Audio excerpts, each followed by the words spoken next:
Salve, salve, gente. Bom dia. Sou a Vitória Brown.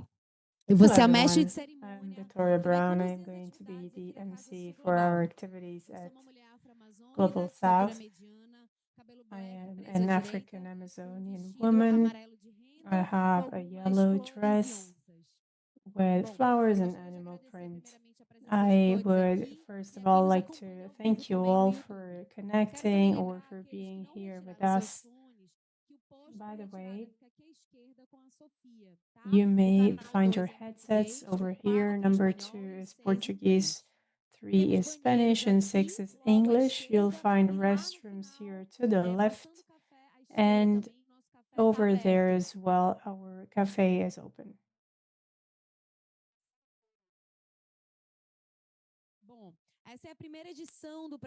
Very well, this is the first edition of our project, of our platform for incidents, and this is promoted by the players of philanthropy for and by the Global South. This is a space for us to have resources and power dynamics, guaranteeing that our social, our local solutions are the most important here. And Casa Sul Global is an initiative from Alianza Socioambiental Fondos del Sur and Rede Comua. And this year we have also the Shift the Power movement and the Fund Network in the Amazon. So we have Latin America, Africa, and Asia here. We're here at COP30, and this is responding to the call of the Brazilian presidency to a global workforce between different sectors, states, peoples, and territories to transform climate commitment into action. This comes from all of our partners. So I'd like to thank everyone who has been part in this. We would also like to thank our financing partners that made this possible. Baobá, Grupo Volkswagen, Fundo Brazil, Fundo Casa Socioambiental, Global Giving, Instituto Clima e Sociedade, Global Alliance for Green and Gender Action, Itaúsa, Próspera Social, Global Fund for Community Foundations, Global Green Grants Fund, Bem-TV Diversidade, Instituto Ibirapitanga, Fundação Avina, ACP Institute, and Institute Sociedade, População e Natureza, and then Samdhana Institute. Earlier today, we had our first activity with Alianza Fondos del Sur, and now we're going to start with our second activity of the day. We'll be talking about financing for climate, nature, and people with the global civil society crisis happening right now. I'm going to turn it over to Jonathan Azevedo to come to the stage. And we're going to ask everyone to introduce yourselves before you start your presentations. Hello, good morning. How are you doing today? I am extremely happy to have you all here today, opening this project, this collective dream that is now a reality. This is a really important incidence space for us. I am Jonatas Azevedo from Rede Comua, and I would like to welcome you all to our session. This is a very important session for us, by the way. There are so many attacks against civil society and democracy right now around the world. And this reminds us that our rights are always under threat. As a part of this process, suffocating our organizations and social movements is a strategy for far right movements. Given this scenario, it is important to have a philanthropy project that will really think about social aspects and human rights as the core of everything. In our country, we see that there is a threat against our democracy. We still are in one of the most dangerous countries for those who are activists, in a country where 121 people died recently, and we also have a lot of feminicide and LGBTQIA plus phobia. So this is not the time for us to stop fighting. This is actually time for us to be closer to the civil society. As Marcela Decote from PIPA was saying yesterday, this is time for philanthropy to be even stronger. That's why at Comua, we decided to invest in this discussion. COP30 may not be seen outside of this geopolitical scenario, where negationism is also present and a systematic refusal of rights. This is an important agenda, and there is no way we stop the climate change without thinking about rights for the rights of the people that are affected the most. People who are defending our biomes, they need to be at the core of our discussions. But to do so, we need to finance their activities. So at Comoa, we want to defend democracy, access to rights to all of the groups that historically have been ignored or left out. So we want philanthropy to advance, including in this climate area. And we want to take this debate beyond COP30. Here's the platform, Comoa pelo Clima, that we launched last month, thanks to also all of the partners that we have. I can see here, Isa, thank you for that. And here you'll find different examples of how this promotes transformation. We've also shown how, or the mechanisms that allow for this to happen. Let's see if we can see the QR code here on the screen. Well, I am going to invite our debate. I'm going to invite a person who's also part of this at Comoa, Graciela Hopstein, who alongside Fundo Casa worked on this publication. This was launched online last week. And here we have our official launch, I would say. So Graciela is going to tell us a little bit more about the reflections related to this publication and how everything connects here in a more broad way. So here's the QR code on the screen, so you can see our platform later. You'll find lots of material. So Graciela, you have the floor. Hello, everyone. Can you hear me? Can you confirm that you can hear me? Hello, Graciela. We can see you. Okay, let's see if you can hear me as well. Yes, confirmed. Now we can hear you, but we cannot see you. All right, let's see if you can fix that.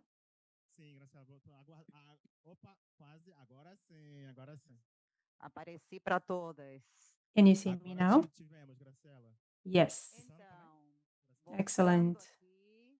Eu sou Graciela Hopstein, I am Graciela Hopstein. I am a white woman. I'm around 60 years old. I have white hair.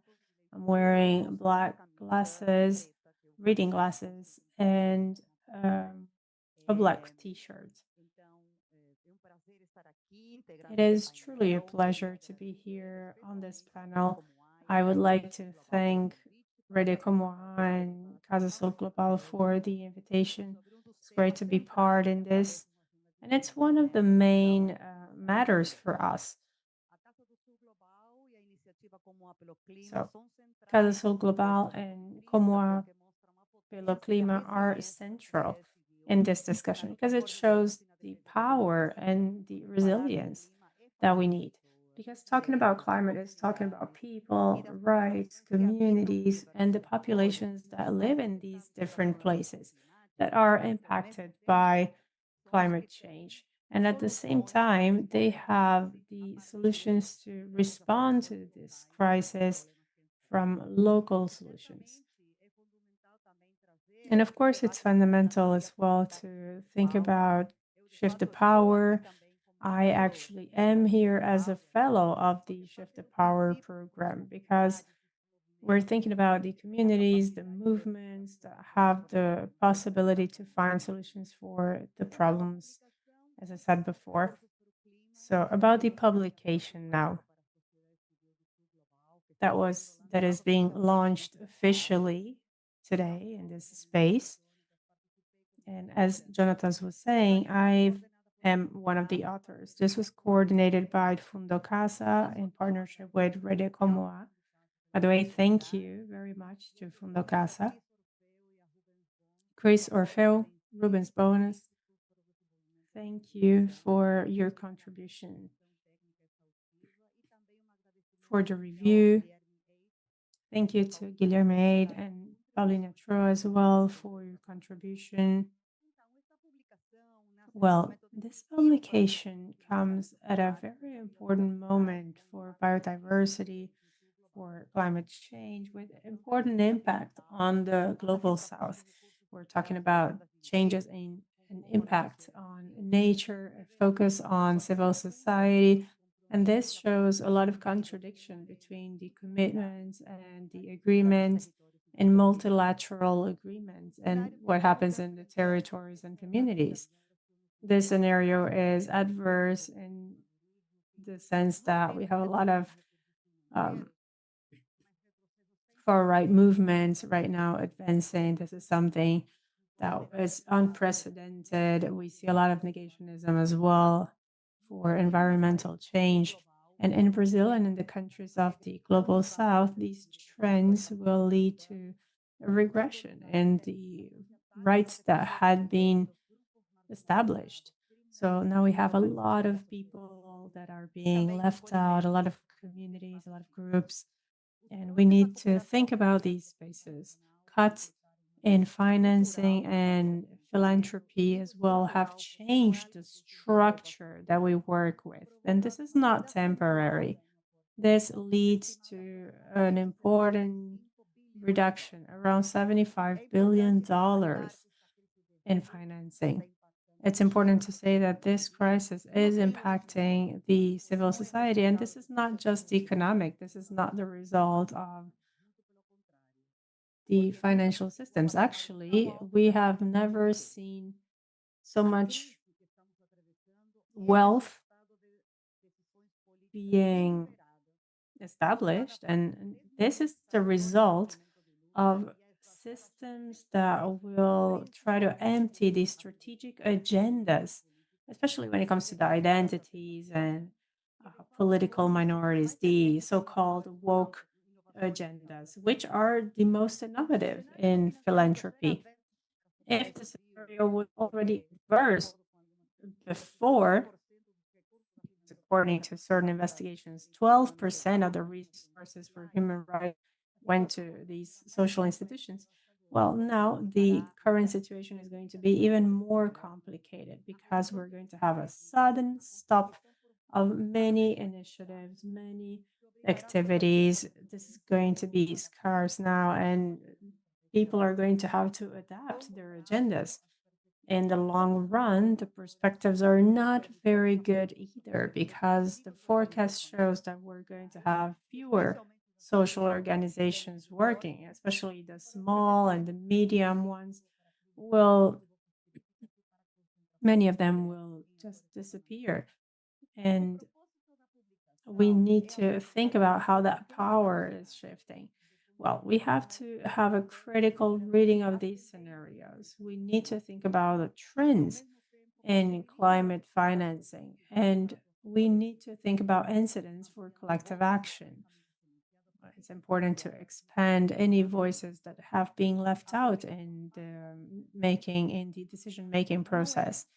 We know that climate financing is not neutral. It shows the asymmetries that are connected with colonialism and environmental activities as well. The main thesis for this publication is that there are certain systems for climate financing, but the resources are not enough, especially when it comes to adaptation, transition, mitigation, etc. So in the document from Baku to Belem, we're talking about $1.3 trillion missing to transform all this into action. And the situation is even more severe when we're talking about resources on a local level, focused on the civil society, because these are very difficult sources to access because we're talking about very bureaucratic systems and resource management. It's important to say that a good amount of resources actually is destined to governments and companies. This publication is not a step by step guide for the agenda, even though we are looking at financial systems, the focus is analytical and political because we're talking about gaps, disputes, and opportunities. So I don't know if you're going to show the publication here on the screen, but well, anyway, I will continue to use my 15 minutes now. The publication will look at the multilateral regimes of diversity, mechanisms related to climate, the Global Fund for the Environment. Of course, we weren't able to look at all of the different funds, especially the most recent funds, but they are mentioned by Rubens. We also have the global architecture for financing, including some banks. We have philanthropic systems as well being analyzed, contradictions, and the potential of each one.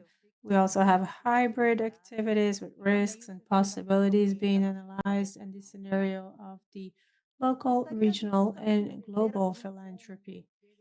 I would like to focus on one of these matters, the role of philanthropy in the context of dealing with the climate crisis and civil society crisis. When it comes to international philanthropy, the scenario is usually focused on medium to large organizations. But at the same time, we can also notice that most of the time, when international philanthropy makes donations to civil society, usually they have these set or ready solutions. On the other hand, these donations are conditioned to a lot of criteria as well, a lot of bureaucracy, and that will limit the action of these organizations. And when we're talking about communities and peripheral communities as well, we are not recognizing the local philanthropy mechanisms that already exist in the global south countries, such as independent funds that have been supporting civil society for ages now. And they really understand the demands of each territory. And given their management possibilities in an agile way, these funds have shown democratization of access to resources and social movements. About family movements in Brazil and in Latin America, we can see that the priority is not financial support or agendas that deal with inequality.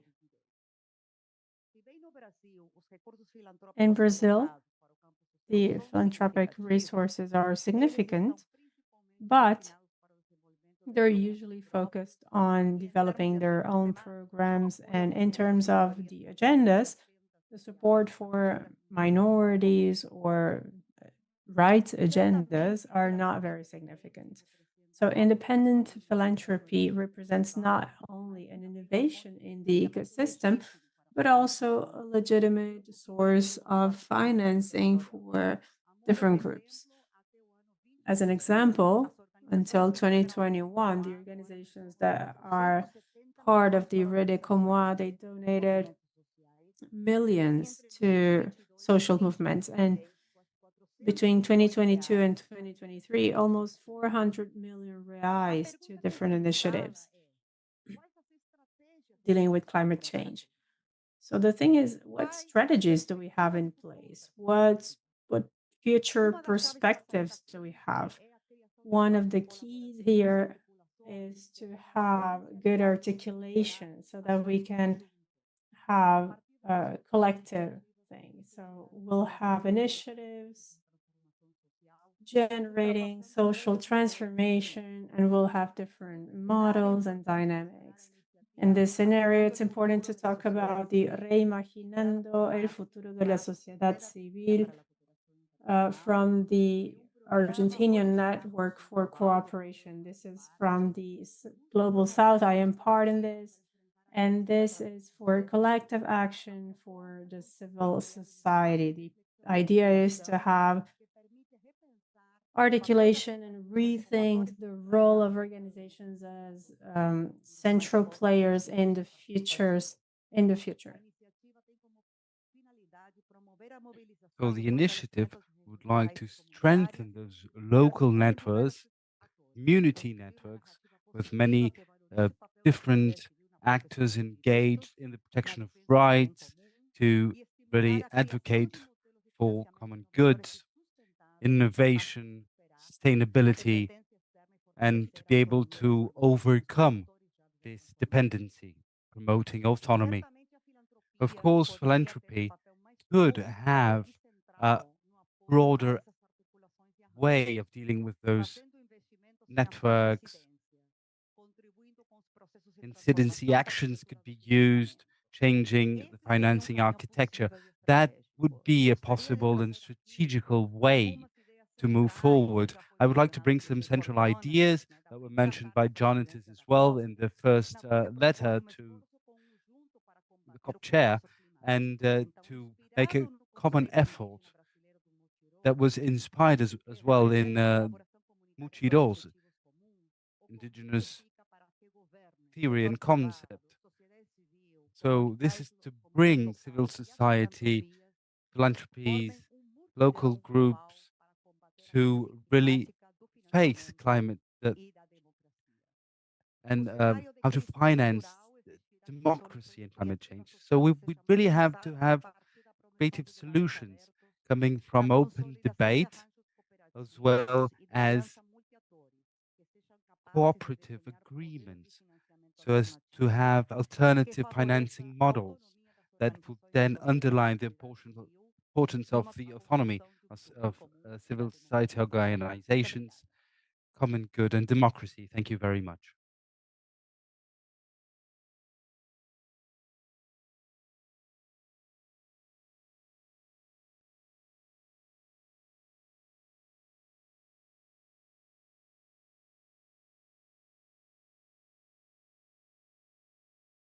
Alô, agora sim. Muito obrigado, Thank you Graciela. very much, Graciela, for your presentation. We were unable to show it on our screen, but here is the link and the publication. We have it translated into English as well. So now I would like to call for today's panel, very important one. We have people online, people here present, and I'm calling Hugo from Comoa Programs Network to be the host of this session now.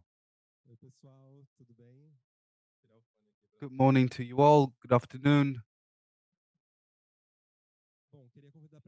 I would like then to invite panelists. It is really crowded, I have to say. I would like to call Mestre Joelson, Pedro, Erika, Georgia. They are here with us today in person. But we also have Victor and online, and Graciela, yes, I believe as well. So I would like to invite you all to join our table for us to start the meeting and our debates.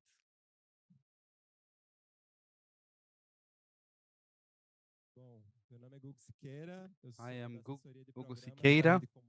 I am from the Comoa Assessment Program Group, and I would say that I am black, light skin, though. I have hair, very stylish haircut, curly one. And I believe we have here collaborative work done with many hands, many hours working. And it is really quite satisfying to see you all collective experience as this is really. And even though we might have issues with translation and with these technicalities, but we are still saying one thing together. This is a collective experience, 40 organizations of the Global South, and we are together. So that's the most important message we are underlining today as a platform that brings groups together. You were all invited here today thinking about this moment, such an important one, as Graciela was mentioning. We have to think and understand where is money for the climate. Comoa has been trying to do that. So there's the question in terms of direct incidents, but also how to understand those different internationalities and to rephrase the question, bringing new ones that are such as how to think the bright agenda in a climate change agenda. So those are two things we have to understand together and how they really resonate on different territories. When we start and think about these ideas, one has to say, is the only way of building a future collectively? Is that so? And how is it possible for us now and today to hear those voices, especially those that are in the forefront? Who are those collective movements that are really organizing this rights agenda and making it really land here in our territories and communities? So to think about that specifically, but also to understand that those groups that we support, those are groups that, well, maybe they don't have fixed leaders, they're not companies, they are traditional communities fighting and doing their best in terms of energetic change. And indeed, they are facing those that have the power to do so. Reinventing world aesthetics, rethinking our time. So if this work of imagining futures is collective, what is the relevance? How to think of all of this now and understand what is happening for us to be really facing this chaotic world, a world in collapse, to produce as well all the nuisance caused in our day-to-day lives. So we have those guests today.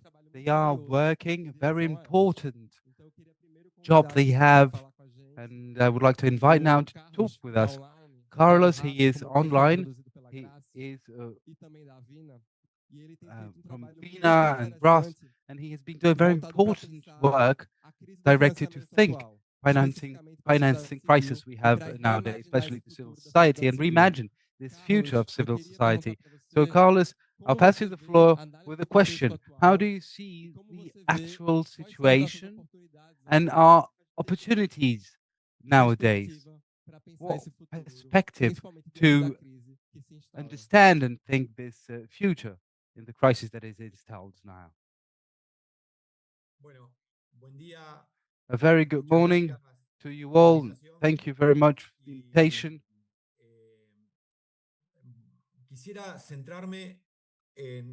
I would like to then focus on one idea that I think is fundamental throughout the crisis, not only of climatic agenda, but in terms of financing of organizations, civil society organizations. And it is also dealing with other aspects that are not directly associated to financing. That is to say, the concept of rupture. So if we understand that this context puts in risk civil society organizations, in general, the organizations are used to face risks from a crisis perspective. And this is a destabilization of the system and allow us to go back to the initial point. Can we rebuild the system and civil society? Will it be able to reoperate in from the point where it is? This is how we solve the majority of crises, you see. For instance, in 2008 and in 2020 during the pandemic.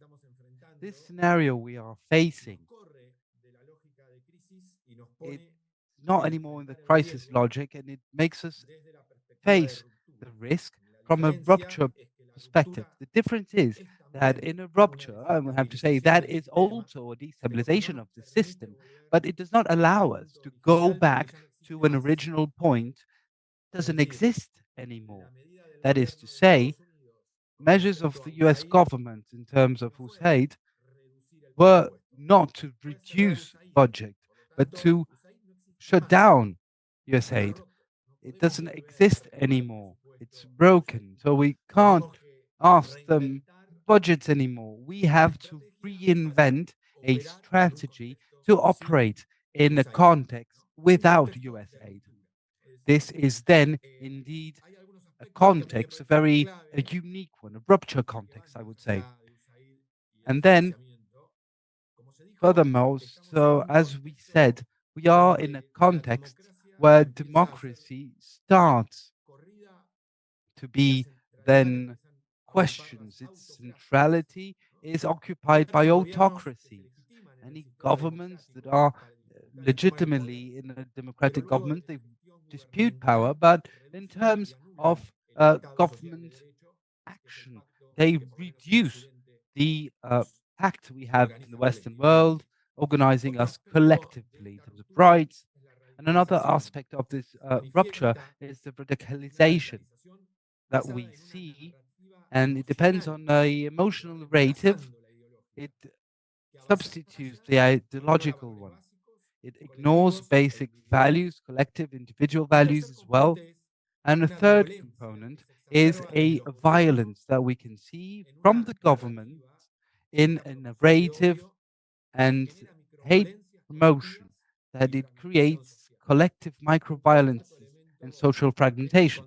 A fourth element of this rupture context is the reduction of civic space, of civil society, in which we limit the favorable context for those organizations to act, and they become hostile because we do not allow them to engage in common agendas.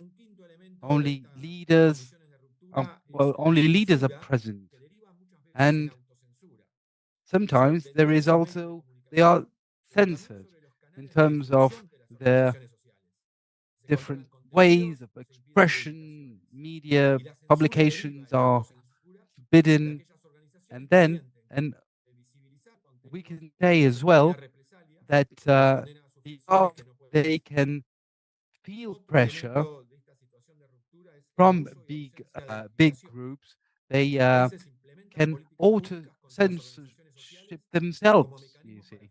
So this is something very important in terms of international cooperation, working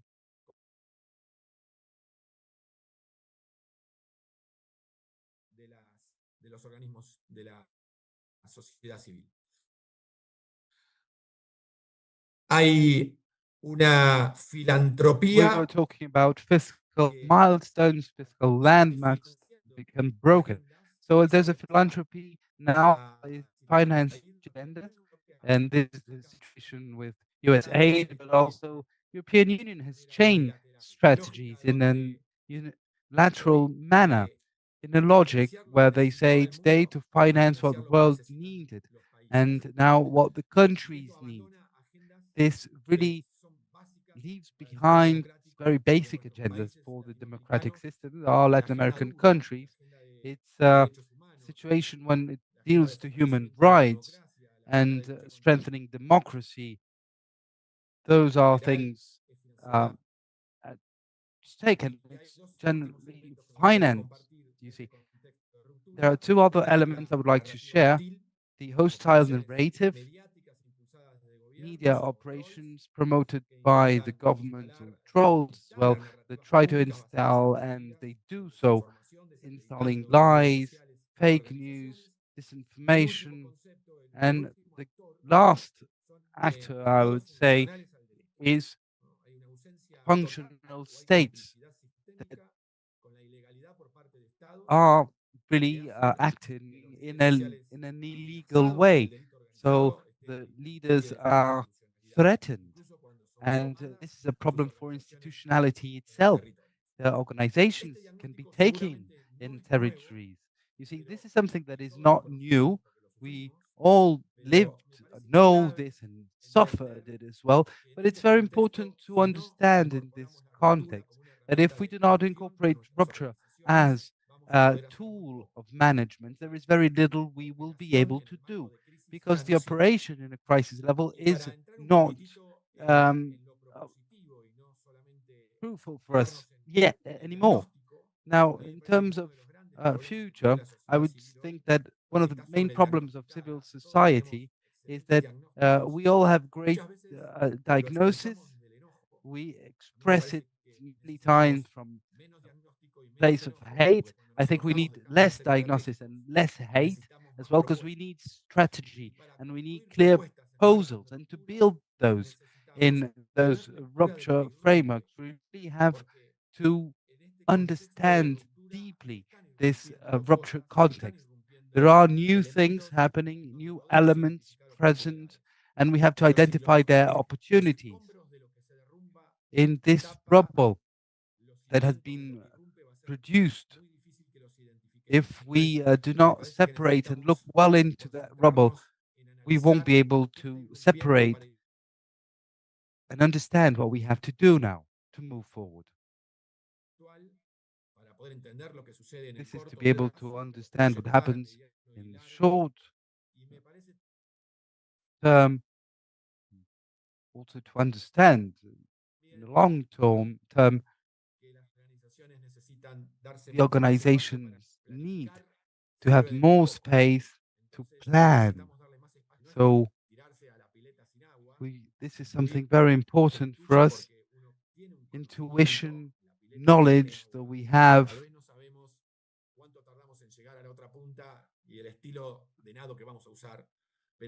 This is to say that we have to give ourselves more space for intuition as well, and articulate those elements to be able to incorporate rupture in the management of organization in this context where we are living.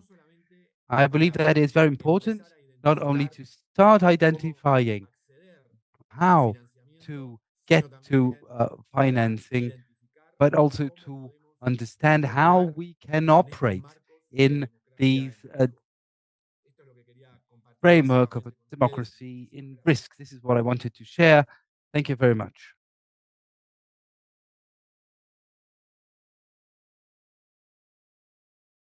Carlos, muito obrigado, viu, pela sua Thank you very contribuição. much, Carlos, for your contribution. Principalmente assim voltar para esse ponto, né, que você traz We would like to go back to the sobre point as you were mentioning autocracias, sobre about os pontos de vista do autocracies, regulamento do financiamento about the e situation, financing principalmente situation esse we are contexto em que a facing, cooperação and internacional this parece não context existir where tanto international mais cooperation e que a gente seems not to começa a exist, desenhar uma but we noção de start mundo que é muito building próxima a notion daquilo of que world durante that as is, conversas I colocado would say, very como close to what was post-aid mentioning by ou pós-ajuda Ings. humanitária.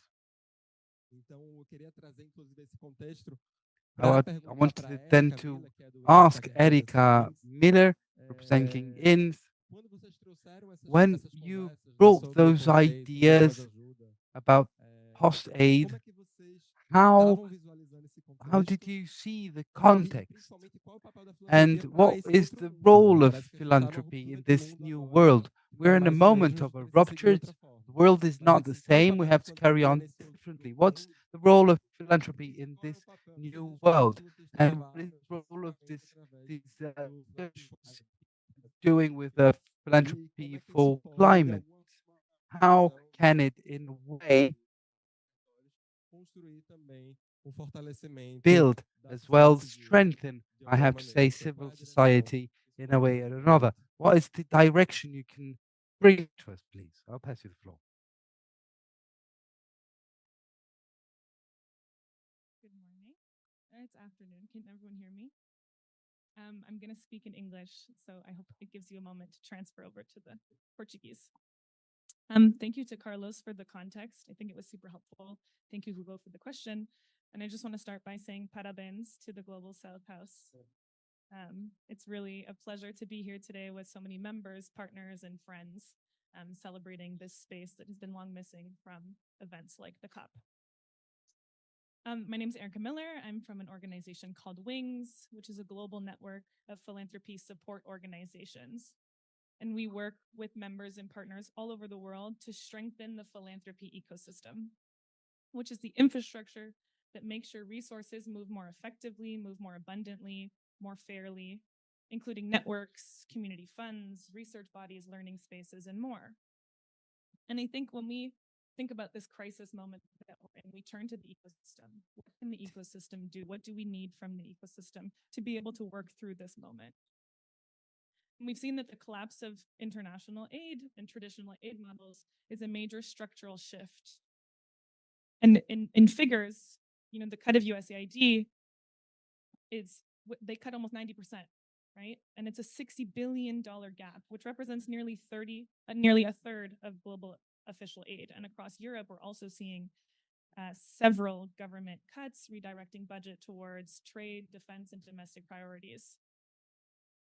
And I think we can all agree, and as Carlos said, that this is more than a financial crisis, but it's really a crisis of solidarity. The systems that sustain social movements and civic action for decades are now probably the weakest they've been, just in a moment when societies need them the most. And so philanthropy has been called to step in by governments, by movements and communities, but we know our sector cannot fill the gap that was left by governments. However, our sector can confidently leverage our unique strengths, which are around providing catalytic risk capital, convening diverse actors, influencing policy, and amplifying local expertise. So in this post-aid world, our task is not to replace what is disappearing, but it's to build a new architecture, one that's locally rooted, ecosystems driven, and capable of resourcing civil society with trust and autonomy. And so this collapse has created an opportunity, and this is our chance to rebuild differently. So globally, philanthropy provides about 70 billion in cross-border giving, which is only 8% of global flows. So while it seems small, it comes with these unique assets: the independence, the flexibility, the ability to take risks and stay close to communities. So when we produced our call to action earlier this year, we were challenging philanthropy to use that flexibility, not to plug short-term funding holes, but to help rebuild this new architecture of solidarity. And so what does that mean? First, it's about expanding and diversifying giving. How do we unlock local, individual, and community philanthropy?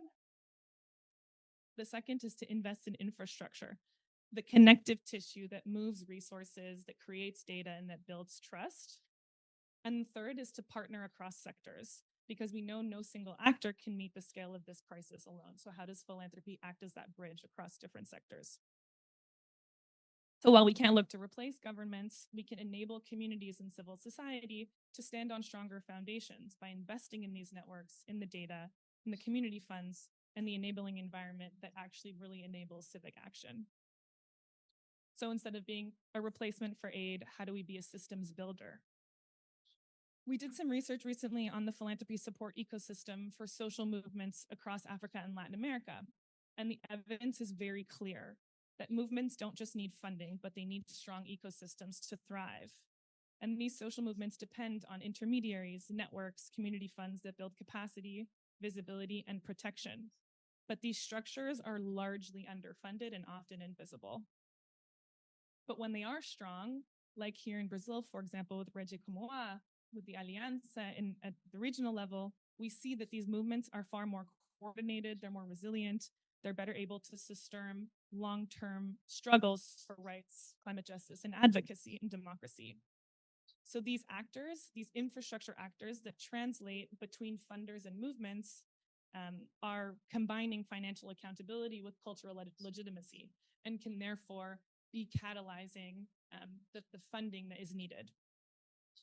And we know that supporting these ecosystems multiplies impacts. For example, in Chile, the Centro de Filantropía e Inversiones Social did a research on the regulatory barriers to philanthropy in the country.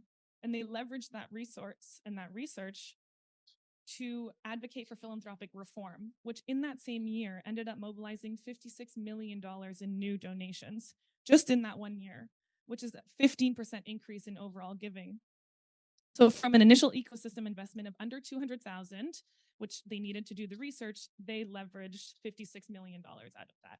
And so the proof of how investing in these ecosystem organizations can really catalyze impact at scale. So in this sense, we see philanthropy support ecosystems as the connective tissue that's needed. The last thing I'll bring is the philanthropy for climate example, because we see this as a living example of ecosystemic transformation. So through this global movement that was started in 2019 by a small group of UK foundations, today, 5 years later, it's a global movement of more than 900 foundations that are championed locally by 10 national and regional commitments. And these are connected together at a global level by a shared framework that's helping and encouraging foundations to integrate climate in every part of their work. And to date, these results are tangible, what we're seeing through this coordinated effort and this ecosystemic approach to bringing in more funders into the climate agenda. The report from the international commitment last year shows that 95% of signatories reported progress and that 1 in 5 funded in climate for the first time. In the Canadian commitment, we saw that 70% of foundations have now embedded climate into their programs. In Italy, more than half of the signatories are treating climate as a cross-cutting theme. And in Brazil, with the recent report, we're seeing that 72% of signatories are reporting institutional change through their engagement in philanthropy for climate. So the fact that each of these commitments are locally led and supported by philanthropy networks, like here in the Global South, supported by GIFE and with Rede Comoa, the Arab Foundations Forum in the Arab region, IPASA in South Africa, the Caribbean Philanthropy Alliance, these organizations are leading and creating an ecosystem whereby more foundations can come into the climate agenda and therefore unlocking more resources through the intersection, more domestic, locally held resources that can start to address this gap. So when we see that philanthropy can act collectively and build infrastructure of collaboration and trust, it grows more resources and allows those resources to flow where they're most needed and where they're best used. And so ecosystem funding is what keeps bridges standing. The coordination, the data, the advocacy, the movement support that connects grassroots, indigenous, feminist, youth organizations to these resources that they need to lead. So in response to this new architecture that we need to build, we need to channel funding and support to these infrastructure organizations, to these networks that are growing, supporting domestic philanthropy. To close, we see that the collapse of the aid industry has exposed the fragility of old systems, but it gives us this opportunity to reimagine what's the solidarity system that we can continue to build together. And philanthropy can help design this new architecture, but we can't do it alone. We need to do it in collaboration with communities, with movements, and with diverse ecosystems to drive this change. And we know that the post-aid world must be locally led, ecosystems driven, and sustained by shared responsibility. And there are a lot of organizations that are doing this work in practice, and a lot of lessons learned that can be shared. I know a lot of you in this room are doing this kind of work, and so we need to learn together from each other in order to do this at scale all around. Thanks.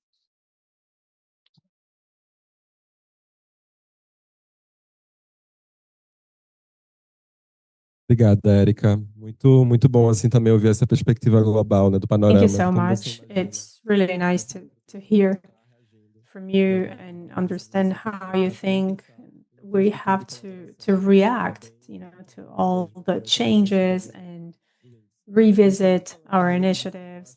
And since we're talking about networks, I think it's nice to talk about the fact that GIF, for instance, helps with the Brazilian ecosystem. We think that looking at the last census, we still notice that the rights agenda, democracy agenda, it still has a reduced financing, especially against other areas. I think only 240 million will, go to that agenda. And thinking about this experience of GIF and thinking about the census, I think it's also worth asking how this climate agenda has been, an opportunity, and also strengthening this agenda has been an opportunity. We think that since everything is changing right now, we're trying to look internally and understand what the role of Brazilian philanthropy is so that we can have the right response to deal with this very complex scenario that we're in. Right? Yes, thank you. I am going to start by describing myself. I am Pedro, the coordinator of international affairs at GIF. It's an organization with 170 Brazilian philanthropy institutions. I am a white man with a beard. I'm almost 40. I have a green t-shirt and I'm smiling a lot. I'm very happy to be here. It's nice to be here with Rede Comunidade, Casa Sul Global. Well, at GIF, we've been working with the importance of strengthening philanthropy here in the global south. We understand we have a different role. It's different from the global north. So hopefully this is going to inspire us for a long time, and we're going to have many partners as well on this with us. I think this is going to make a difference from now on. Well, Google, I think historically, we've been trying to invest in own projects and not so much civil society. Historically, we've seen that actually. And I don't know how to explain this, but these figures, they have changed. We're going to have the census for 2025 by GIF now. It's going to be published, and I'm going to give you a little spoiler. In the next census, we're going to have more donations for the civil society, more than what we had seen before, especially when it comes to human rights and the climate agenda as well. I think this is stronger now, and this is going to help us think about this scenario in a different way, because philanthropy, especially when it comes to inequality, it has to focus, on these agendas that we're looking at right now. I think the census is going to show us a little bit more about it. But this is a global perception, not just Brazilian. There is a reduction in financing by philanthropy overall. I mean, on my way here, I was on my Uber and I was reading the last report from 2025, and they were saying that there were more donations. They were celebrating that. They were celebrating that it was 3% of the total of philanthropy. I mean, 3% in the urgency that we're dealing with right now, I think is very little. So how can we promote philanthropy and think about alternatives to really have a better number? Now, thinking about Brazil, on Saturday, we're going to be launching the data of the census of the GIF. For the first time, we have an area just on climate change. And I think we've had very positive results. 46% of our associates are now supporting projects and thinking about financing, climate financing in Brazil. It's about 6% of the total in Brazilian philanthropy. So it's twice as much as the global average. We still need more. That's also going to help us think how philanthropy can be engaged in these affairs. We also see that 49% of resources for climate come from independent funds, such as Comoa and other members of our network. 38% come from corporate. So there is a difference here in the amount of resources, especially from the independent and community funds. So we need to think about this and see how we can engage philanthropy in this agenda. Another important data for our conversation, since we're introducing data here. By the way, Maria Vitoria is here. I wanted to thank you. IX has launched with us this study on climate donations in Brazil, and there are some interesting data as well. One of the things is $218 billion are invested in Brazil. 208 actually. 5% comes from philanthropy. So this shows how that discussion from Erica, from Carlos, how the official aid being reduced also impacts us. Philanthropy cannot really replace official aid. It has to be a part of it. Well, within that figure, we also see that 75% of donations related to climate in Brazil, they're concentrated in the hands of 10 institutions, whether it's official aid or philanthropy. So that means that those resources are also going to certain hands. We don't have exact numbers, but we can tell that few organizations will receive most of the resources for climate in Brazil. And that's contradictory because we know that there are community groups that should be potentialized, should be receiving more resources. So how do we bridge that gap? Well, to wrap up, if you ask me what the role of Brazilian philanthropy is in terms of climate financing, I think the first point is to reiterate that philanthropy will not replace official aid.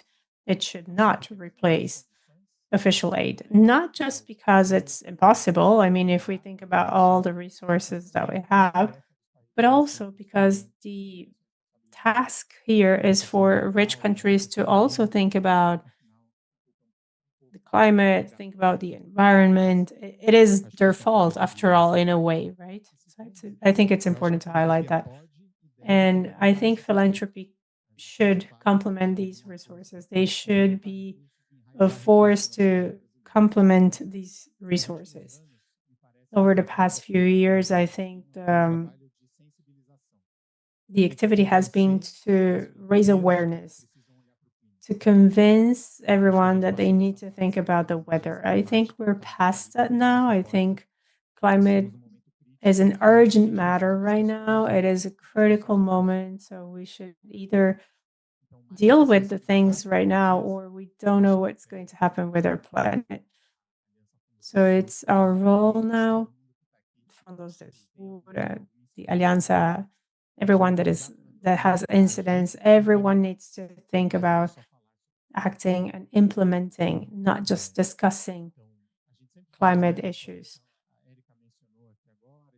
Erica mentioned this, and we know that there's a lot of potential in philanthropy, that we have flexible resources, independent resources that can go straight to territories.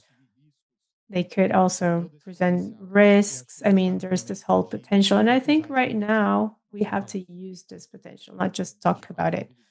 We have to actually mobilize these resources and philanthropy, talking about different players, international cooperation, organizations in the territory that know where these resources have to go and how they have to be used.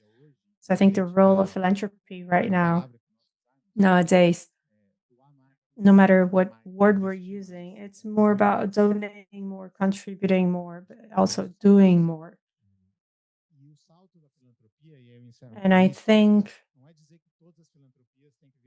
we shouldn't say that every philanthropy should be a climate philanthropy, a climate related philanthropy. I don't think that's what we're trying to say, any of us here. What we're saying is that we have to integrate climate issues into all of our agendas, because climate is going to impact everything.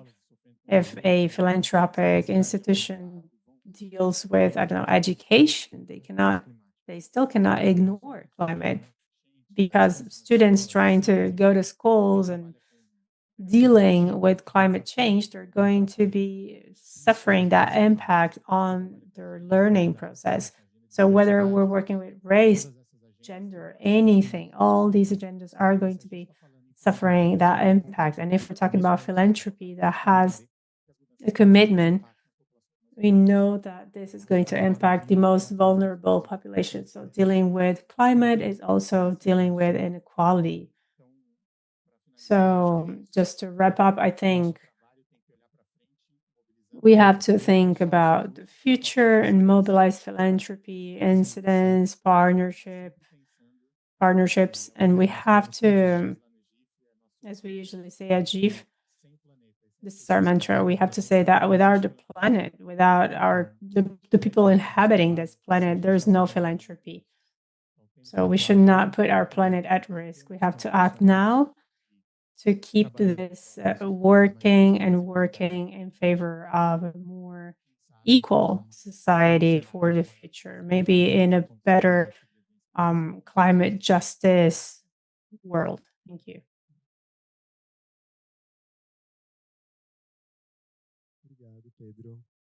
Thank you, Pedro.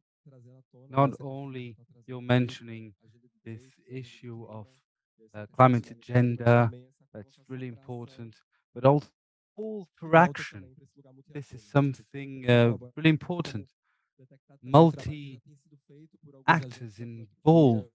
There are some agents already in philanthropy working for this, independent funds building agendas. You mentioned it as well in the censuses, but many groups that are underfinanced still. So that is very important for us to be able to show aspects that are silenced now. Now, in terms of collaboration and multi-actors, we invite now Victor from Volkswagen Foundation to understand with us. We've seen that Volkswagen has been working with funds, many partnerships. We have the Brazil funds with the Volkswagen Group. They have a partnership as well. This initiative coming from Raízes project, underlining the importance of communities and indeed in traditional community people and climate at the same time. We always mention this and bring an important example to the cooperative world. From what we heard from Pedro, this is something that we really have to say loud and clear. How do you see this collaboration, those partnerships that are being signed? What kind of recommendations would you give then to the others for us to be able to work in a collaborative way and to have this strengthen this proximity with the local territories and communities. And I'll pass you the floor.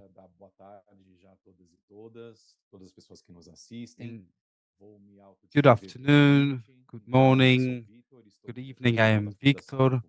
I'm working as the General Director here for Volkswagen Group, a white male, dark hair, bit grayish, should I say. I'm using a blue shirt with logo of the foundation, Volkswagen Foundation, and we're here partaking at this meeting. Indeed, it's something very important for us, and we're very proud to be here. Jonathan, Hugo, I would like to congratulate Como our network. We have this partnerships. I would like also to greet Pedro from GIV and other group. I have the opportunity to partake also in other COPs, and it's a pleasure for me to be here. My mission then here is really in our panel to think about what is this cooperative philanthropy. Very important debate indeed it is to bring together the traditional philanthropy together with the organized civil society. And so how can we think innovative ways, innovative mechanisms for us to bring philanthropy close to the thing is really to go back to the root, and in an integrated way with civil society. It may seem something obvious because at the end of the day, it is communities, organizations, and territories that really have knowledge, experiences, practice, way of dealing, traditional one. And it has to be said once and again, especially here in the cooperative philanthropy, that's something that in practical terms is not as close as it should be from our reality. So I bring here some practices that we've been adopting to inspire other organizations as well, philanthropic ones, and other foundations, entrepreneurial foundations to follow that path. For a long time, we've been doing the exact opposite of what I'm going to present. We have been personifying philanthropy, as Graciela mentioned, and others, the philanthropy not connected to the territory, to a field work, if I may say, and it also reproduces inequity structures in that way. So it concentrates resources as it did. So our foundation, Volkswagen Group, we have almost 50 years of history in Brazil, and we are always learning and relearning. We want to be really a philanthropy connected to local communities. We've been undergoing a very intense restructuring because we do not want to have a discourse different from what we do in the day-to-day practical terms. So we have independent counselors now, and we really bring the voices of our field, of our territory, not only those that partake in our economic group, but those that are there really living. So we have decided to support as a priority cause social mobility in a perspective of socio-economical change. And in terms of OECD, it takes 9 generations for Brazilians in the poorest class groups to get to the middle classes. So when we talk about reducing inequity in the perspective of our foundation, we understand that we have to have productive inclusion. That's one of the most important things in terms of social mobility, to foster opportunities of entrepreneurship and really giving working posts, making that available. And we can talk about that if we don't talk about just transition, a fair transition.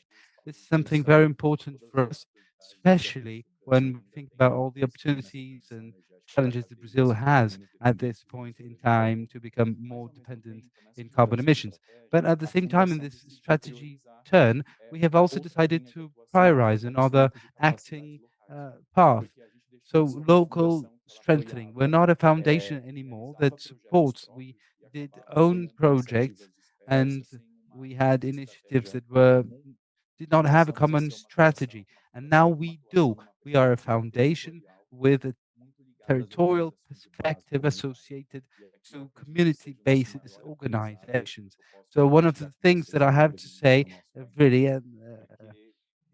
is that this aspect has to be always underlined. You see, something that we always heard is that sometimes we think ways of doing that are very close to a business. And this is not the kind of way of acting that we should do in basis of organization.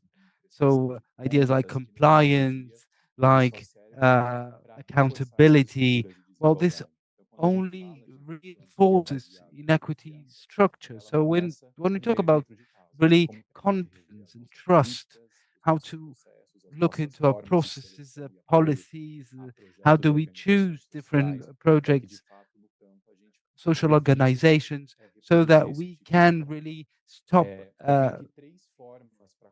going that way with those practices we had in the past.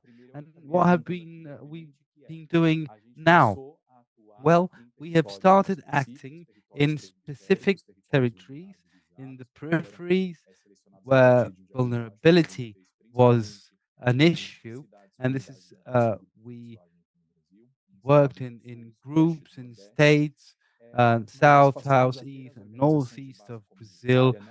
So we have those organizations close to our headquarters, but we want them to be really our partners in implementation. Traditionally, philanthropy has ready-to-go solutions in colonizing perspective, as if they say, we have the solutions, we have the answers to these communities, and we won't even need to hear you. So that is quite a problem, really. Today, all our partners are deeply rooted in communities where we are and where we act. So the foundation has those organizations, they're beneficiaries, they get our resources. We're talking about 100 million reais that were invested, this foundation invested, and those organizations are the ones that operate, not only to execute the project, but also part of those resources is also driven to institutional development, free way, no need of accountability in the sense of control, but they strengthen themselves like that and do not generate dependency towards the foundation. Another example are what we do with those partners, but we also have public notices. We're not a foundation that does itself as a climatic one. We're not dealing with climate change in a direct way, but of course, we are concerned with those climatic issues. And then our public notices, they really dialogue with the United Nations objectives. They were so present at some time, and now, of course, as we're getting towards the date, we've seen even the implementation of the OSDs really going down. So this, the thing is that if the organization has less, it has more for us in terms of if they are, the less they're invoicing, the more we help them. There is then the size, the financing capacity, the chairs, leaders in groups. So the logic that this we used to have those minority groups. We know that impact it is really much stronger and heavier in those groups where we have this awareness, but we have to think then deeply in all of those who are in those teams, personnel, and we always help them. Those organizations, we have been simplifying public notices, documents that we asked for before are not asked anymore because it eliminated 50% of the organizations. So at the moment,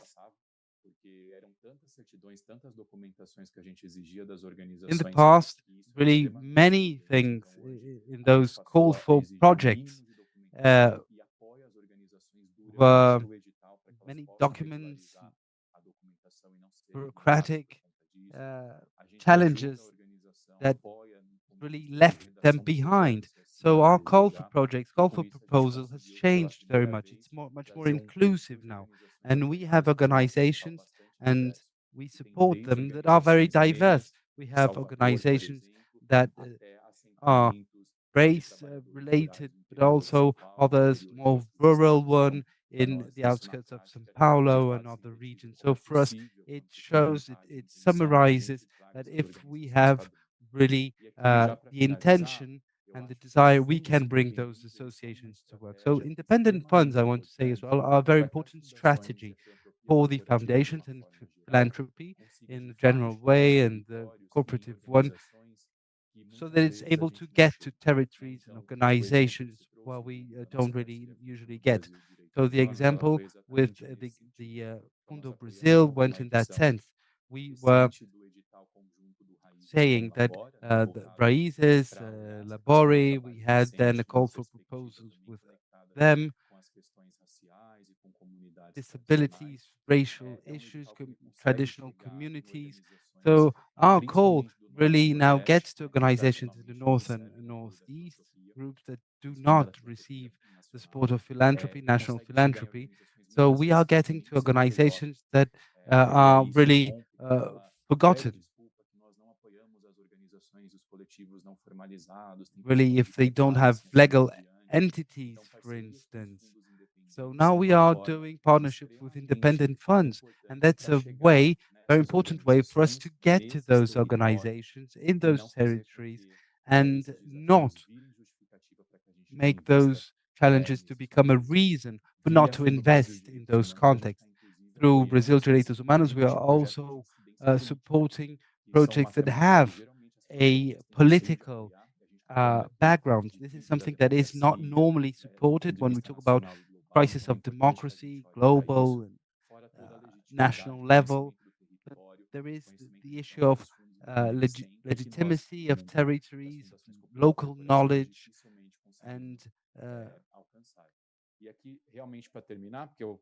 so now I have to say as well, last but not least, initiatives like those to help Sul Global House and other spaces of instance that we have been supporting, of advocacy and others, they are very, we do have a responsibility as a brand, as a group, and I'm not talking only about from a Volkswagen point of view, but when we underline, when we put emphasis in those collectives like Como network and others, we are contributing in a way or another, so that civil society and the importance of investing in the organizations, community based, that's very important and has to be present in our day-to-day debate.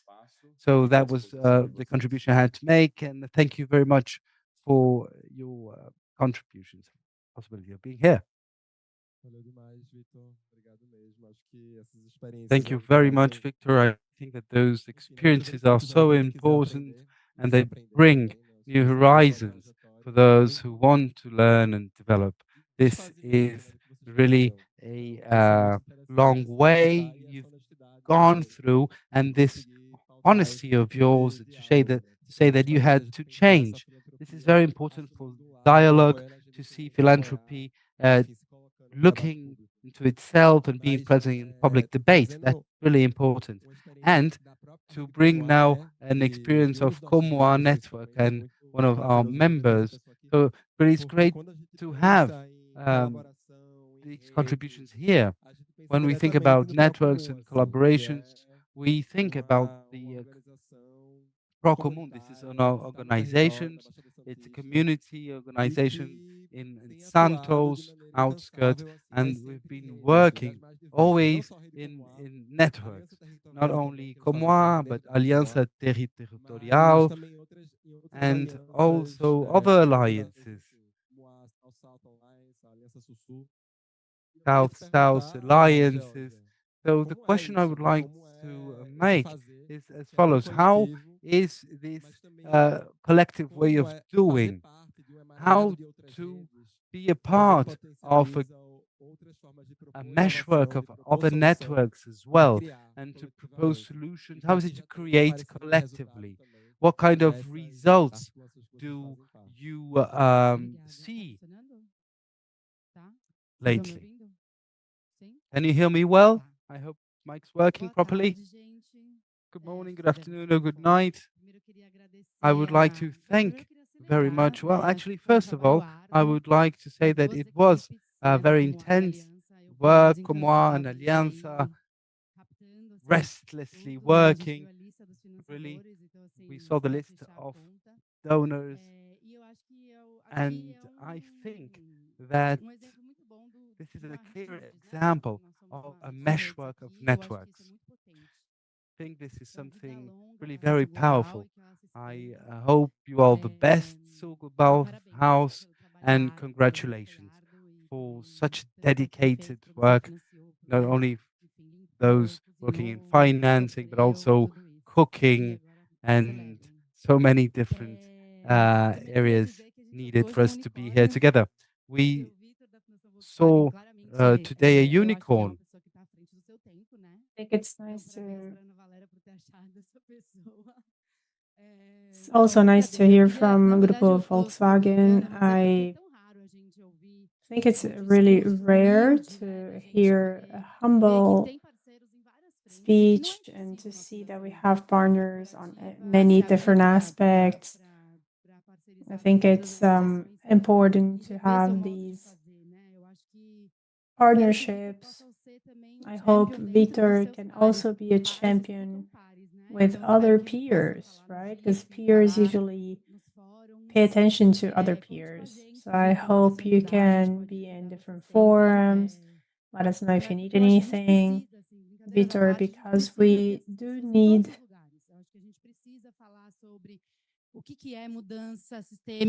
to discuss what systemic change is. We know that this is not irreversible. We know that this is not. We know that we're able to, discuss a different kind of society. There are many things that have been discussed for ages now. We have many organizations now doing something beautiful in Brazil and around the world. So Comoa, Global Fund, and other organizations show that we are the majority, really. So this was born in 2016 during a global crisis, a national crisis. It was the year of the first election of Trump and also the coup d'etat against Dilma. And this was also after 2013, where everyone was a bit confused, didn't know what to do. And we already had this perspective where we were all wondering what kind of organization we needed to be able to deal with crises. We know that we're looking at capitalism that is going to feed from its own crises and also the invisible things that we do. That's why many partnerships disappear, because that's how capitalism works and reinforces itself. It will produce crises. So how can we not be in its hands, right? So basically, we need to think about political practices, governance, local knowledge, and everything that sustains our life on a daily basis. So if we think about Brazil for a while, we have the end of slavery. This is not something that ends right away. And then there are many registries showing that it didn't completely end. And how is the population 54% Black or of African descent? And they had this project to annihilate this population. But we know that life is stronger in the end. And the practices and the strategies of solidarity and cooperation, they coexist with capitalism. They're stronger. And I think that's fundamental. I'm happy to hear Erica talking about ecosystem. I think the condition for us is to be organized. Without being organized, it's impossible for us to have a different society. But of course, there will be a lot of contradiction when it comes to that. So there's a lot of trauma in terms of autonomy, excessive autonomy, centralizing. So when we get to the power, we're going to change. There's usually that concept, that idea.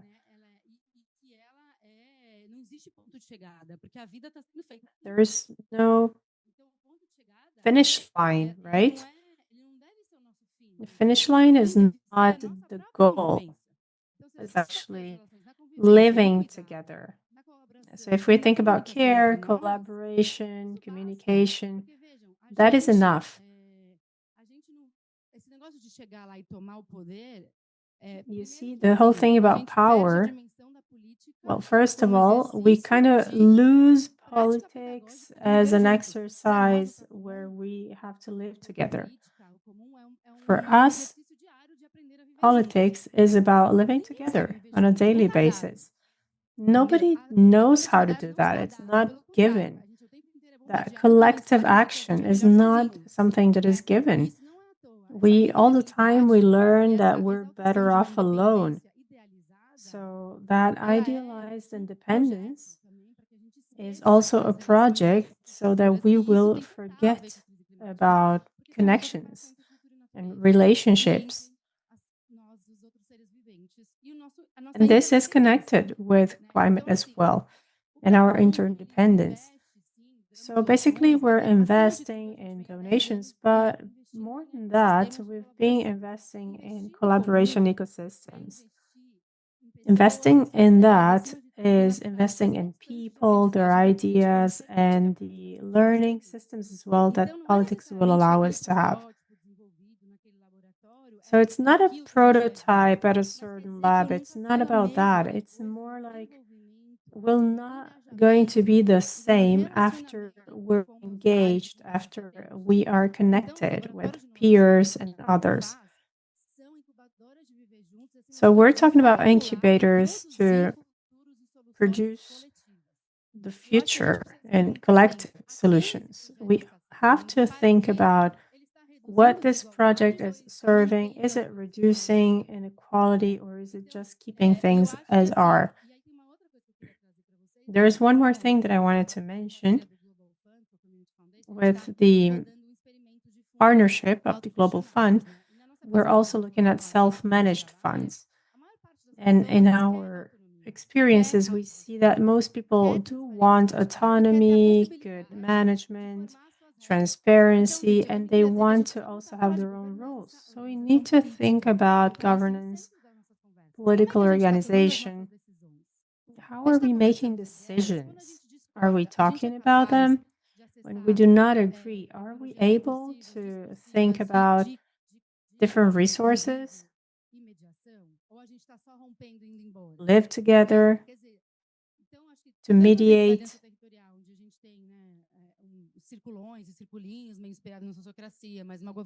So I think we have different circles here.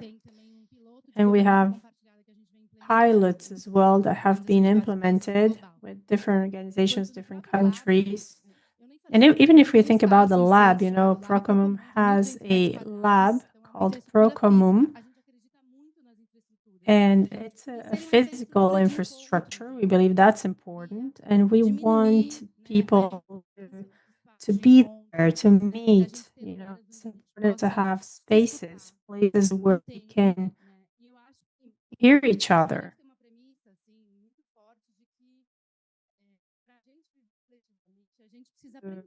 Live as a collective. We need to learn as a collective. And to do so, we need to bring politics into the core of our conversations.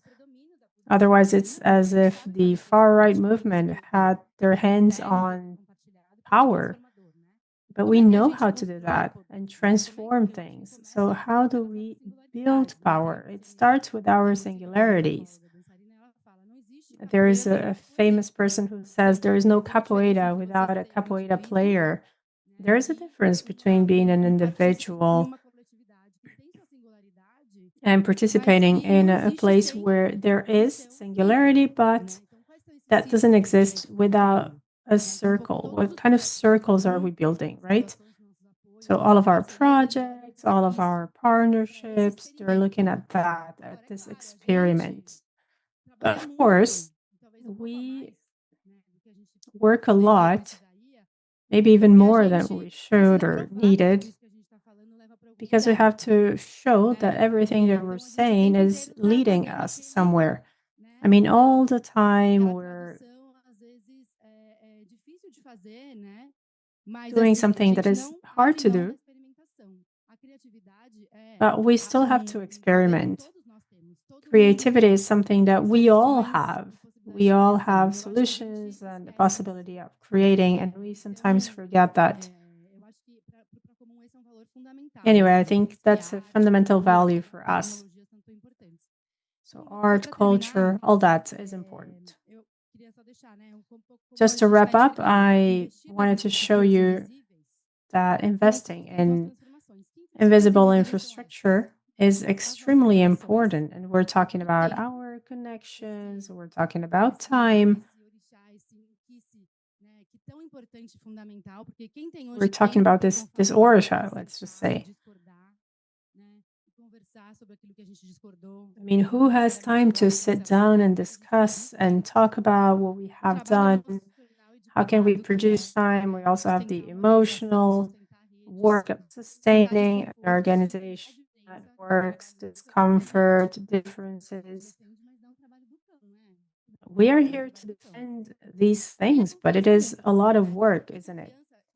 And also trust. And trust is not something static. It could change overnight. So it's something that we have to practice on a daily basis. And it has to be reciprocal and it has to be fed.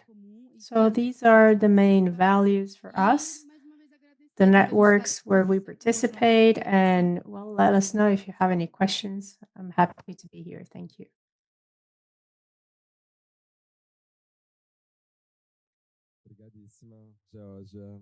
Thank you very much. It's nice to hear more about the experience that you're building. It's nice to see, that 360 view.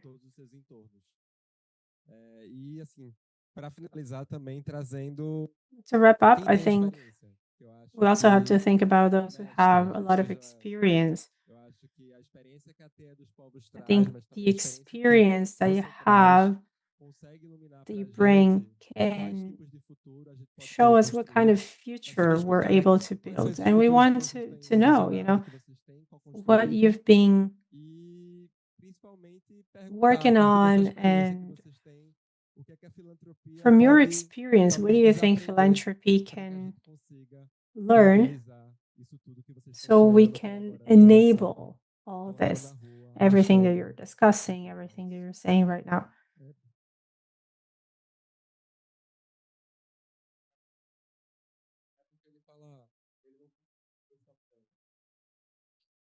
Alô? Tá funcionando. Hello. Primeiro eu vou chamar aqui meus ancestrais. I'm going to be calling my ancestors here. I'd like to salute everyone and say that I promise to be quick here. I am O menino ali desesperado mostrando cartaz que já have been acabou o tempo, told né? that we don't have much time. Queria nesse exato momento quero pedir sinceramente a vocês uma tolerânciazinha aí, que é para que a Ask gente you to be possa patient so I can, just open this dialogue, this important dialogue. I would like to thank Casa Global. On behalf of these institutions, I would like to thank everyone helping us at the settlement, Terra Vista. We had 20 years to develop some chocolate, and with the help of Prospera, we've been able to do that. In 5 years, I think we're going to have the best chocolate in the world. And our chocolate, by the way, is at the cup as well. So if you want to try it, we have a stand. And they're also helping work with the Machacali in the north of Minas Gerais. So on behalf of these organizations, I would like to salute everyone and say it's really a pleasure to be here and have this dialogue with you.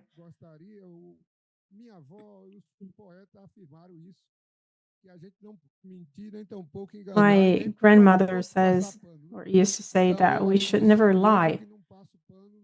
I am a Black person, and I have to make sure that I'm not going to forget what was done to my people.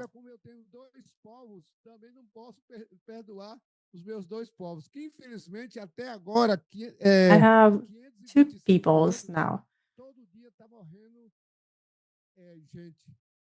And I see a lot of people are dying now. I was in Mato Grosso do Sul to take some seeds to a group, and I told them not to plant because there is a lot of poison, even in the rivers, and also because of.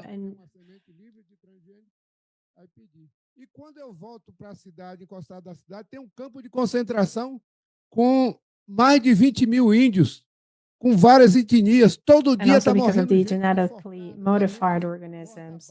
And I see the Indians, the native Indians, they're also suffering a lot. So I cannot ignore all that. Plus, I cannot ignore something that I learned back in '86, which is that my grandmothers, they had their land stolen from them. We've been fighting for this land.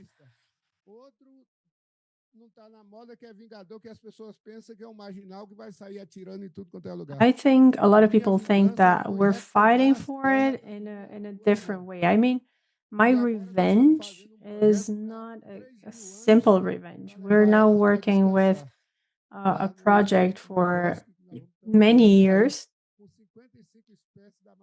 We want to have 56 different species of trees and plants in our area.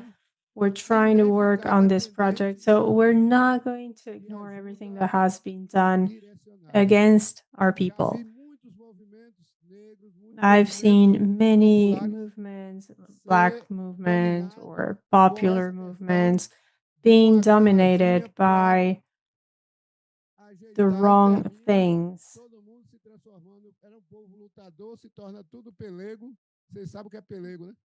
A lot of people will just deviate from the right track.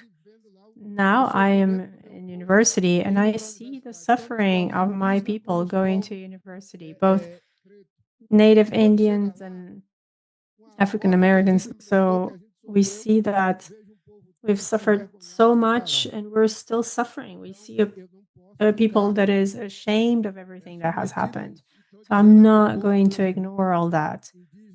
So I'm here to tell my equals that we have to get ready and continue to fight, and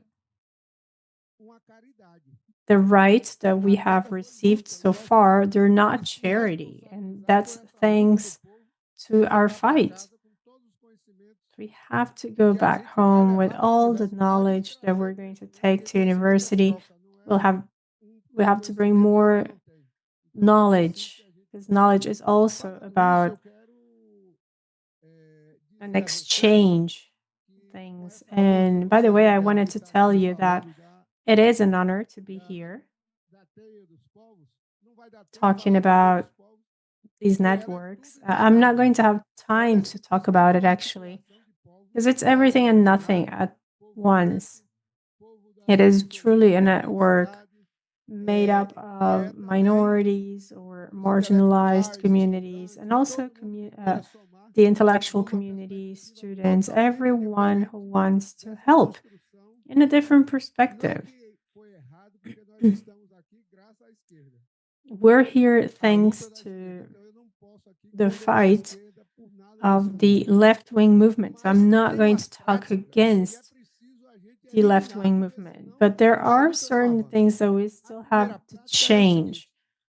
The first practice is that a lot of people will study and create theses, and then they will go to the communities and try to apply these theses and try to make people be what they're not. So we don't want anyone doing things for us. We actually want to build, and we know that it's hard, it's difficult. So to complement what my colleague was saying, this is about collective construction. It's also individual construction. Without a good collective, we're not going to be able to build anything. So it is a contradiction, but that's what we need, or what we have to do. And the other thing is, many times we have high-level intellectuals getting to our communities, and they want us to be a research instrument, let's just say. But we're not that. That's not what we are. We are authors. We are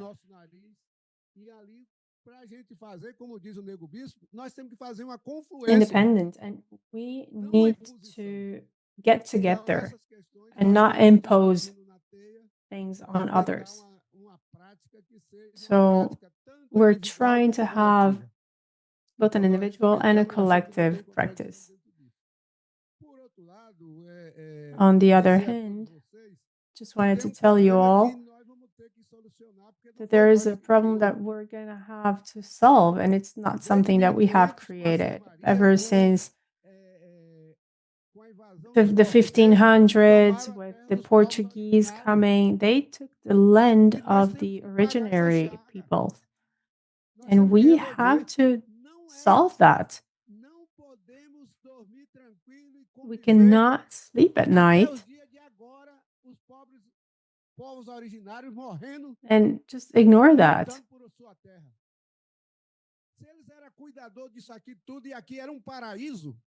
So if this was paradise, why were they killed? Now, under Lula, the Tupinambá land needed to be limited, and what they did was they took the army, they took the military police in Bahia, and they spent a lot of money on repression, and they're paying people who are not the owners of the Tupinambá land. Now, same thing with the Guarani Kaiowá. This is the 21st century, and we're still there, and we still condemned racism. We don't have the right moral to do that. It looks like a concentration camp in the 21st century. When we look at what Israel is doing with women and children, I mean, we are accomplices in a way. Sorry to say that, but we are. So we have to react. We have to build a fund. Now, you guys, you who are young and are dealing with this, we need to build a fund for the originary peoples so they can have their land back. We need a fund to make sure that they will be able to defend their land.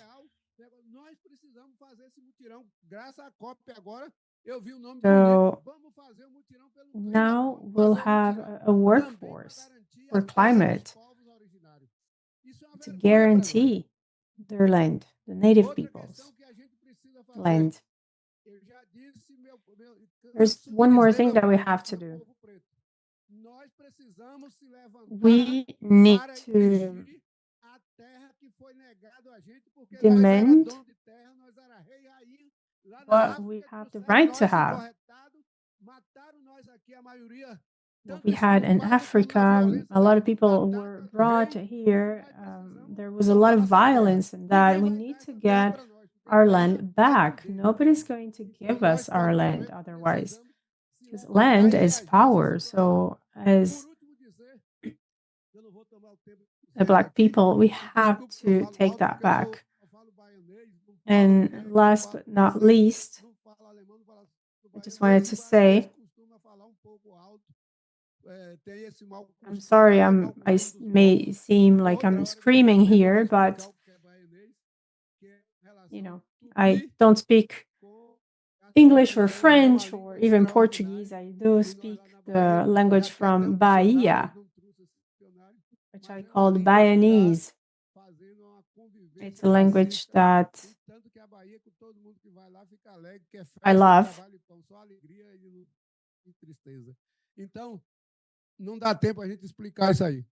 So anyway, let me go back to my point. Thinking about the climate now. It is a very serious issue. The thing is, it's not like we have created that. We have the solutions, but nobody wants to hear us. They don't want to hear us talk about the African diaspora. So what's going to happen here, ladies and gentlemen? Essa ignorância que nós temos hoje com a urbanidade, que eu chamo urbanoide, é uma ignorância sem precedentes. Believe that people are being very ignorant right now. So we have a capital such as Sao Paulo with 13 million people. Most of them cannot do anything. Others are in misery, they're asking or begging for money. If you go to Bahia, you'll see over 20 million people in the capital. Everyone's trying to do something. Everyone's trying to focus on the GDP, and there's no GDP. And the land is completely abandoned. You know what's happening? Vale do Rio Doce is destroying everything. And besides taking all the minerals, they'll destroy rivers and the nature. And then they'll come to COP and pretend they're worried about the climate crisis. So for me, it's really terrible to see that happening. They're trying to sell everything. They're trying to sell the country. Is that what we want? With the amount of water that we have in the country, there's no water in the capitals. So is that what we want? We want to sell all the minerals, all the ore in Brazil. Do we want to export our water and have monoplantation? Do we want to sell our cultures to other places, our crops that are poisoned? Darcy Ribeiro used to say that our destiny is to be a real human society, but we need to react. Somebody was saying that our situation, somebody was talking about 10%, right? With science, with technology.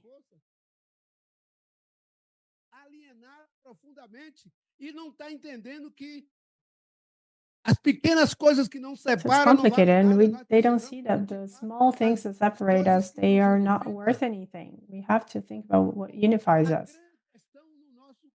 The main thing here in our soul, there's a feeling of love with nature, and well, to wrap up, I just wanted to show you a couple things. Just a couple pictures, maybe 4, just so you can see that it is possible to leave a terrible situation and rebuild nature. And I've seen a sister of us, Ana Primavera, she said, healthy soil, healthy people, healthy plants. Before she died, she said that. So this is what we have. Do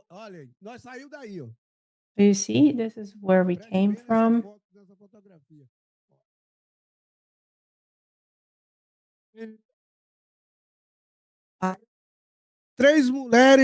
You see that picture?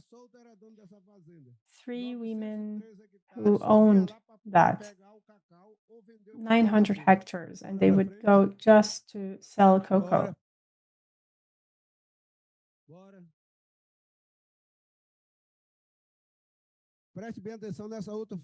Take a look at this picture.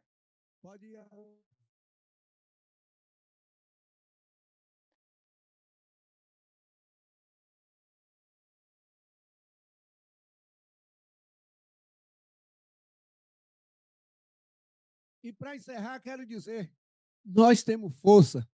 You see, we are strong, we are hope, we are love. So why stop that feeling of grandiosity and hope?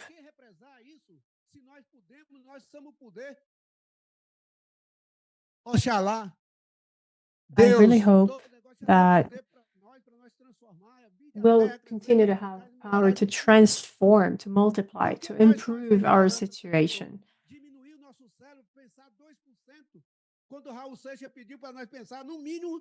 We need to think about more things. Raul Seixas asked us to think about at least 10%.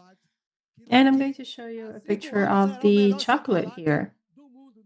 In 5 years, this is going to be the best chocolate in the world. It's not going to be from Switzerland. It's not going to be from Europe. It's going to be from Bahia. Thank you.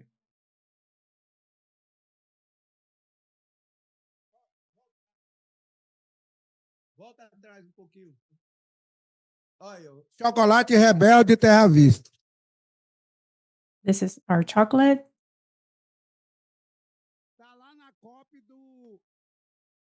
And you can find it on one of the stands if you want to try it. I'm sure you'll like it. And we need a lot of hope. This gives us a lot of hope. Thank you.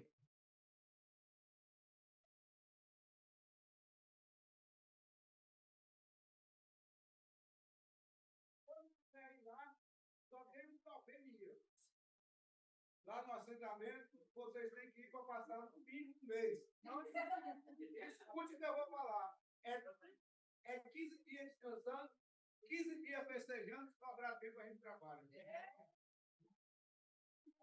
Gente, muito obrigado. Não precisa falar mais nada, só fala mesmo, Joelson, é o nosso mestre. Thanks, everyone. Thank you all so much. Obrigado.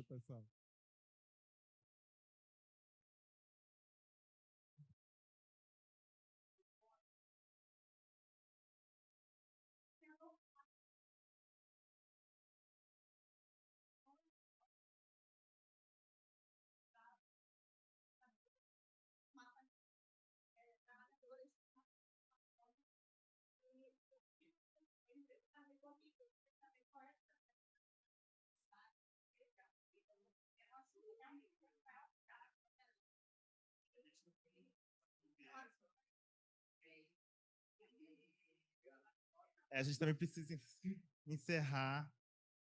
Desculpa. Well, we're going to wrap up É now. porque, de fato, a gente já está com o horário muito apertado, gente. A gente já está atrapalhando a mesa da Rede de Fundos Comunitários da Amazônia, que também vai chegar daqui a pouco. Nossa We're equipe going também to have precisa our next almoçar. session starting soon, and we still have Eu to queria have lunch. agradecer So let's demais wrap up. essa Thank you abertura all do so Cristi. much. Obrigado, Once again. ter você aqui conosco. Been an honor to have you all here. Hello. Passar a palavra agora para a Vitória. Thank you. And let me turn it over to Vitória now. Salve, gente. Boa tarde. Hi, good afternoon. Estamos encerrando aqui agora essa nossa mesa. Well, this is a wrap. We just wanted to remind everyone that we're going to have 2 more activities in the afternoon, starting in about 35 minutes. If you want to participate, you can join, you can scan the QR code. That's also going to lead you to a form, right? So you can give us your feedback. Thanks, everyone. Thank you to Isabella Canto for receiving us here, and we're going to be here until the 20th. So please stay tuned to see our program, our agenda. And we request that you please leave the headset over here with Sophia. And now we're going to empty this space so that we can get organized for the afternoon. Thank you.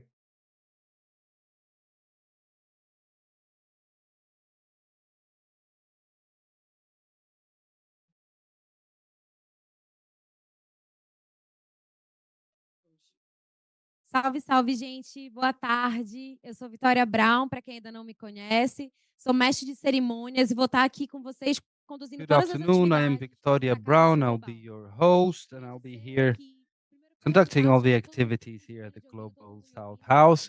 I hope you're all properly equipped with your headsets, listening properly in different languages, of course.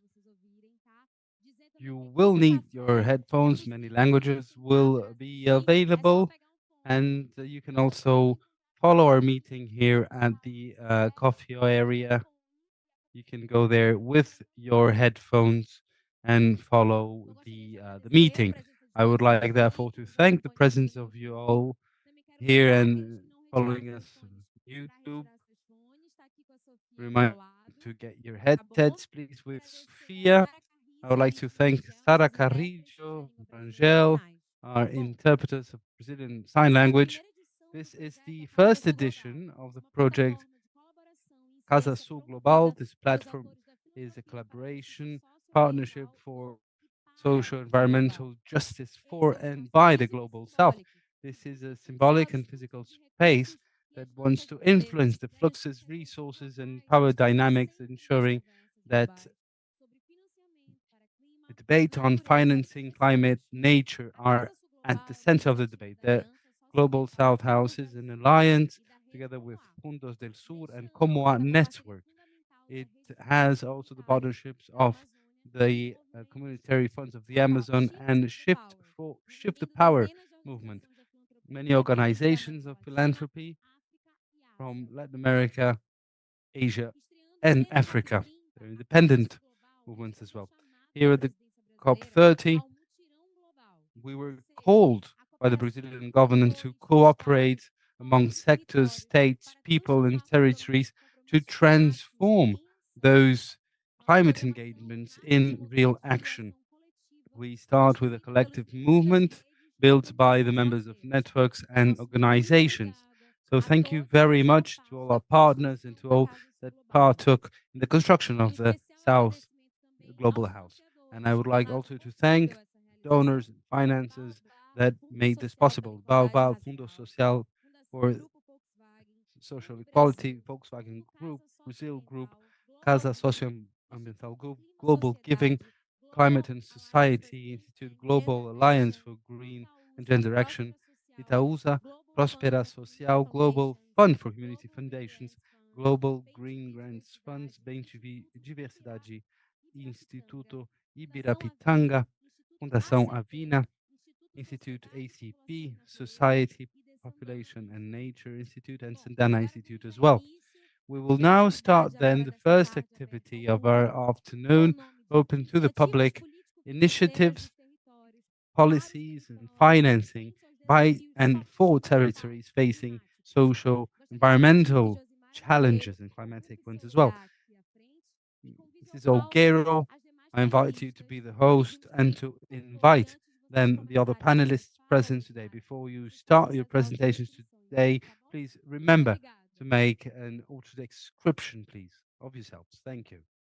The floor is yours.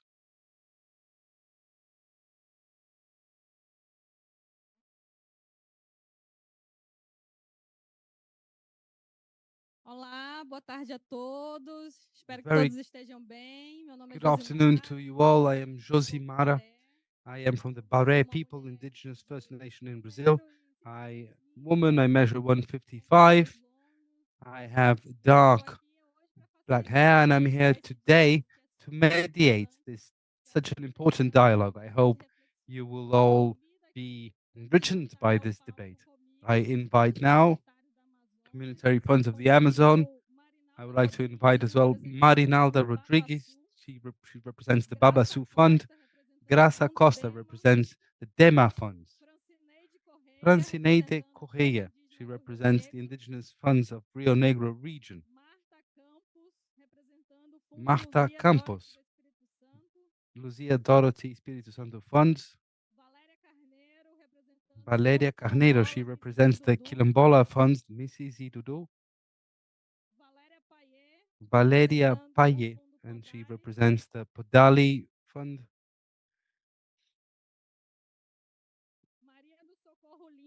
Maria do Socorro Lima, she represents the Pushirung Funds.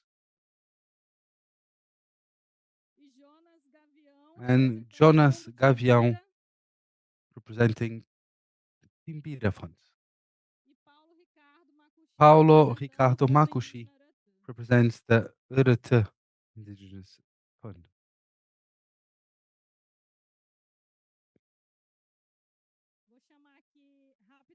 I'll call then now quickly our young indigenous leader from the Apishana group, Raquel Viana. She will make an opening, a chant, so as that we can really feel the energy and call the energy of our First Nations. She will make a chant together with the other panelists, and we ask you all to rise, please, to follow this dance and these words that she will guide us with.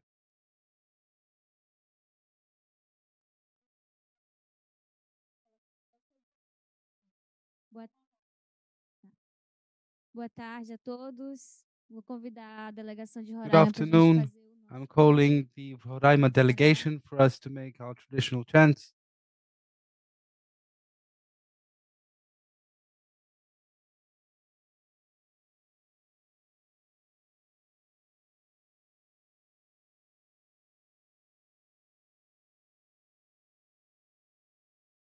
Recording in progress. Convido a todos para fazer o canto e a dança com a gente.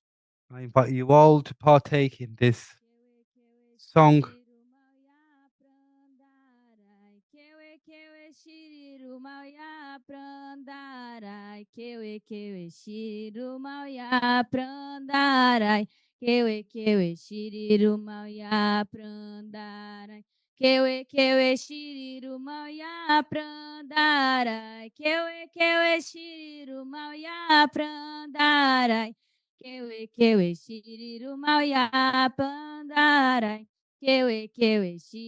mauya prandarai. Upa baturu tazen, upa baturu tazen, upa baturu tazen, upa baturu tazen. Opa baturu tazen, opa baturu tazen, opa baturu tazen, opa baturu tazen. Opa maceni cabo, opa maceni nambó, opa baturu tazen, opa baturu tazen. Opa baturu tazen, opa baturu tazen, opa baturu tazen, opa baturu tazen. Upabaseni kabau, upabaseni nambau, upabaturu tazen, upabaturu tazen. Jaime Manauano. Obrigada. Thank you. Thank you very much. Thank you, Raquel. Thank you to the delegation of Roraima here present. Let us take our seats.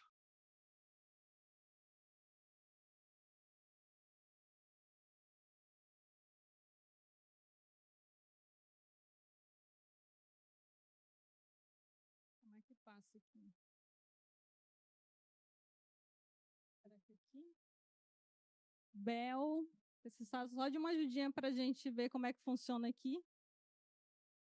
Please, Belle, give us a hand for us to be able to change the screen. Yeah, there we are.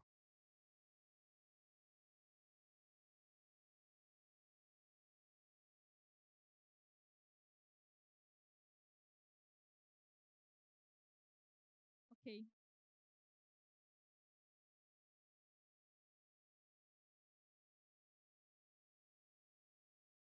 Não.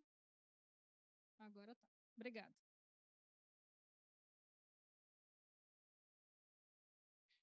Bom, espero que todos estejam felizes. Esse é canto de abertura. I hope you're all very happy today. This song was dedicated to the spirits from our First Nations. We will hear real stories of financing mechanisms that exist in the Amazon region that are implemented to protect the territories and to support initiatives that comes from our roots, our traditional communities.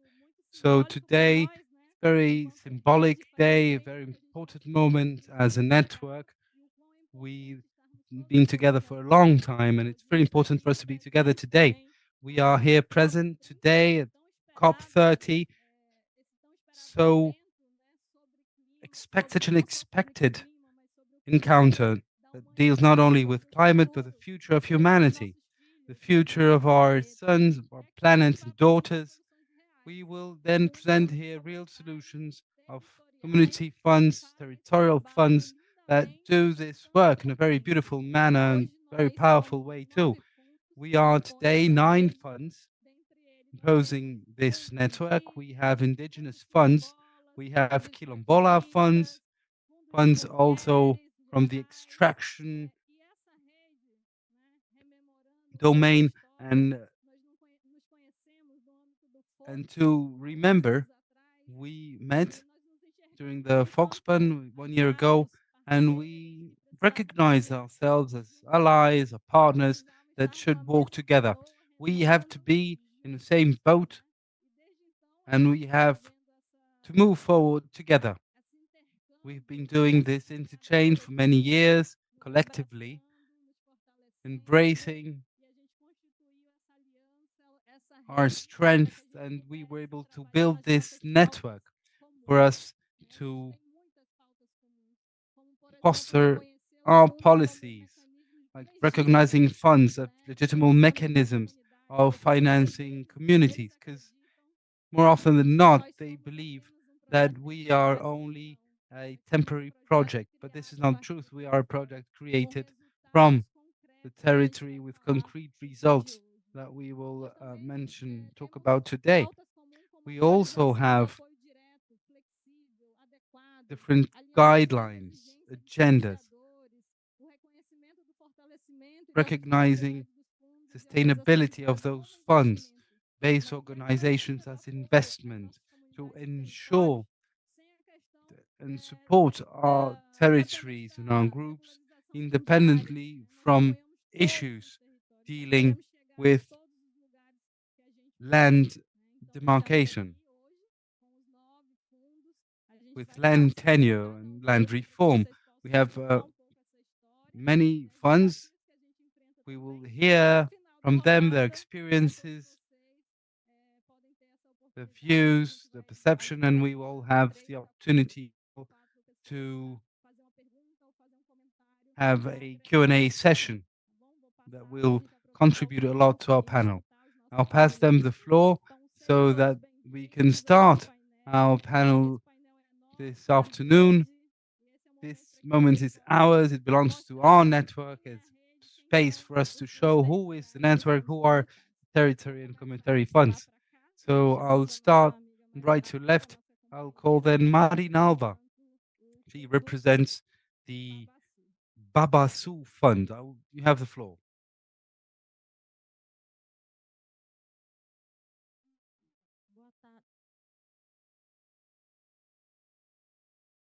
Boa tarde a todos e a todas. Eu sou Good afternoon to you all. I am Marinalda Rodrigues. I work with the Babasu coconut. I am from the state of Piauí, and I coordinate the MIXCB, and I represent also Babasu funds.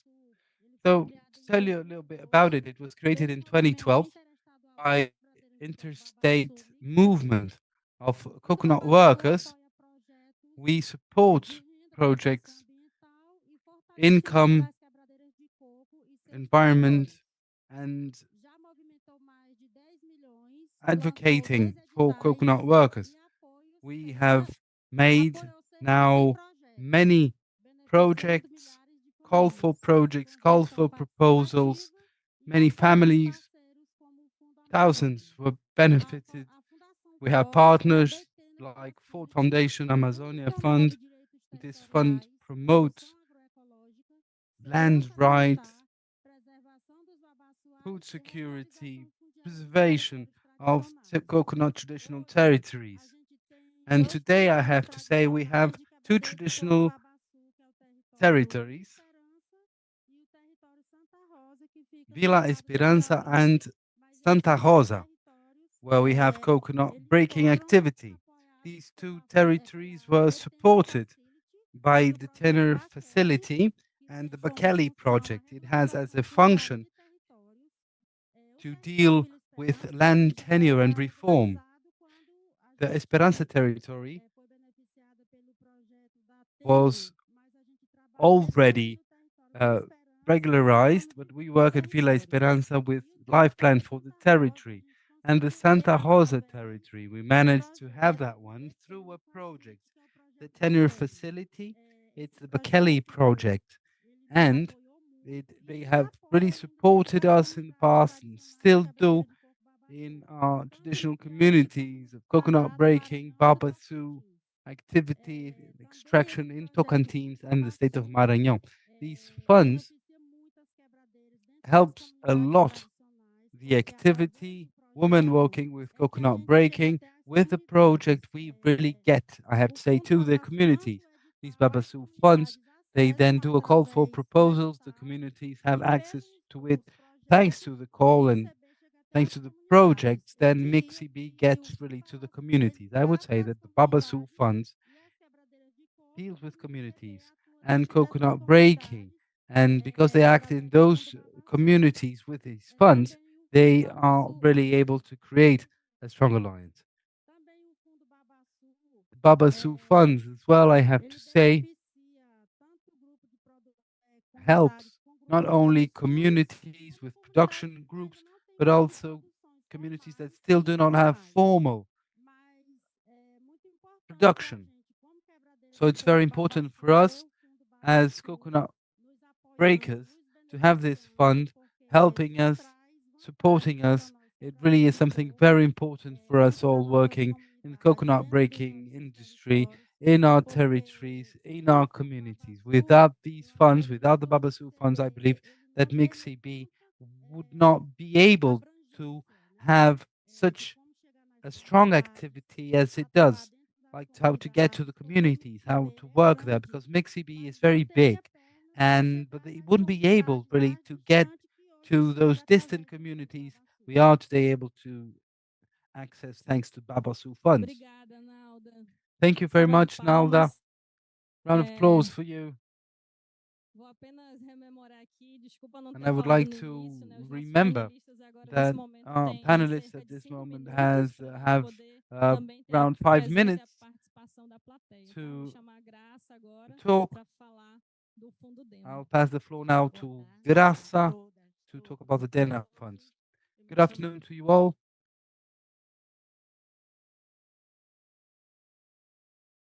precisa colocar, quem não pegou o fone de ouvido, por favor, se dirige aqui a uma mesa do lado esquerdo para I ask poder you all, ouvir. please, to get your headsets to be able to hear properly.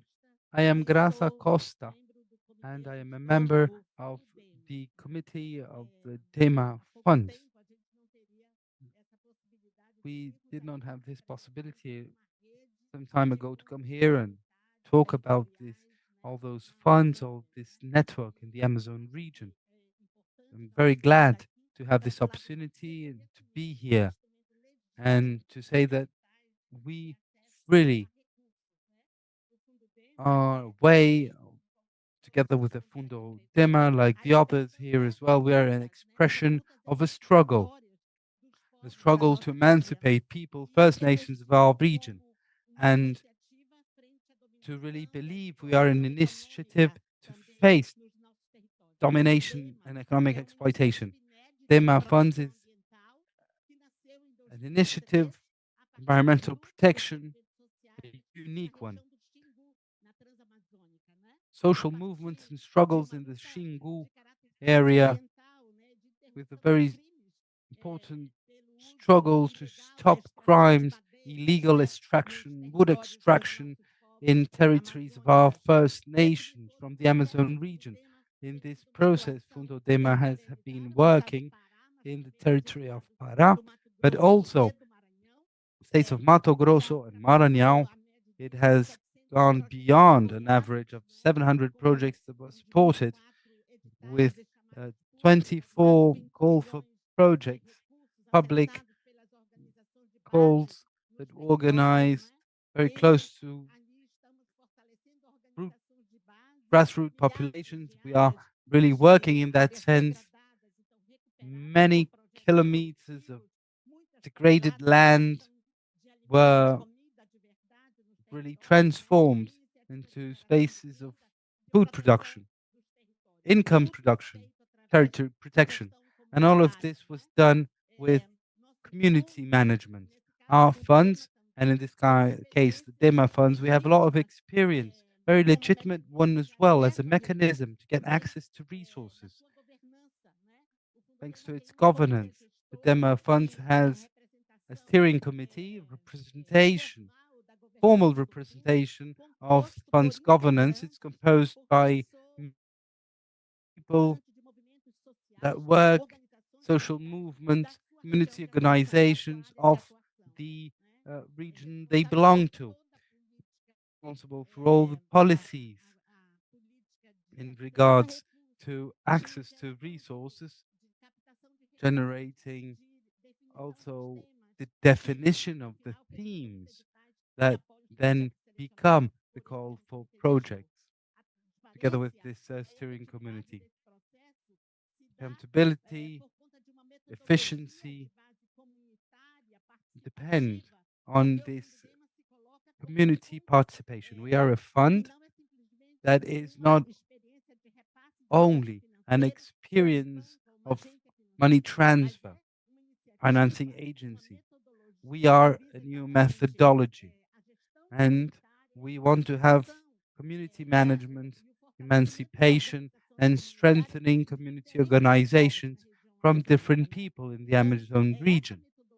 This is the methodology we use, and it has very positive results. We really hear the demands of territories. Many grassroots organizations that did not have an experience with to have access to funds with the DEMA funds now they have other resources as well for their own communities, and that's something very important to say and to underline. These organizations, when they are supported, they become stronger, they become alliances, a meshwork of networks, and here we are discussing in the context of a COP, knowing that we have indeed great challenges in front of us.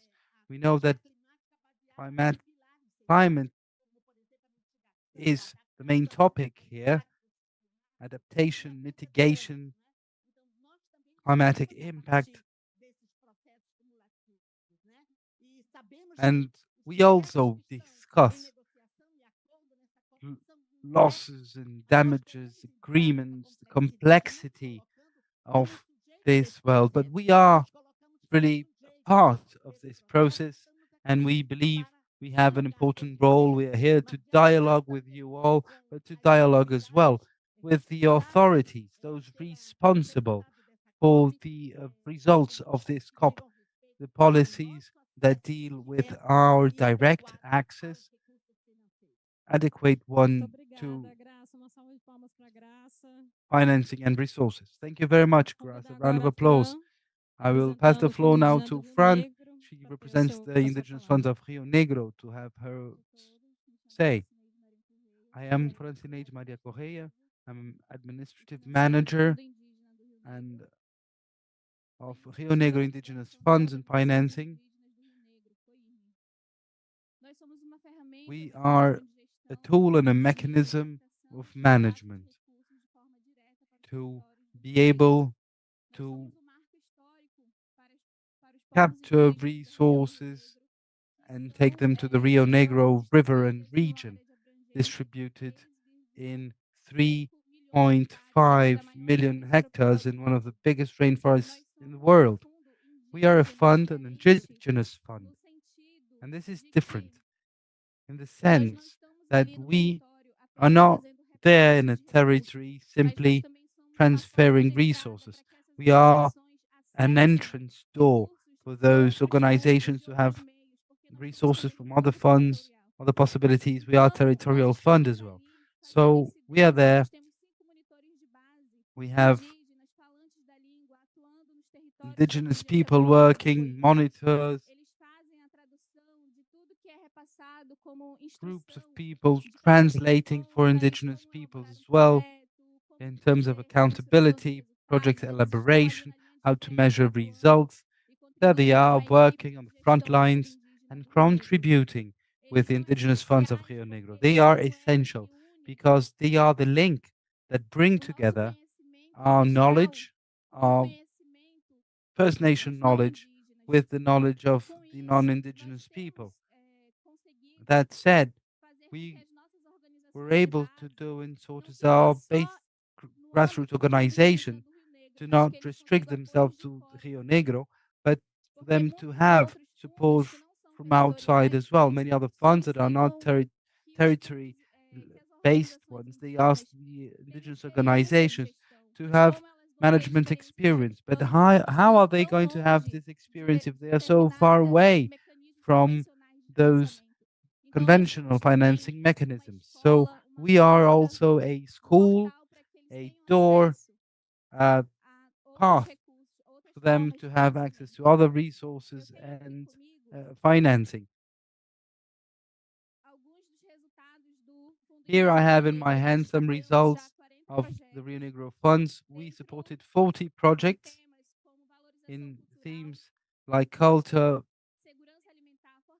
belonging, strengthening the institutional aspect of the organization, sustainable aspects, and we also want to work in those 12 PGTAs elaborated in our territory.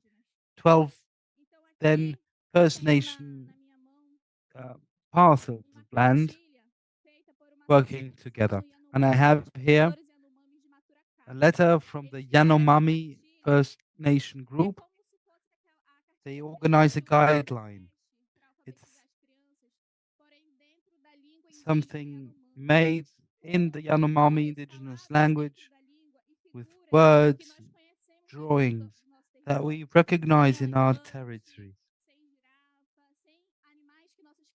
Animals that we know and that we've seen. So this is inclusion, to take into account our own forest, its animals, its representations. We have here a catalog of the Amiarn Association, and this is a catalog where they show the work they do in their territory. To date, they are all supported by other groups. They want to protect the areas where protect their crops, their handicrafts, the ways of doing and being in a territory. We want the world to know us. And this is why we are here today at the COP30, and we gather as a network because we need to hear the voices of those associations. We want the world to get to know the work we do in our territory. Thank you very much. Thank you, Fran. Thank you so much for Indigenous Funds of Rio Negro. I'll pass the floor now to Marta for her to talk about Luzia Dorothy funds. I'll give you 5 minutes. Good afternoon. It's a huge pleasure for me to be here representing the Luzia Dorothy do Espírito Santo Fund. I am Marta. I live in a place called Pai Lado Grande Territory in Santarém, Pará. And today we are two women here representing the Luzia Fund. Sileuza, our sister, is here as well, present. So movement, women's movement, is stronger and stronger. It started in the fund with the Luzia Fund construction created in 2014, and only for those working in rural areas of the Santarém and Baixo Amazonas region. Then it was extended to the Trans-Amazonian route. And in 2015, we gave more life to women's associations. In the past, we had certain groups that were organized, but they were not associations per se. So we were able to strengthen its foundations. In 2023, we had, after the pandemic, we had a huge climate challenge, which was a drought. So we had a lot of suffering, loss of production. We had fairs, family agriculture. We could not participate. I mean, our production was lost. So we had a very tough moment. And still, after a while, we did not give up. Women are very resilient. They continue fighting and planting, because it's not just, the problem is not just the droughts. It's also agribusiness. It's the poison, as we call it, that is being used in our territories. There are cities that are completely focused on agribusiness, so it is a challenge for us. But, you know, as women, we are very stubborn. We are not just going to sit around and wait.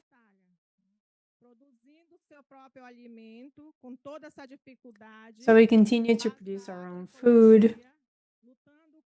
We continue to fight against those huge impacts. And this has strengthened our community. And the Luzia Fund has also participated in this network, this important and large network. It's a very strong network. And the idea is to really be stronger and exchange ideas, and we want to have something even stronger, even better for our associations. So it's not easy. The space where we are, we usually say that, you know, we talk about our difficulties course, we have our victories because we will not give up. We are persistent, but it's not easy. So that has helped us in our network. We want to also share our experiences, our challenges, and with the other funds that are stronger now, we want them to also help us with the right direction, because the fund does not have its own resources. We're still fighting, we have not given up, and we have hope.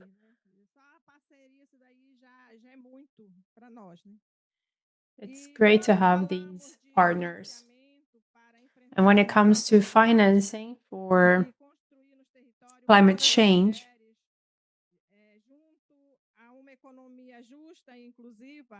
and when we're talking about inclusive economy also, this would be a life without violence for women. So we are the answer. Excellent. Thank you, Marta. Let's turn it over to our friend Jonas now, representing the Timbira Fund. Hello. Thank you.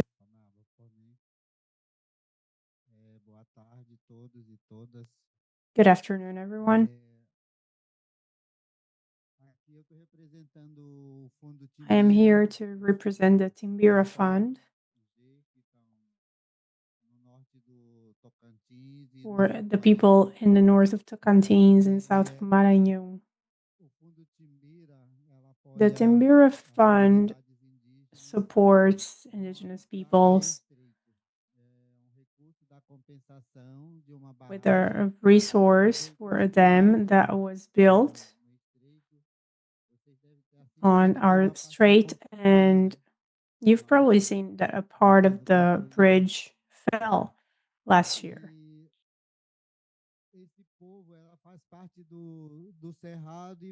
So this is part of the Cerrado and the legal Amazonian territory. So there's a transition. This territory comprises 1.2 thousand hectares of territory that we try to protect.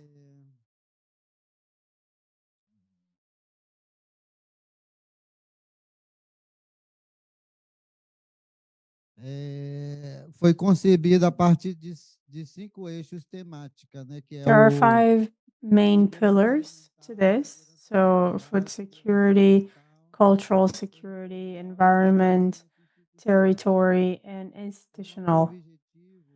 And our goal is to basically protect the territory for this indigenous people through supervision and monitoring of these territories. We also want to help indigenous peoples be trained, receive education on environment, to also recover in many areas within their land.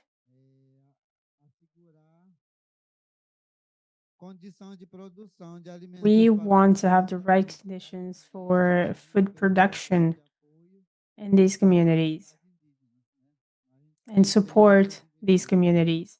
That's our goal.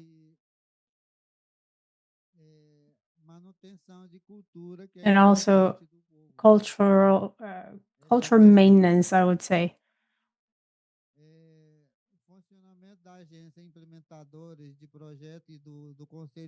We also want to be able to implement projects. There is a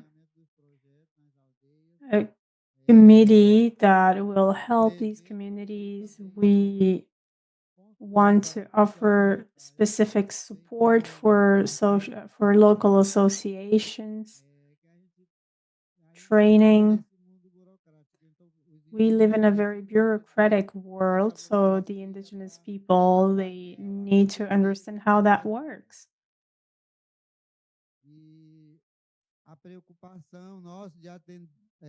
Our concern is to have projects to protect and preserve the cultural heritage that we have. There are many territories where we're trying to have the land of these people respected. Our fund supports this initiative by the people. About the activities, well, they depend on the internal process of every community, but the idea is to strengthen food production systems, culture, and other aspects for every community. And the goal for our organization is to implement these projects in indigenous lands.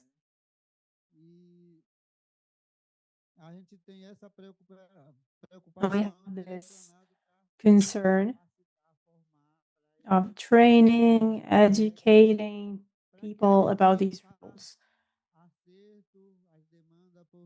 We are fighting to make things function for them.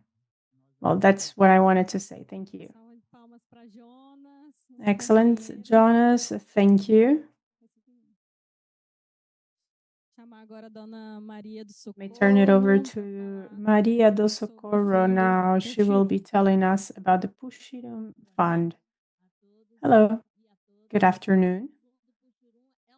The Pushirum Fund is a fund without a fund for now, but we're already being supported. We have SPN helping us out. We're now building, we are faithful that this is going to work out, and we're living this moment of structuring, and we're being supported by other partners, GIZ, TNC. I mean, many people have been helping us out. But the Pushirum Fund is from the Amazon. The main area of action is in the states where the Amazon is. And this is a collective instrument, as you can see. Pushirum is really a workforce. It's a collective thing. So right now, we're building this fund. Also, with the support of CLUA, we have already launched our first call for help.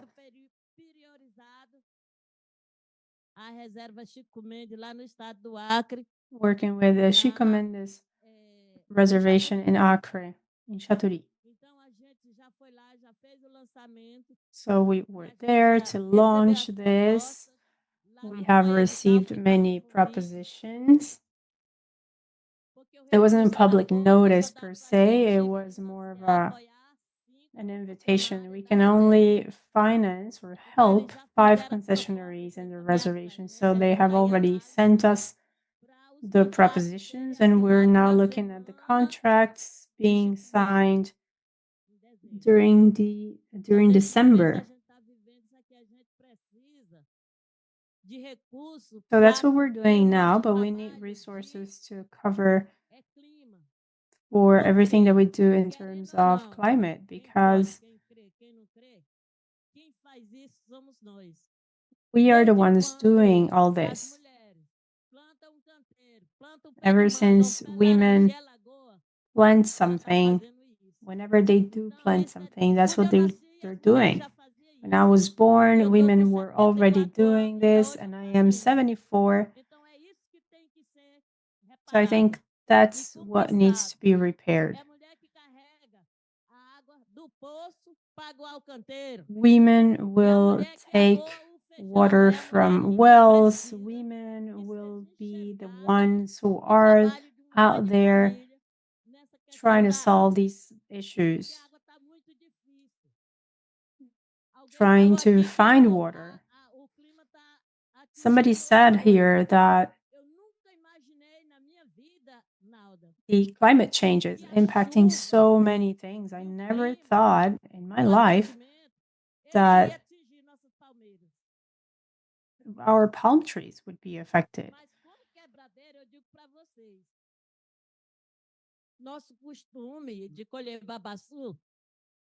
We usually have babaçu from beginning of May until November. And now we're starting in September this harvest. So who can explain that? Why is it taking so long? Is it about the weather or is it not? So this is, just an example. And we are now dealing with this challenge.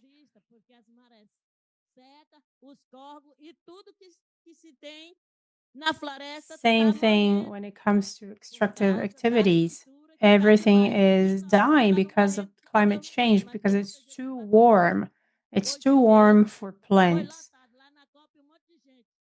Even during the COP, for instance, a lot of people were complaining about the warm weather, but that's because of the weather. I mean, this is something that everyone needs to think about, the government and us. We cannot just sit down and wait. We have created these networks to be stronger and to do something, because we are the ones who know who needs help out there in the communities. So anyway, we have created the funds, the community funds, because of that. And it was thanks to the people that these funds have been created. And a lot of people came to help us. They have been helping us to strengthen this network.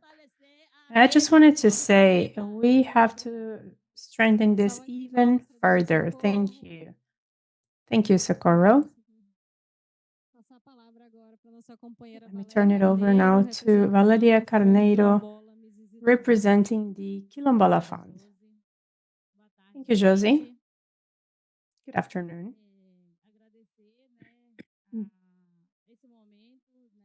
First of all, I wanted to thank you for this interesting space, this great moment. I think it's important to create this space to strengthen our initiatives. I think it means a lot. We started creating the network at FOSPA, another initiative. And of course, during the COP30, we also had to be together and celebrate. I think it's not just about looking at the funds. We're also here to celebrate another moment together in our accomplishments. When we created the funds, we had the Podali, and we all noticed, how these funds were created. We didn't create everything, but we were there during creation. So the Mizizi, for instance, a Quilombola fund, well, this is an expression in Yoruba, the name of the thing. And we understand the importance of our ancestors thanks to that. So we've been also working with the demands of the Quilombola communities to have a mechanism, a financial instrument that could allow us to have resources getting to the right people. As Jonas was saying, and some other colleagues here,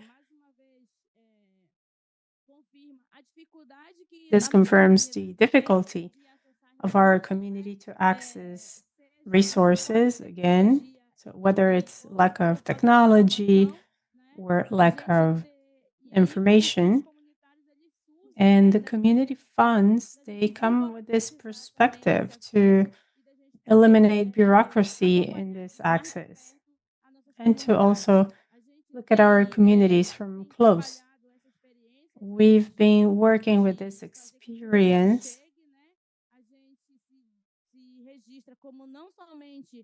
We are not just here to reassign resources. We're also looking at this commitment to be a political instrument, to offer education. I think the Mizizi Fund, just like others, will have a close supervision of these projects and try to educate the quilombola communities, of course. I usually like to talk about the importance of doing that in practical terms. So we have projects being written and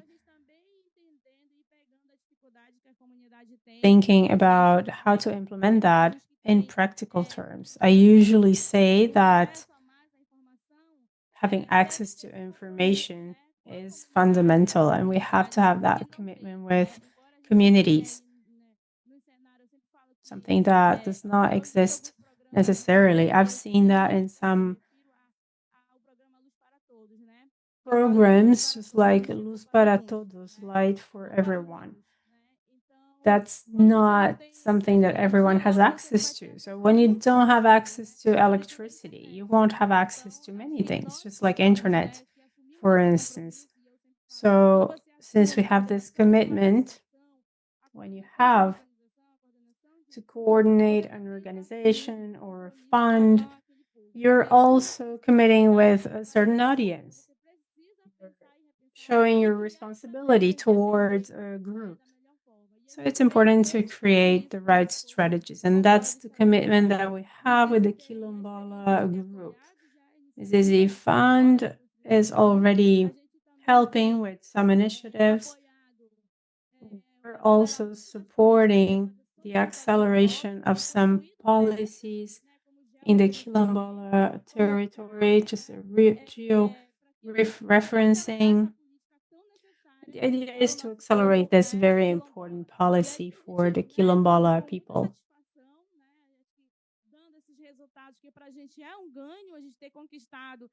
I think it has been a great accomplishment for us to have an ACT with ITERPA, for instance, which is one of the institutions in Pará. We wanted to share these results and share this victory because the indigenous people, the Quilombola people, we know how it has been, to go beyond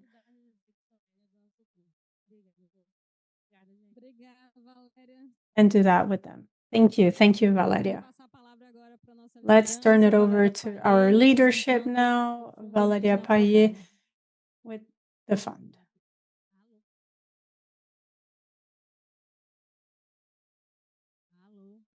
Bom, boa tarde a todos e todas. Boa tarde a todos e todas. Acordaram, vamos acordar, meu povo. Então, eu primeiro queria falar, antes de falar né? Eu acho que essa representação que estamos aqui da rede de fundos comunitários, ela é parte dessa construção grande que a gente está fazendo junto com os outros parceiros. E a construção dessa casa é together with our other partners, the construction of this, we really have a special moment, a space that allows us to discuss such an important topic, which is financing. I have been this morning following what was said, and there is really a link, a very strong link with all that we have been saying in terms of our territories, of the experiences that we are having. Many countries all over the world, many places, with this engagement we have with our traditional people, our First Nations, our indigenous communities. That's where we come from. Those are our territories. If someone is hearing us now, whether in English, Spanish, Portuguese, if there's one thing I want to say, of course, language is something that is a barrier for us in many ways, but our actions are the same. And indeed, how is it that this brings us strong. How is it that our actions have the same objectives? So I would like to say, first of all, congratulate this house that is putting us all together with a real vision of such an important debate. And indeed,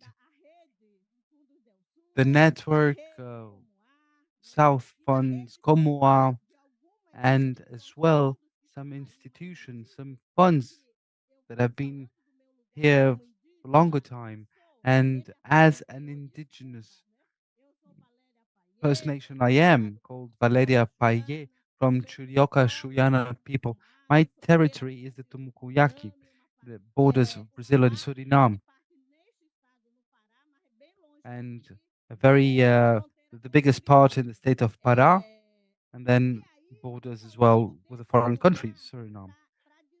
So this is where I stand from to talk to you, how all the processes have been very important as well to strengthen First Nations, indigenous people in their own processes, like Fundo Brasil, human rights, and to conquer our rights. They were really very important to that. And here we are. We learned a lot, and here we are after a journey of many partnerships that were signed. Today we are with the Podali Fund. It was created by the Amazon movement group 5 years ago to promote and strengthen the autonomy, indigenous rights, and management of our territory and environment. And we are a reference to really help our territories. And what I can say is that we talk about many dimensions. It's not only a territory that is marked, but it's where we are. Um, I do not cease to be a First Nation because I don't live in the community. If I live in the capital like Brasilia. So throughout this construction and all those debates, Podali really support all the people. But we work in the Brazilian Amazon region where Koyabi acts as descendants of Koyabi. This creation, this territory, this Amazon region where we work in general terms.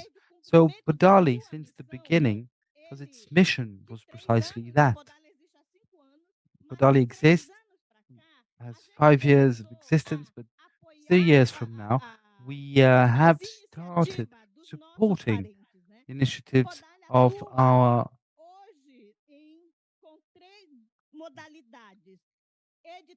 relatives. We work then with three modalities. We have call for proposal. We're not reinventing. We're talking about do from the perspective the ones that really are on field. We have to change this discourse, this narrative, and to say that we will be supporting from what they really do.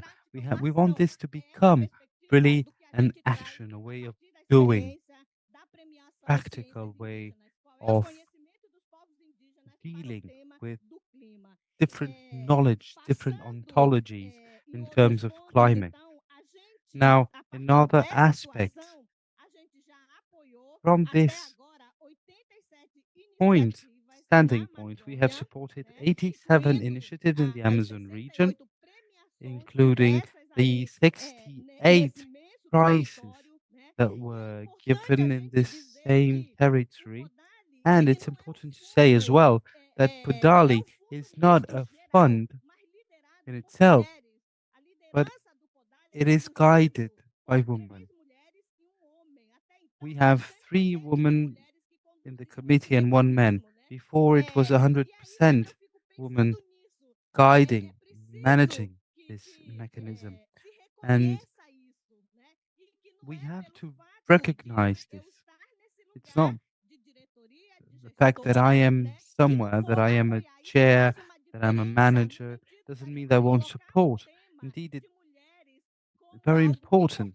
We have to underline genre theme, something very important. It really creates a lot of difference. It's absolutely fundamental to have women in charge, and it shows it has proven to work so much more efficiently. In our territories, in our small territories, when we look globally, we see that we are very much interlinked in our processes and what we do. So I believe that we have 74 initiatives that were supported, women initiatives, then 78 done by youngsters, and COAB with its action divides the Amazon in 64 regions.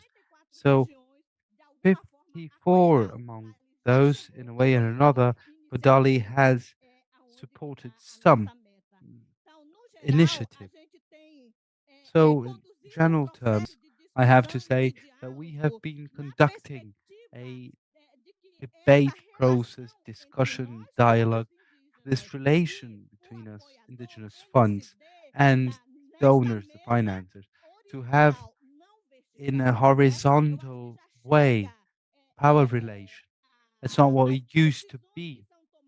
The decisions are done then with us. Institutions that want to support say, well, yes, we rules. So that to us sounds like colonialism. So we say no. We have to talk equal to equal. We have our own rules and we want an understanding. What are our common agendas? How can we play together? And we also have to consider that it's important for our territory not to have so bureaucratic measures. Many First Nations don't even speak Portuguese in the case of the Amazon region, for instance. And sometimes we have a lot of relatives that do not partake because they're not formal ones. So those are challenges, you understand, that are very important for us. So we have to look into this, and processes like this, meetings like this are very important for us to be able to act as a network. That's very important, really. And I would like to thank the opportunity to belong to such an important network. I've been learning a lot, dialogue, interchange, building together, belonging together. And furthermost, we have been doing this in regards to other spaces in this dialogue, in this efforts. This field for us is a very difficult one, a complicated one indeed. We don't understand very much their language, their ways of doing, but with the support, with our support and other networks, the dialogues we have been doing, we have been able to decide forward in a structured way and together. In that sense, I think it's very important for us really to be together. This is a very important space for us. It's a global discussion, and we want to partake. COP30, this space is for us as well. More energy that feeds our minds. Those debates are very important. I would like to thank you all very much. My relative, Indigenous First Nations, colleagues, partners. We will carry on this path because the answer is among us. And that's what we have to find. Look into ourselves. Thank you very much. Thank you. Thank you very much, Valeria Payet.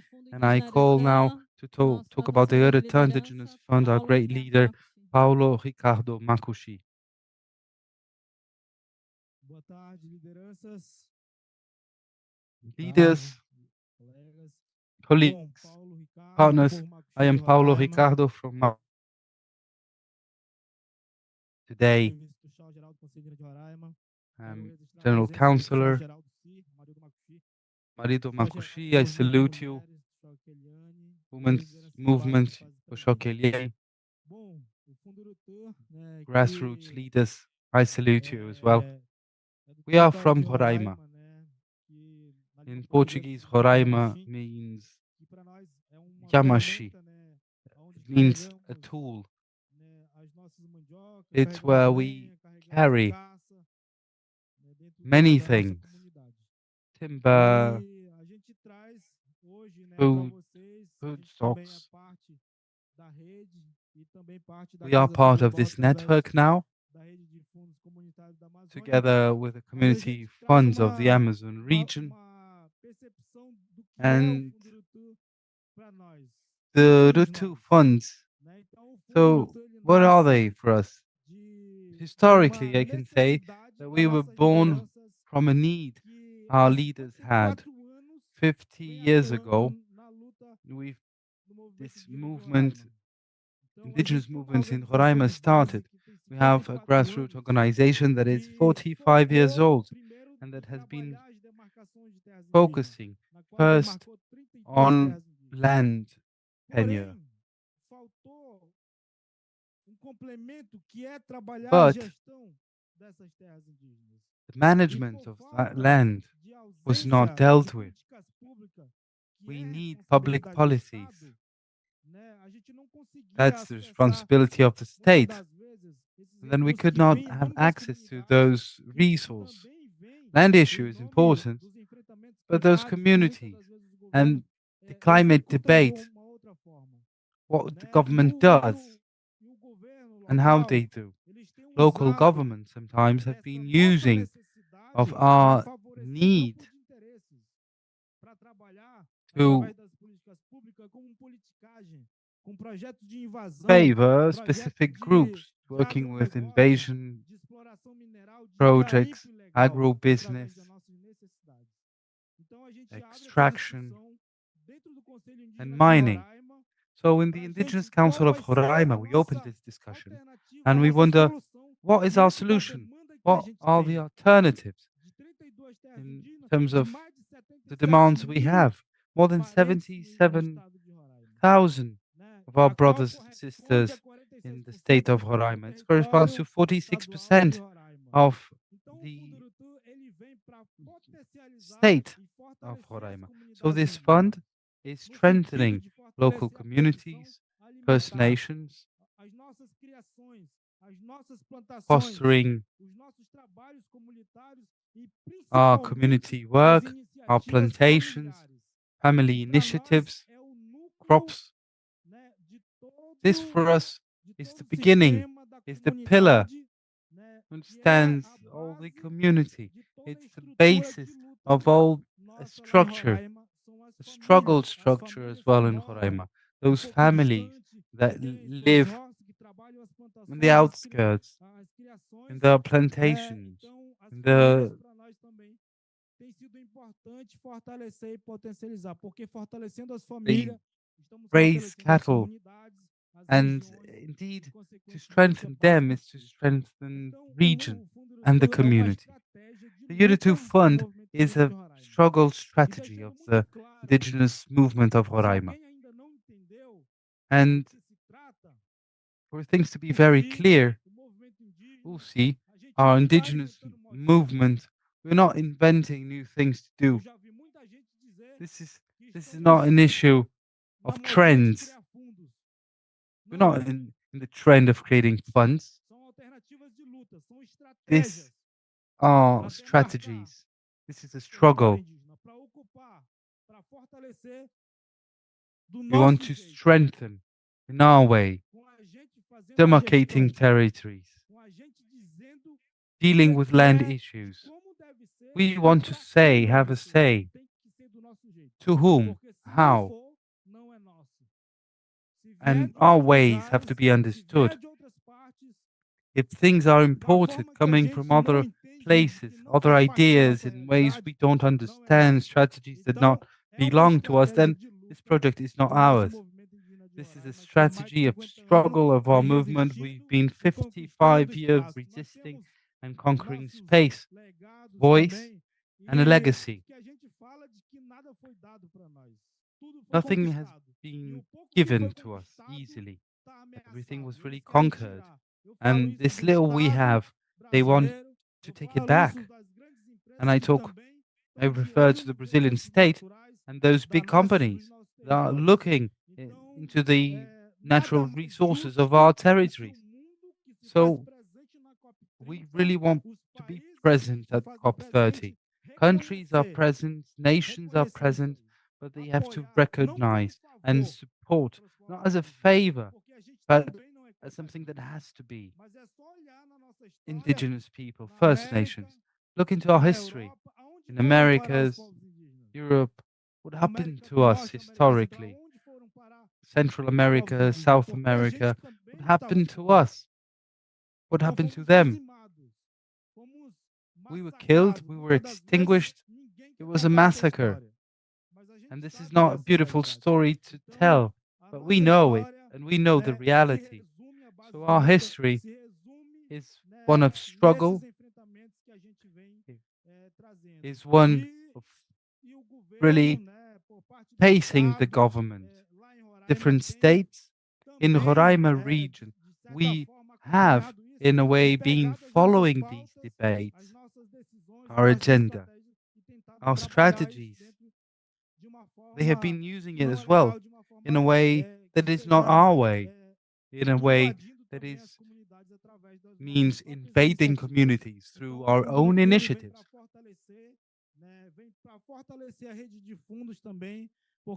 This fund then strengthens the network of funds.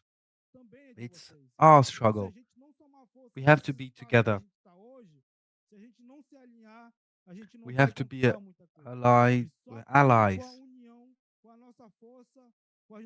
Union, joint forces, struggle strategy.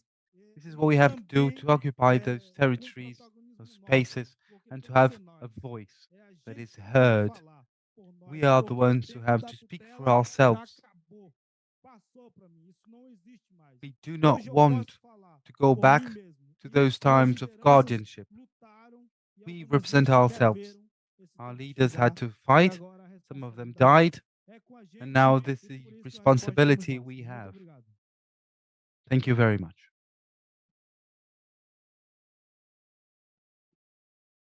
Uau! Que potência é essa rede, mais uma vez That was reforçando amazing. Thank you so much. What a powerful say. It really is quite an honor. We have pride to do this work with the territories. And sometimes one could ask, what's the difference between you and other territory funds that exist? Well, we are born from our social movements, from the demands that come from the territories. These funds are managed by people who live in those territories, and that is so important. We build a path thanks to what we live, what we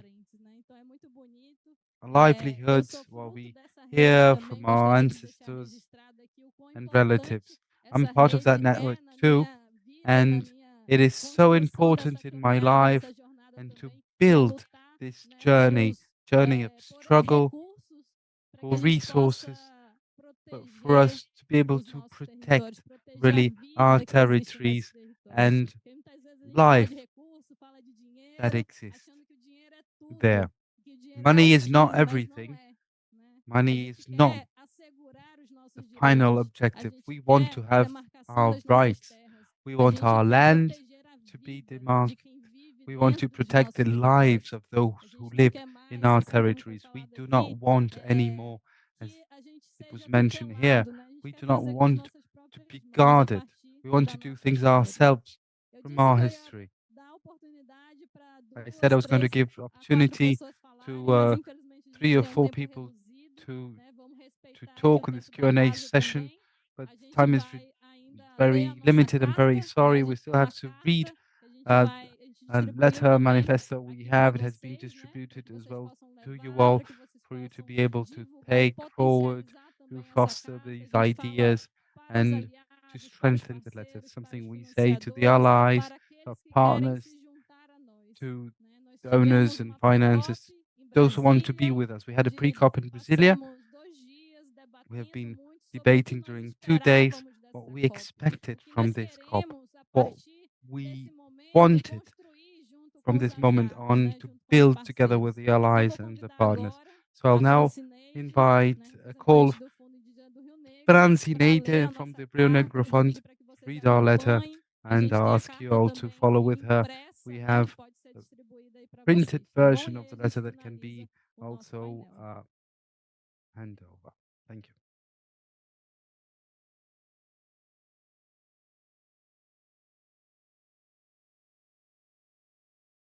Nós, Fondos da Amazônia Brasileira, As representantes de funds povos of the Brazilian indígenas, Amazon, povos afrodescendentes, representatives of the indigenous peoples, representative of the extractive activities articulated in the funds of the Amazon. We would like to talk to the presidency of the COP30 of the UN on climate change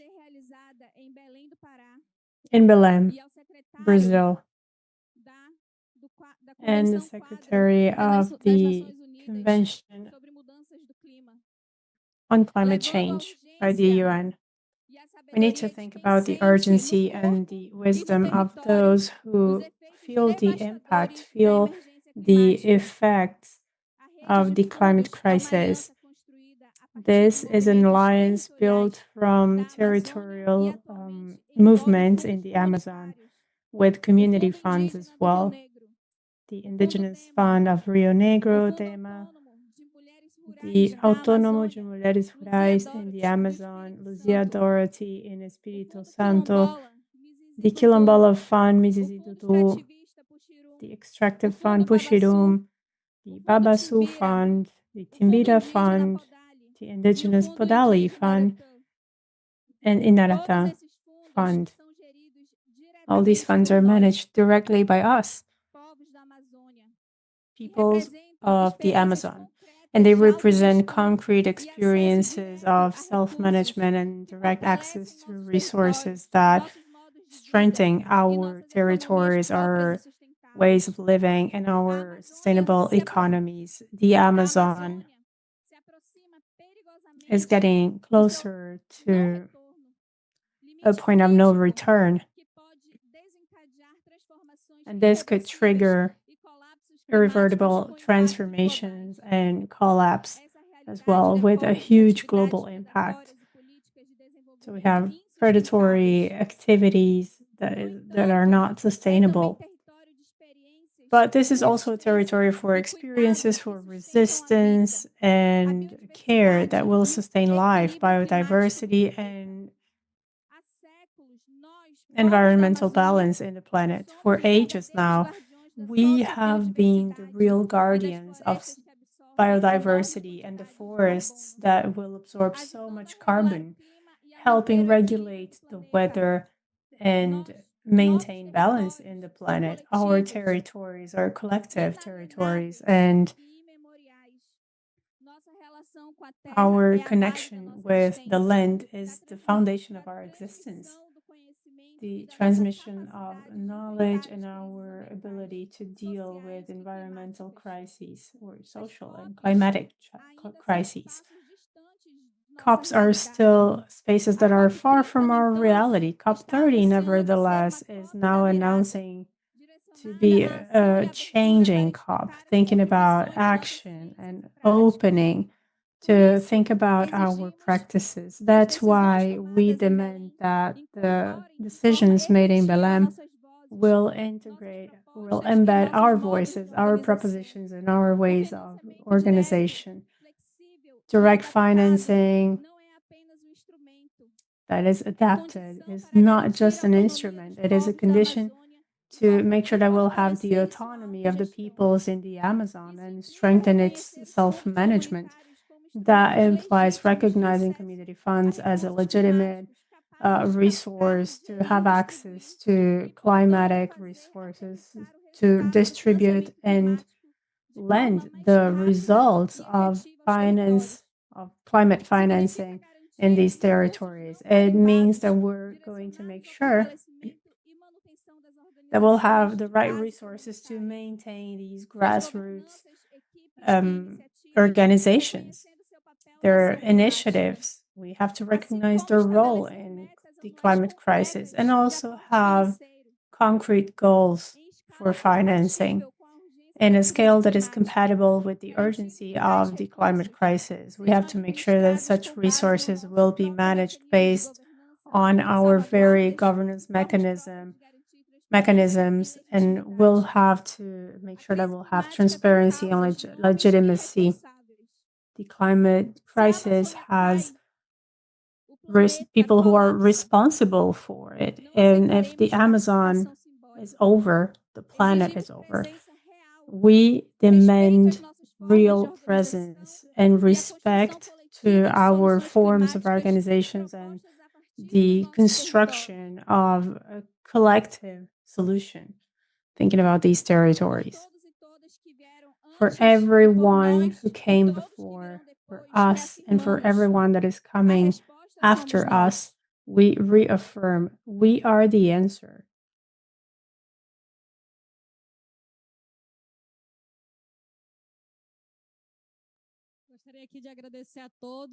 I'd like to thank everyone, all of the partners, Casa Sul Global.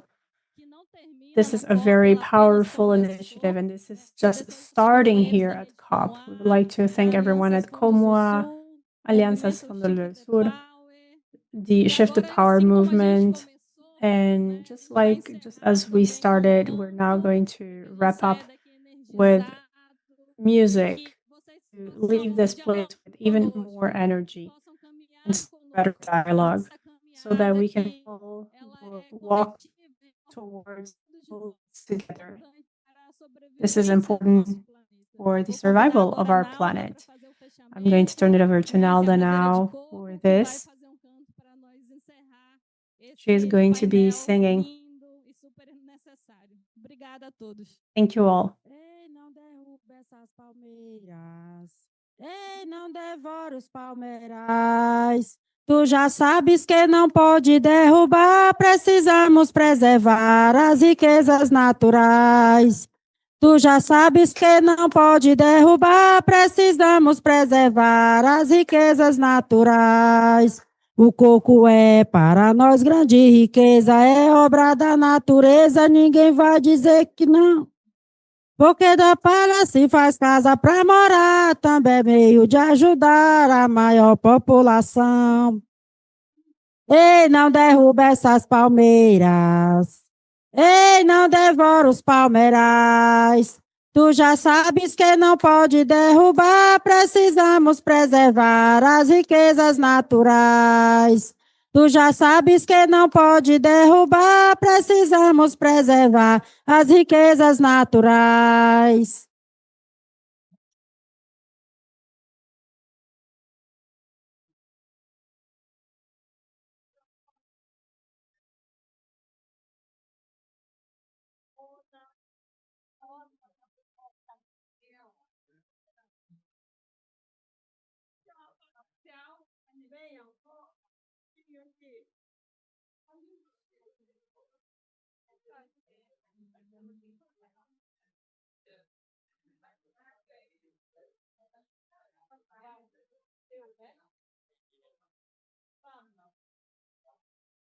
Obrigada. A gente fazer um vídeo. A resposta somos nós. Vamos lá. A resposta somos nós. A resposta somos nós. A resposta somos nós. A resposta somos nós.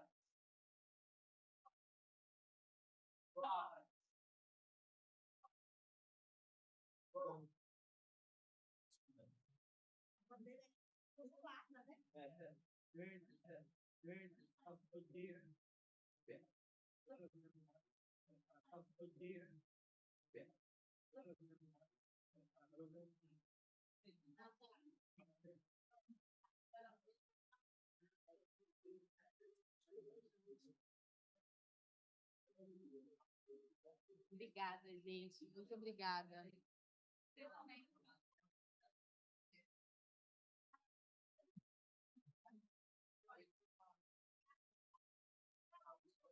Estamos encerrando essa mesa, mas lembro a vocês que ainda temos a última atividade de hoje, que vai acontecer às 4h45. Para participarem, inscrevam-se através We do have QR one more Code que está activity nas at nossas sinalizações. 4:45, so in about 40 minutes.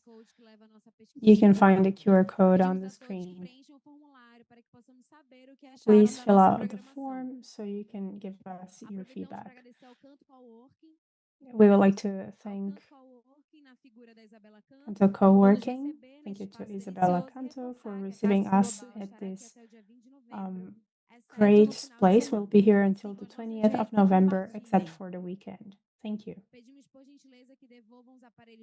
And please return your headsets over there. We're starting registration for our next activity, starting in about 35 minutes. And we're now going to empty the space here to organize everything for the next session. Thank you. Agradecemos novamente as instituições financiadoras da Casa Sul Global, Baobá, Fundo pela Equidade Racial, Thank you to Baobá, Fundação Grupo Fundo Volkswagen, Fundo Casa Socio-environmental, Global Giving, Instituto Clínica e Sociedade, Global Alliance for Green Action, Itaúsa, Próspera, Foundations Global, BenTV, Instituto Ibirapitanga, Fundação Abina, ACT, Sociedade População e Natureza, and the Samdhana Institute. Thank you.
Recording in progress.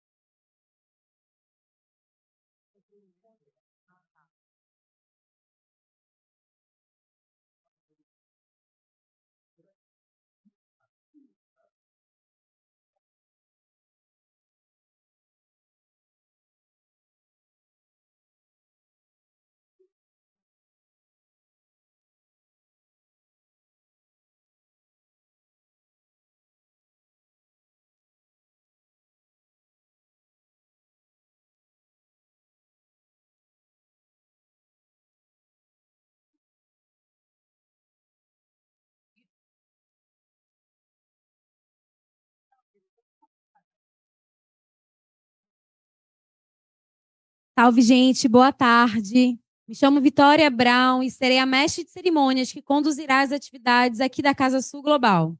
Eu sou uma Hello mulher everyone, good afro. afternoon. I'm Victoria Brown. I am an African Amazonian woman with a yellow flower dress with animal print. First of all, I would like to thank you all for coming and for those who have connected on YouTube.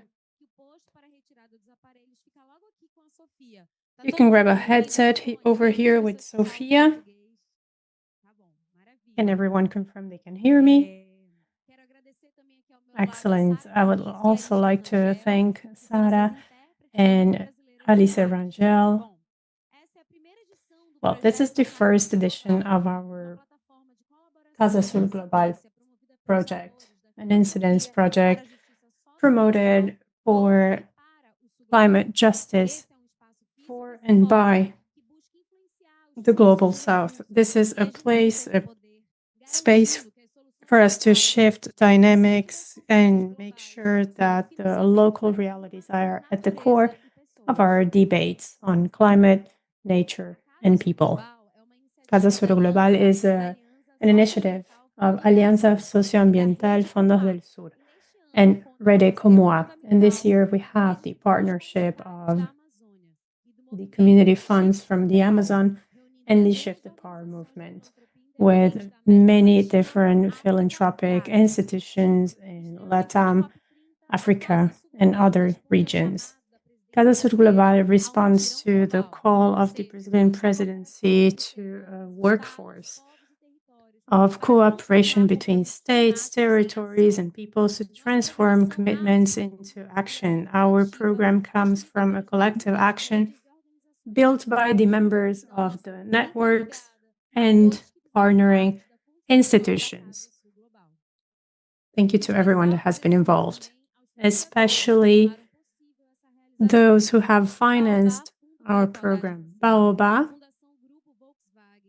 Grupo Volkswagen, Fundo Brasil, Fundo Casa Socioambiental, Global Giving, Instituto Clima e Sociedade, Global Alliance for Green and Gender Action, Itaúsa, Próspera Social, Global Fund for Community Foundations, Global Greek Grants Funds, BenTV, Instituto Ibirapitanga, Fundação Avina, Instituto ACP, Instituto Sociedade, População e Natureza, and the Samdhana Institute. This morning we had some activities of Fondos del Sur and our Rede Comoa network as well. And then we had a panel for the Brazilian Amazon. Now, to wrap up with our last session today, we'll start our fourth activity of the day, arrangements to lend climate financing in scale. Juliana Tinoco, please come to the stage. I'll let you continue now to invite the other panelists, the other speakers. Thank you. Thank you, Victoria. Can everyone confirm they can hear me? Excellent. This morning, early morning, it was tough to configure, to set it up, but I'm happy to say that everything's working now. For those who haven't gotten your headsets, you can take them over there.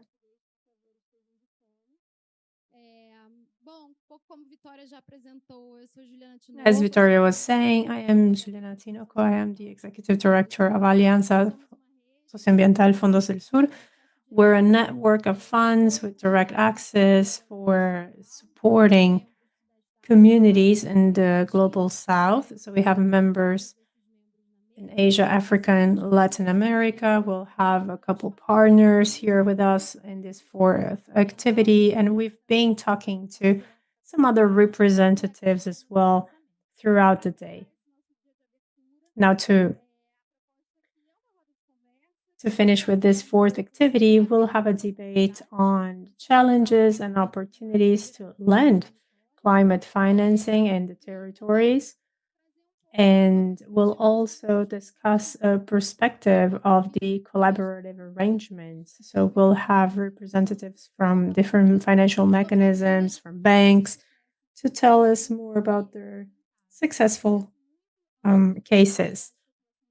I wanted to thank the Instituto População e Natureza for organizing as well this activity, and I just wanted to reinforce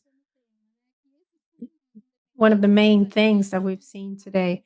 These independent funds and community funds, for many years, they have been working to bring these resources to the territories.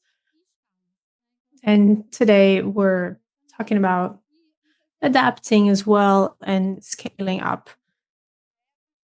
We have the ECOS Fund here with us today, part of ISPN, also Fundo Casa Socioambiental, and we have a fund from Colombia as well.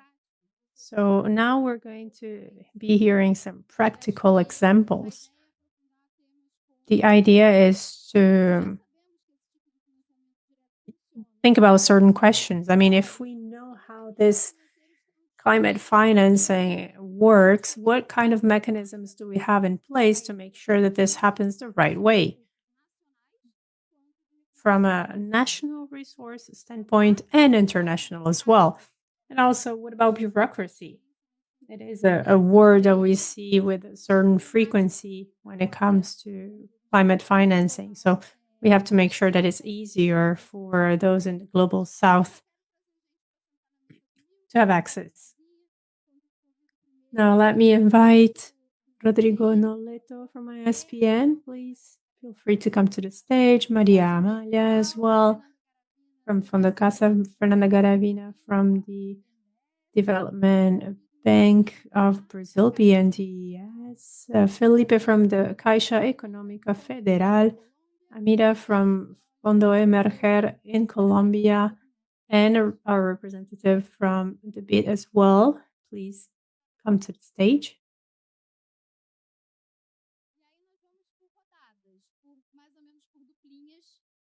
And I think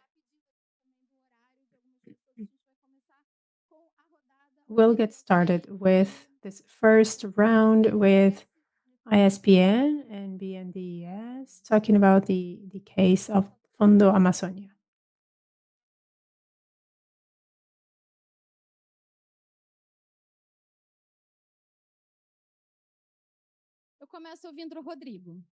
Let's start with Rodrigo.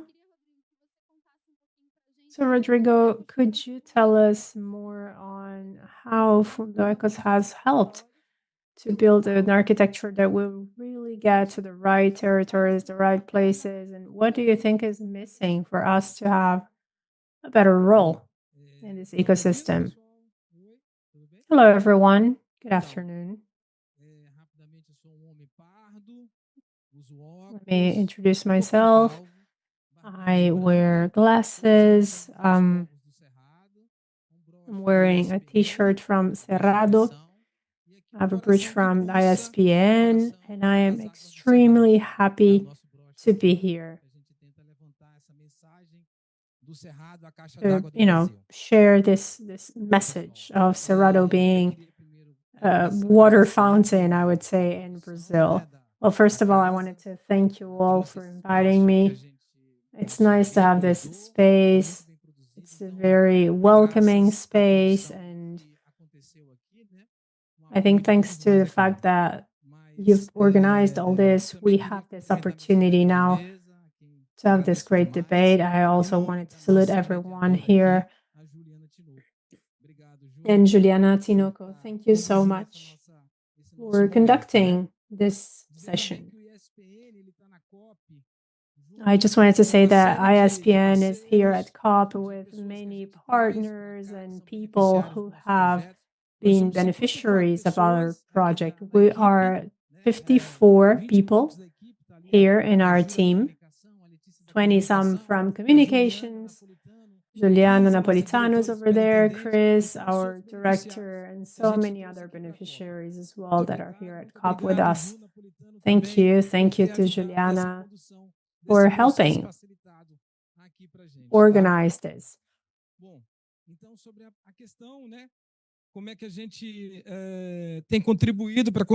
So let me tell you how we have contributed to build this new financing architecture, something that will really lead, to the territories. Let me show you a little bit of let me share with you some of the history. Our fund started a little bit over 30 years ago at Rio 92. We had the GEF before, the Global Fund for the Environment. It was restructured during Rio 92, and we had a small donations program as well, a small grants program, actually. And that started with our fund back in the day. And only Brazil and India had NGOs that started to execute those small grants around the world.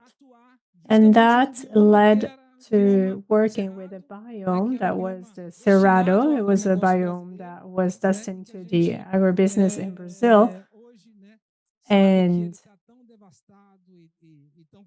we know this is devastated, this is contaminated. We know that most of the Cerrado has disappeared. And we know that over the past 30 years, we've had a lot of investments in the organizations that were present in that region. I think our motto from the very beginning with the small grants program was to think globally but act locally. And I think this also brought another important element, which was conservation through sustainable use.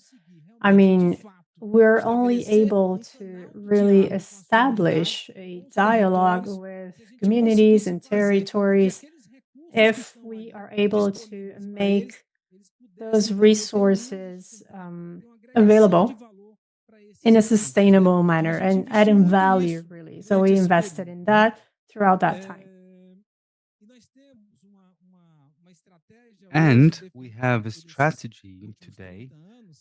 The last 30 years, we wanted to promote eco-social positive landscapes. This is not only a mechanism of financial transfer, but it's really to put the correct characters in the center. Eco-social dialogues is what we want to hear. Really important to have knowledge transferred and financial resources as well. And we believe that's really important. To be at the center of the stage, that's one pillar, to have a real and continuous dialogue with those organizations we support. And I wanted to say as well that in the last 30 years, also, today it's the ECOS funds. It had more than 1,024 projects supported, 167 million reais. We managed to transfer those organizations, those funds directly. So originally with the GEF, the Global Environment Fund, we have now 13 donators. From the GEF, we have the first financing program with Amazonia funds. We've been working for the last 10 years with them. more and more action in more and more territories. We were focused in the Cerrado region in Brazil, and now we really moved to the a belt we call deforestation belt, but we changed the way we refer to it as well as part of thinking it in another way too.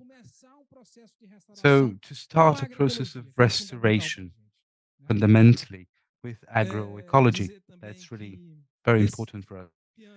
And I would like to say too that this year we managed, together with Jeff's resources, we got a call for projects for the Caatinga region.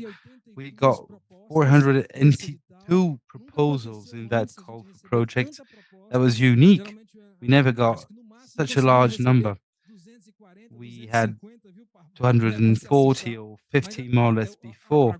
Things really changed. It seems as if this environment of organization is more and more qualified, prepared really to deal with projects. The CASA fund as well. I remember that talking about the last call for proposals, they were mentioning 2,000 that they received. That's amazing. So this means as well that the demands are getting heard, but it's still quite repressed, should I say, because we're not able to deal with the amount of projects we get. So that's frustrating too.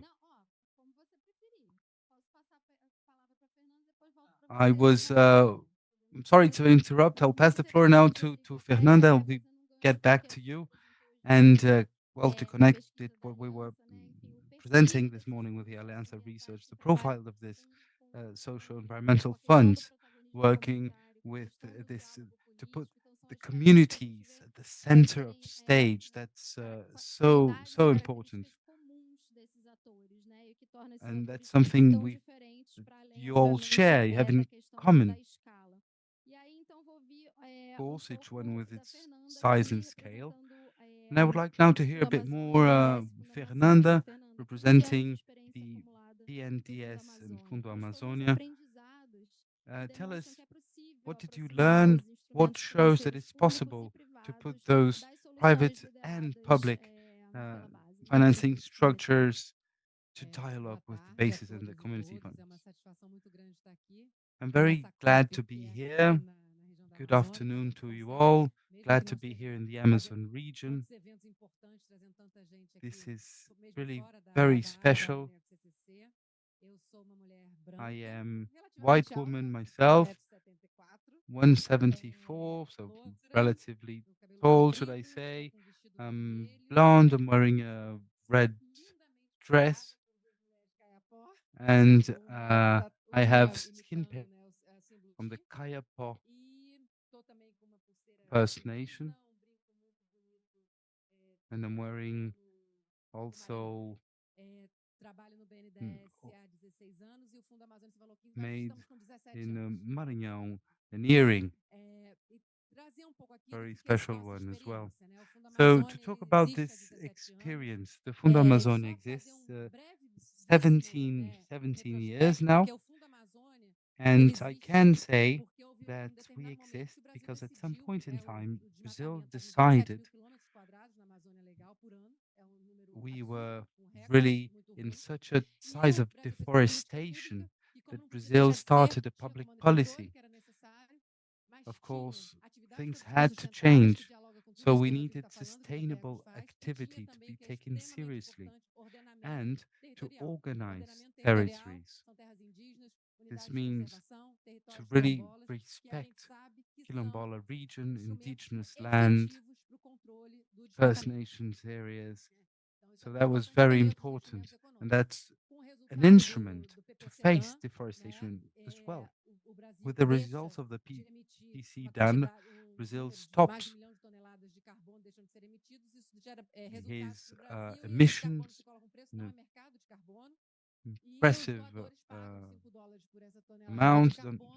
Donors pay $5 for carbon prints. This goes to the Amazonia Fund, and it has to be invested in public policies or other policies associated to to them. So when we are supporting First Nations land, we really have to do things in order to respect our goals and objectives. So this fund is such an important instrument. Nowadays, we have to improve, of course, a lot, and we'll talk about this today, I'm sure. But this Amazonia Fund, during his first 10 years, we were working with community institutions, and I have to say as well, the Fundo Amazonia by BNDES Bank in MMA, and it has a steering committee with three parts of the states of the legal Amazon and civil society. And when we talk about civil society, there is CONTAG and COIAP. The decisions are taken unanimously among those three parts. So it's quite a challenge. It's quite a model, very interesting one too. The policy is very big, and we say the part, which part is fund is going to support. So this governance model is really interesting. April 2019, this structure was unmade, and for 4 years it received nothing and could not support any project. But of course, at this time, we also, with a strong compliance and with time monitoring projects, that pre-quotes must be made, seriousness of projects at the end, and seriousness of the BNDES Bank. Donators needed not take the resources out of Amazon funds. We had the DEMA, PPS projects, and we had approved the Babasu Fund. I believe they talked as well here before.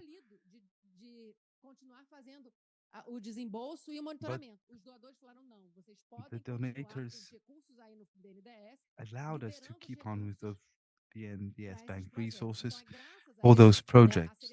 And thanks to that, we were not crippled.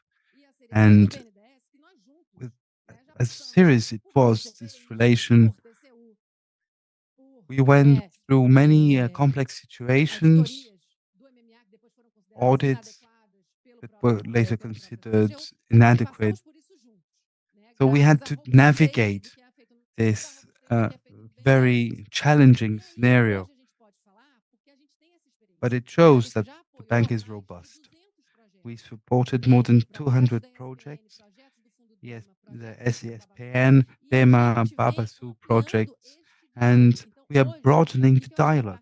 So today, and I believe it's really very important for us to learn and to understand that if an institution does not have the contract with BNDES, it doesn't mean that that territory does not have protagonism and autonomy in terms of the project's decision. Today, and I don't want to live only thinking past, but we've learned that the institutions today, through all those years, they had an amazing ability to broaden their management capacity. We had a project with a builder, for instance. That's a project Ashaninka First Nation of Acre. Then now, when we came back, we are with the APIR, Association of the People, 14 indigenous land in very. We had a smaller project, how we have a bigger one with a DAI. So those base entities with whom we had projects, we now can do bigger, larger scale projects. And that's something they learned and we learned as well. So of course, we still need to have three quotes. Yes. And in the audits, this was very clear. We have a lot of partnerships with many groups. And they said the only way the public policies really get grassroots is to go that way.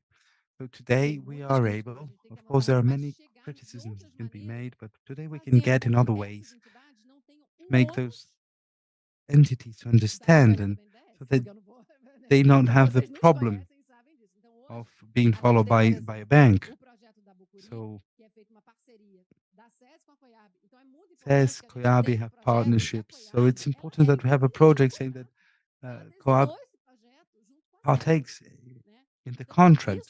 It has been designed together with SESI. So this is protagonism, this is decision, this is also execution of the resource.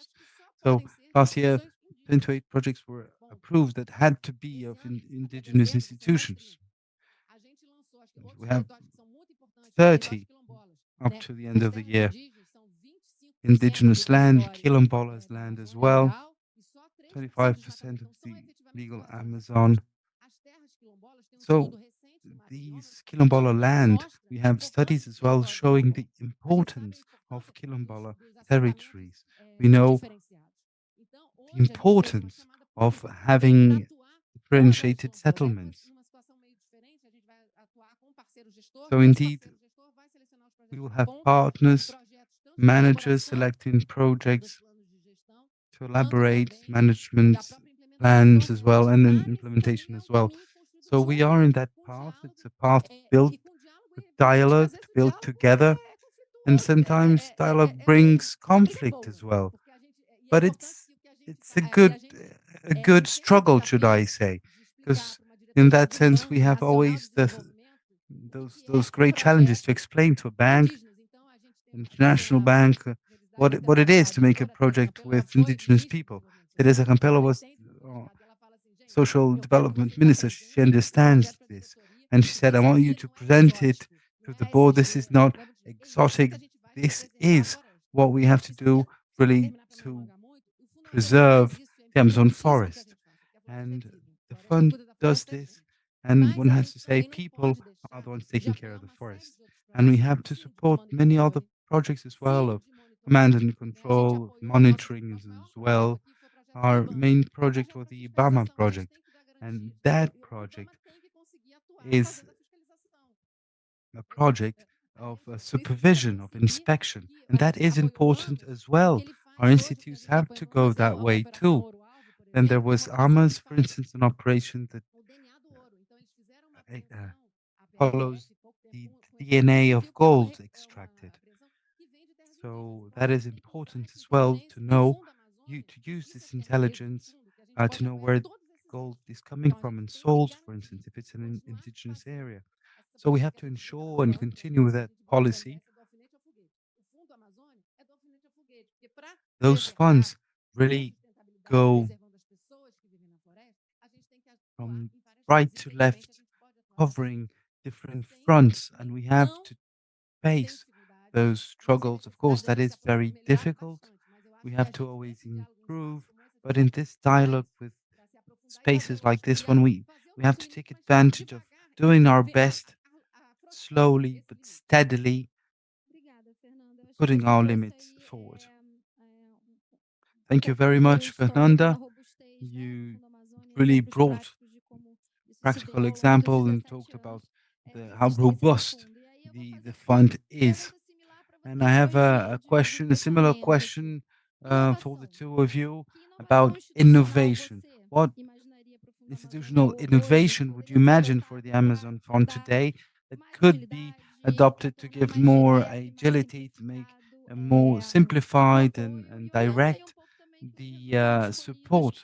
And of course, taking into account the results we had in those partnerships with ECHO's funds, the direct transfer, for instance. What would be your idea of innovation? And Rodrigo, I have a similar question for you too.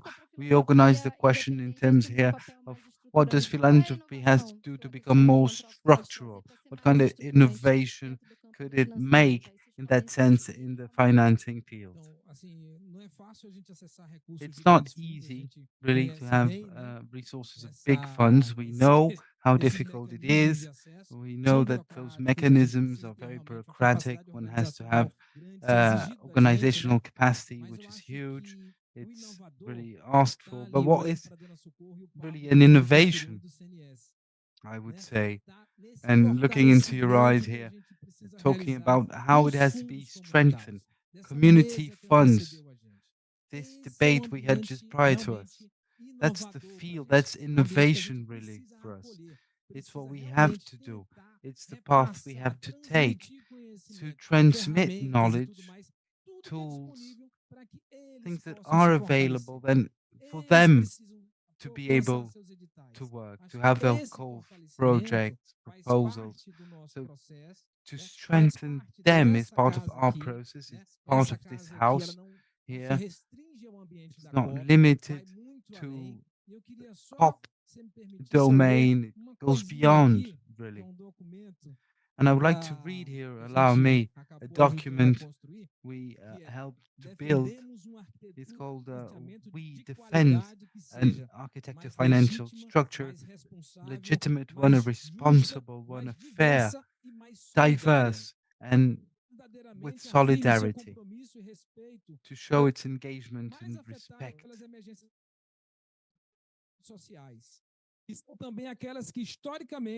Those that historically are facing protection of climate, nature, and life.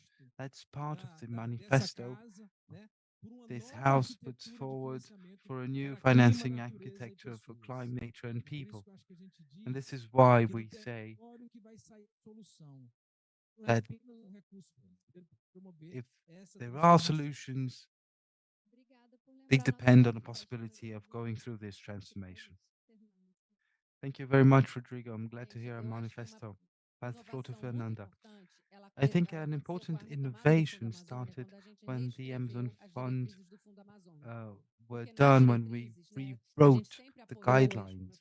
We had always supported the acts, as I would say, of ordering territory, but we wrote as well, we all agreed at the time that the support, health, education, sanitation, energy, among others, for indigenous people, quilombolas, and other traditional people, that is part of acting in terms of the management of those territories to protect people that live these places. And that's something we do today. We approved a project that was the first one saying that we support indigenous health in Maranhão.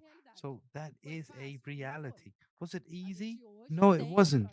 Today we have a project that say we support exclusively indigenous health because that is so important and they're so vulnerable to climate change. Today, that is a reality of Fundo Amazonia. It's something we support already, and it's very important. And there's something else I wanted to say about institutional strengthening. That is a part of all our support. When we talking about Penegati that we supported in 2014, that was when we really managed to go forward in terms of indigenous agenda, especially with the work group Funhai to tie after the public policy was ready, but we are really implementing it. There it was. Institutional strengthening is one of the main axes. All our projects really support institutions, and those funds really and supporting them, that's an investment. Some funds believe that that's what we are, that's what makes us different. That's what we do then when we supported the Babasu Fund. It wasn't a half and half. I mean, to strengthen the institution of the coconut breakers Babasu region, and then call for projects, yes, but institutions and strengthening institutions, that's something very important for us. That's something that has to be present in a project. We believe that's fundamental. And we also have a partnership between COIAB and PNC, and the project is basically to strengthen the 9 units of COIAB in the 9 states of the Amazon. Also, the Women Network in the Amazon, which is extremely important. And it is a project that will also reinforce the CAF, a very interesting indigenous fund. And the idea is to have a thermometer of PNGAD, so PNGAD. So it's not like we have a donor. This is very important. We're guaranteeing this thing here, and we know that the idea is to expand this, and we also have to think about the internal processes at BNDES. So as Rodrigo was saying, with IT, with AI, we want to do this in an easier way to be able to also have a better action and more scale. Excellent, Fernanda.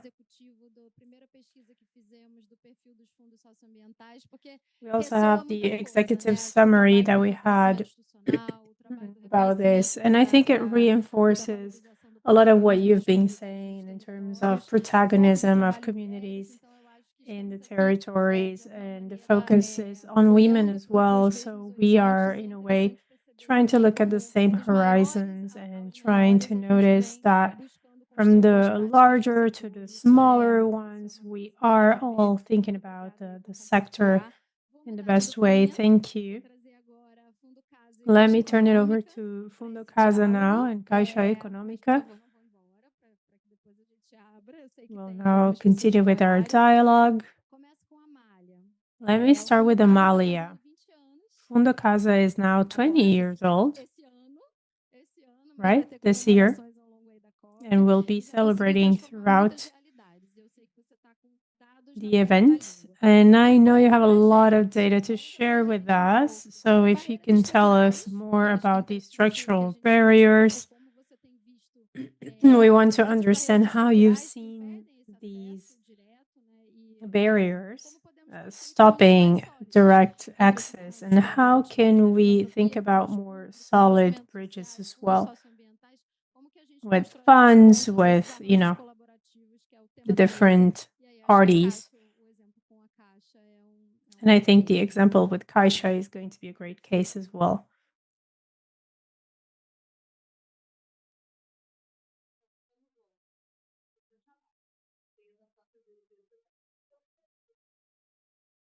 Tem que falar pertinho. Tá sem som?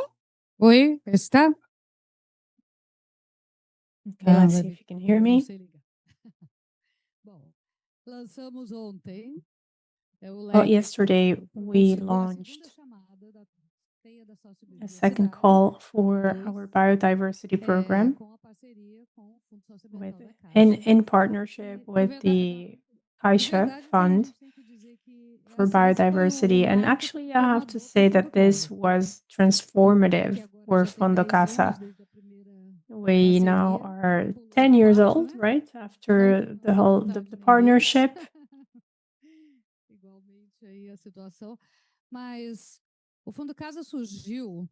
You see, Fundo Casa was built 10 years ago, but only after 20 years of preparation. Now I've been doing this for 40 years.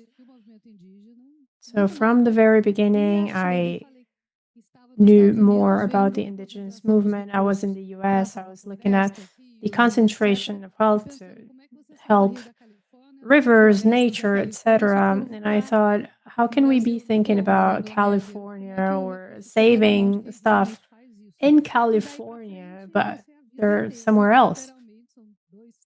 And then I've spent my entire life really thinking about all this and following up on this movement. And when I came back to work with the Alliance and to think about resources, I think I was able to see all of the stages of this struggle. I believe that what used to happen was that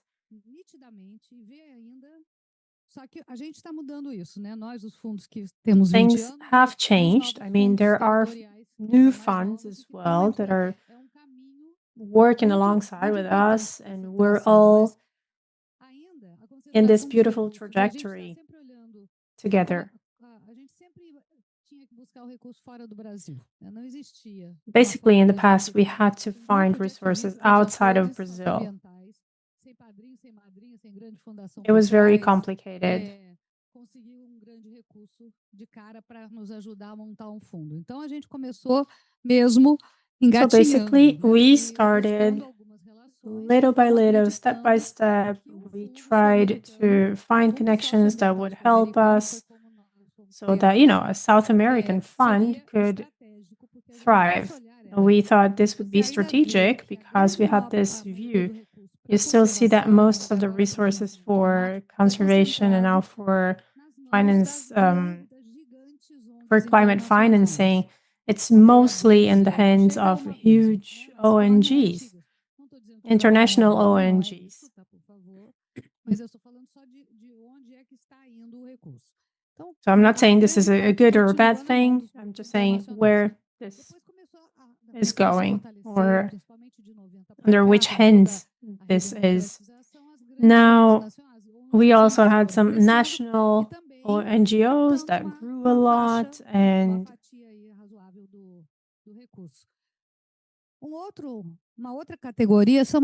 another important category would be the regional NGOs.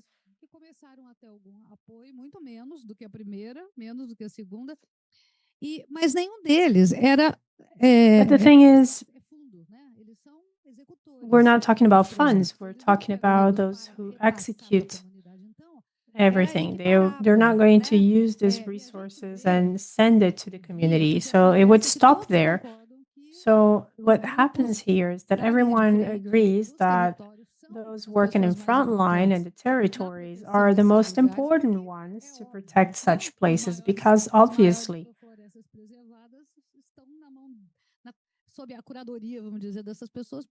the forests have been in their hands for decades.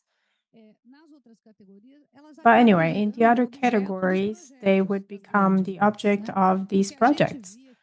So what we noticed is that, and we noticed that it wasn't enough. We were still lacking something very important, which was direct access to resources from the communities so they could be the subjects of their solutions. So this is how we were created. We come from the different movements, from the different causes. Our committee has Quilombola women, indigenous women, people from forests. We are real partners. We didn't want to have a vertical structure. And this is how we were able to grow and have international partners. And that's how it was until we had Caixa.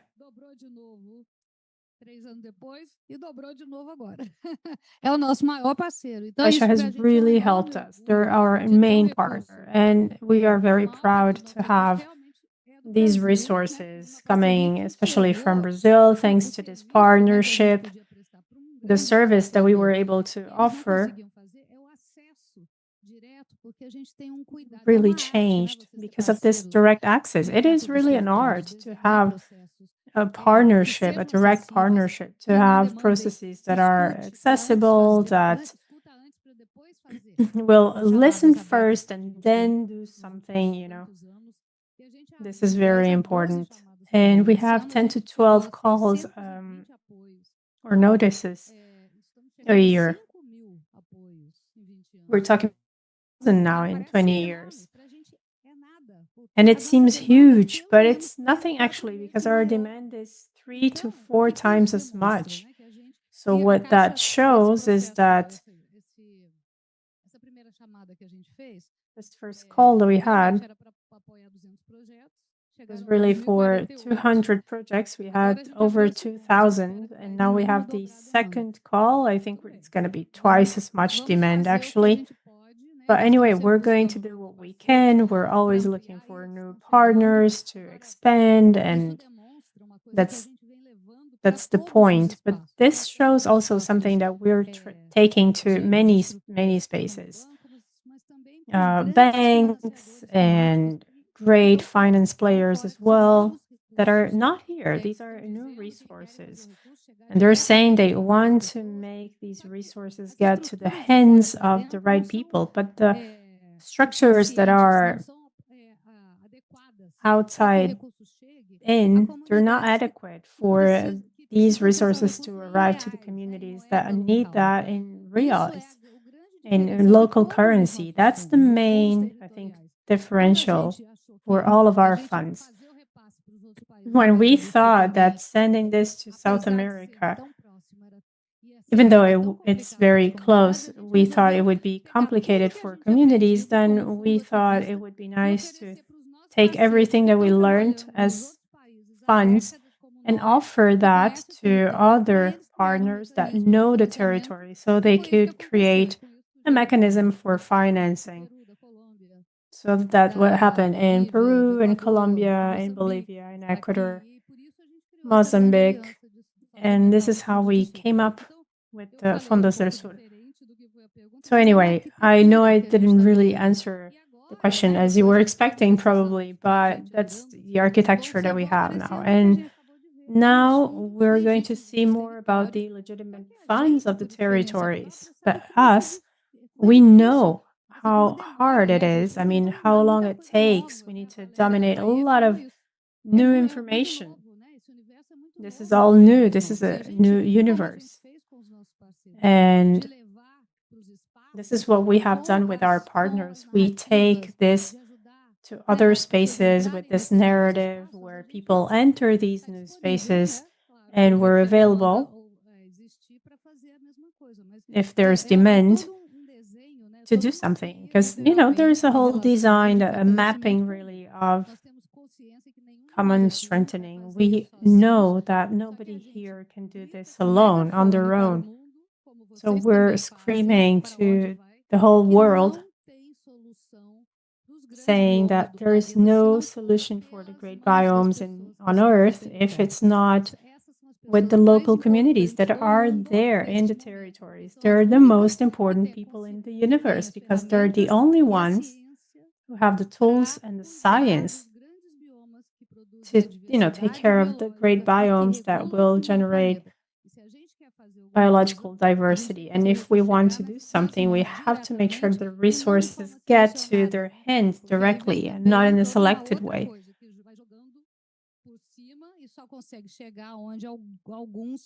Otherwise, we can only get to the ones who have a little bit more access, and it's the situation gets worse in the others.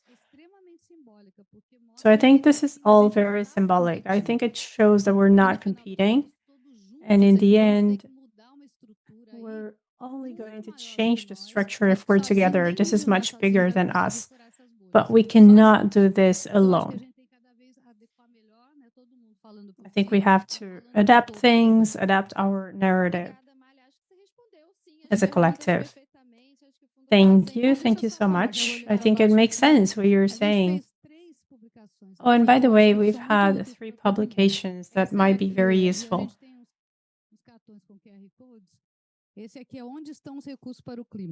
We have a couple of cards here about resources for the climate crisis. We noticed that there was a lot of information, but it was all a bit lost. So we put everything here in this same publication to make it our code here with 3 publications. So COP30, which we launched right before we came here. We have one more on adaptation mitigation and just transition and how that has to be led locally as well. That's going to be published in a couple of days. Actually, today. It's today. There's a lot of information there that you might find. Excellent, Amalia. Thank you. Excellent examples to our next guest. I know that we have the Adaptation Fund here with us as well. Thank you to everyone who's here. And somebody asked me about the headsets. You can pick your headsets over there. Now we're going to also continue with Zé Felipe. I think you were saying that you're going to answer 2 questions in one, right? Well, the social environmental fund at Caixa has been trying to create innovation, as you were saying. So what kind of new instruments within the fund are going to be focused on local institutions? How can we advance in that regard? Thank you for the question. I am Felipe. I work at Caixa. I'm a white man. I have a pink shirt, blue jeans. Well, that's my description. I don't have much hair left on my head. Well, anyway, the fund has existed for 15 years. It's 2% of the net earnings of Caixa, of the bank. And in these 15 years, we have destined over 400 million reais to different projects here in Brazil. And one of the partnerships, one of the important things that we are discussing now is with Fundo Casa. Biodiversity is one important topic for us. We have over 200 projects with 100,000 reais for each one of them. We also are trying to give support and maintain some other projects at Fundo Casa. And this fund will work with Caixa with what we call demonstrative projects. The idea is to show possibilities for public policies that can be improved. So we showed the ministries or the governmental institutions different options to perfect these policies. And it's nice for us as well as a bank to revisit financial solutions that will actually be aligned with our goals at Caixa, at the bank. When I was here close to the stage, I noticed this banner that says that Casa Global, Soro Global, is actually a way for us to find climate justice and biodiversity. We want to do as well because we see the reality of over 400 projects throughout Brazil with multiple audiences, multiple realities.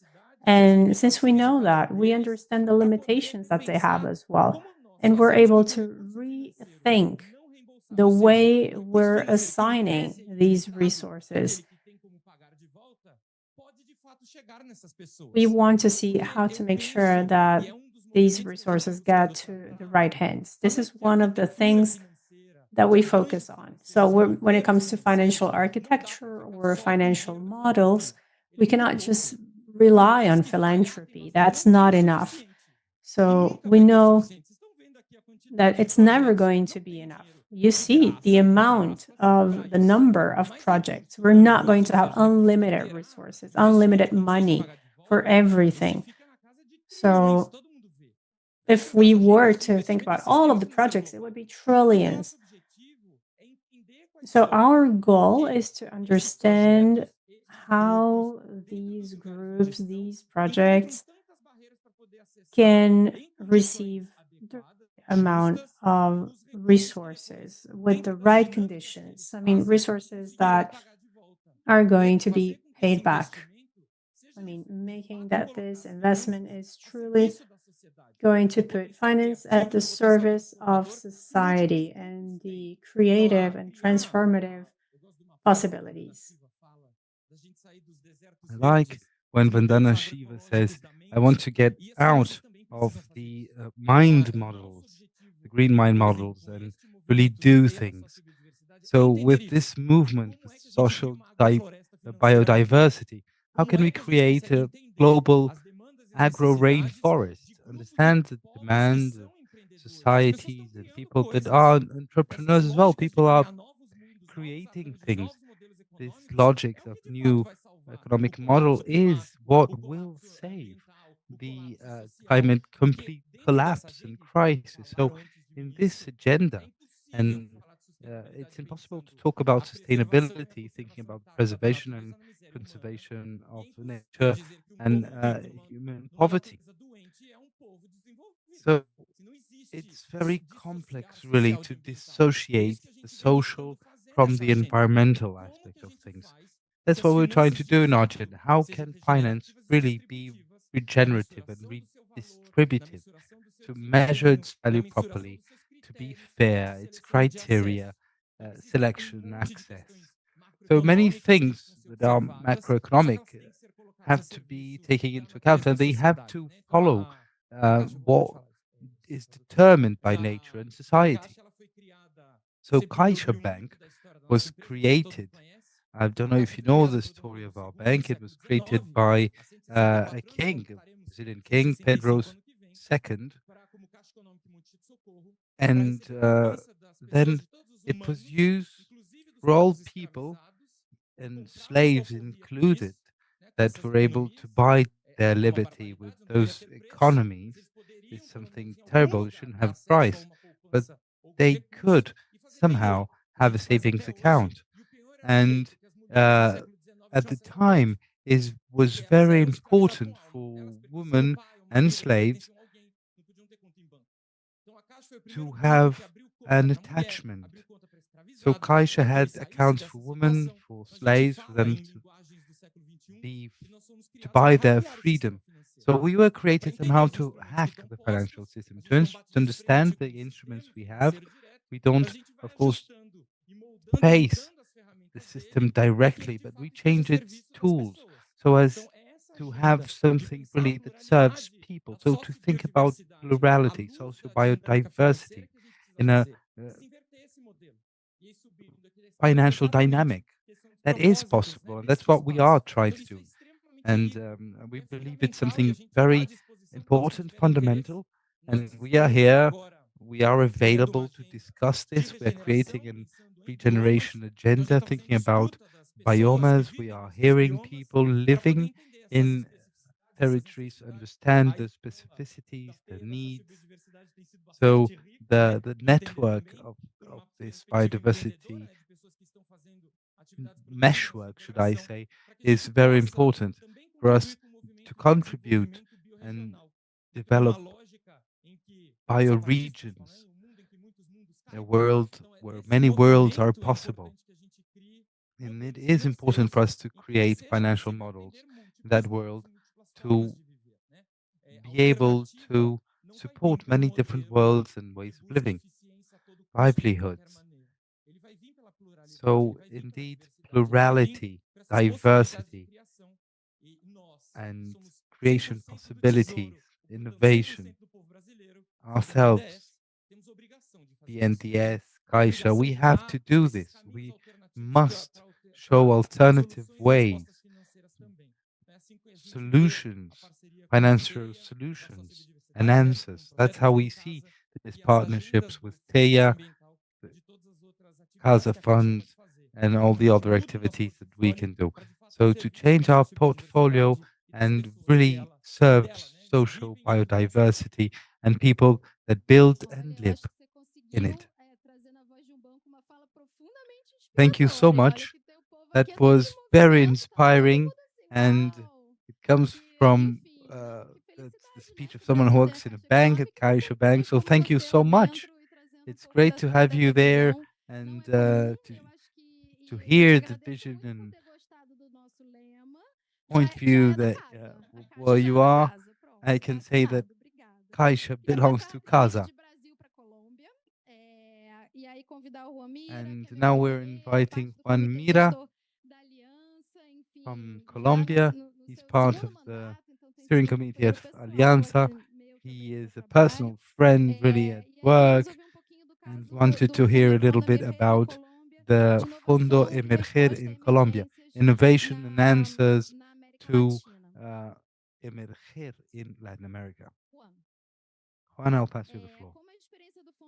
The following question: how, together in partnerships with governments and cooperation agencies in Colombia, how could you strengthen the capacity of answer of local communities facing climate change? And what did you learn with this and other collaborations? how can it inspire new ways of direct financing for other countries, sea level as well.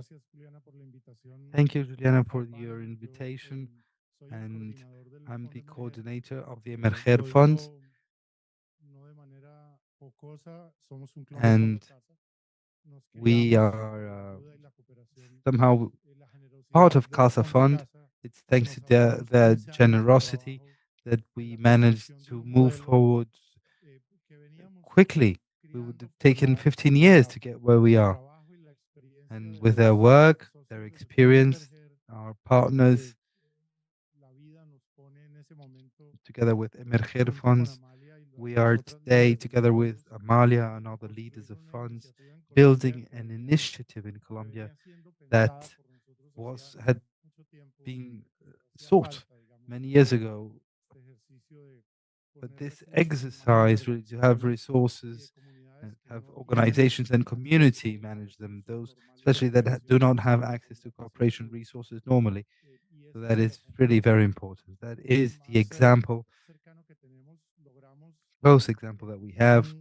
We managed to have really a project dialoguing with the Environment Ministry quite quickly, community participation. And what we saw in Cali in 2024, the environmental movement did not have the resources to be present significantly during COP. And this project, the Ministry of Environment could not execute it. Can you imagine this in the sense that a public entity giving money to organizations that do not have legally the ability to have access to those resources? And the most effective mechanism was the Emerger Fund, so that those organizations that could not be here, the biodiversity COP, well, then we are. We managed to have 400 organizations at COP in less than 15 days in operations of the fund. So it proves that and makes it so that the ministries and the government sees that this Emerger Fund can be a very interesting mechanism to mobilize resources that are, for many reasons, blocked in the immobility of the public hirings and all those norms, the structure. It makes things very hard, and then the state is very slow in that sense in terms of contracts. So many of the small organizations that do a lot of local work and they have very strong incidence capacity and some conflicts as well. There are very complex ones in terms of mining zones or agrotoxics. They now have space of for discussion. It was a local success that did not allow the organizations to be present in a qualified way. That is the most recent example that allowed us to open other doors, for us to follow other paths, and we're trying to find a track and be able to follow the demands of the IDB, for instance, which is close to financial institution. One has to follow many rules, same of financial institution rules, you see. And this makes things harder for some groups and very slow in a way. But we had been really piling boxes, and now we believe we are being able to see the horizon behind the difficulties. So we are big enough now to be able to understand this. Our fund has made 400 supported 396 projects this week and $2 million in 4 years. 18 call for proposals. So we have many topics as well. donors and cooperation that we had. They have a variety of topics, but we are working on protection, forests, and of the organizations that do a small work, not so visible, especially in terms of carbon indicators and print, but it really solves adaptation problems locally that state or an external stakeholder would not be able to do because of the conditions of the country. They wouldn't have the ability to stay in the territory. So it makes it much more effective to finance local organizations than external ones with a lot of capacity of action, but a small capacity in terms of territory. There are many things I want to mention. The action with the state, Colombian state, is more taking us to other places as well. National level in Colombia, there are science and technology resources, and that system is separated from the environmental one and the cultural one in terms of financing. But science and technology in Colombia, they have a very close niche in public universities, especially those they keep the bigger amounts of resources and they look for organizations to follow what is in the call for proposals and its requirements. But we will want to get to science and technology, negotiating with actors that are not well known in the organizations, local governments and regional, sometimes called corrupt. Well, indeed, they are corrupt. Not only said they are problems with violence, and the universities with whom the organized social organizations do not have a good relation. But we are figuring out that universities have a problem, the relation with the communities that really goes in one direction only, very scarce, and they have very poor real access to relations in the long term with communities. That's what we are trying to do, help in a qualified manner. We are creating the Alianza, and we are the ones who negotiate construction of this alliance with local governments as well, in which, even though we do not trust them so much, and this means we have to do strong negotiation effort, construction really in a different way of doing things. So there are other bridges, resources, well, that are interesting in our state, like the cooperation, starting from the agreement of climate change. I can't remember if it's Glasgow or before, but in Colombia we have a very strong agreement with the Netherlands, France, and Germany. Resources. There's a fund administrated by IDB, and that is the Sustainable Colombia Fund. And it has complicated processes for the organizations. The minimum is $1 million. So all the organizations do not have access to those kind of projects. And we're trying to build that capacity to get to those spaces. People say that I shouldn't get to the Green Climate Fund. There are four operators, two financial entities, one environmental big fund that has the support of the US and Colombian government, and another entity, a public entity, I can't remember its name.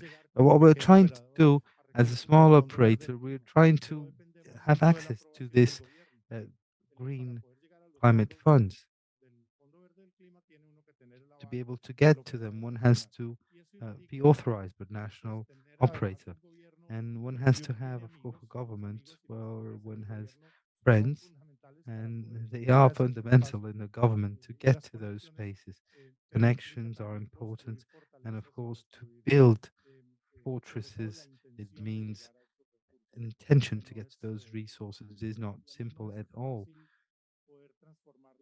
To transform mindset of people that were all in the opposition today in the government to build a different relation with the state could be difficult in a country like Colombia, where, and I have lived it all my life, in a civil war, I have to say, that doesn't even have a peace solution. The country itself voted against in the referendum, against the peace agreement. So let's try and build relations with the state that has this mark of conflict. That's absolutely not easy to change those structures, but it has to be tried at least. Thank you, Juan, so much.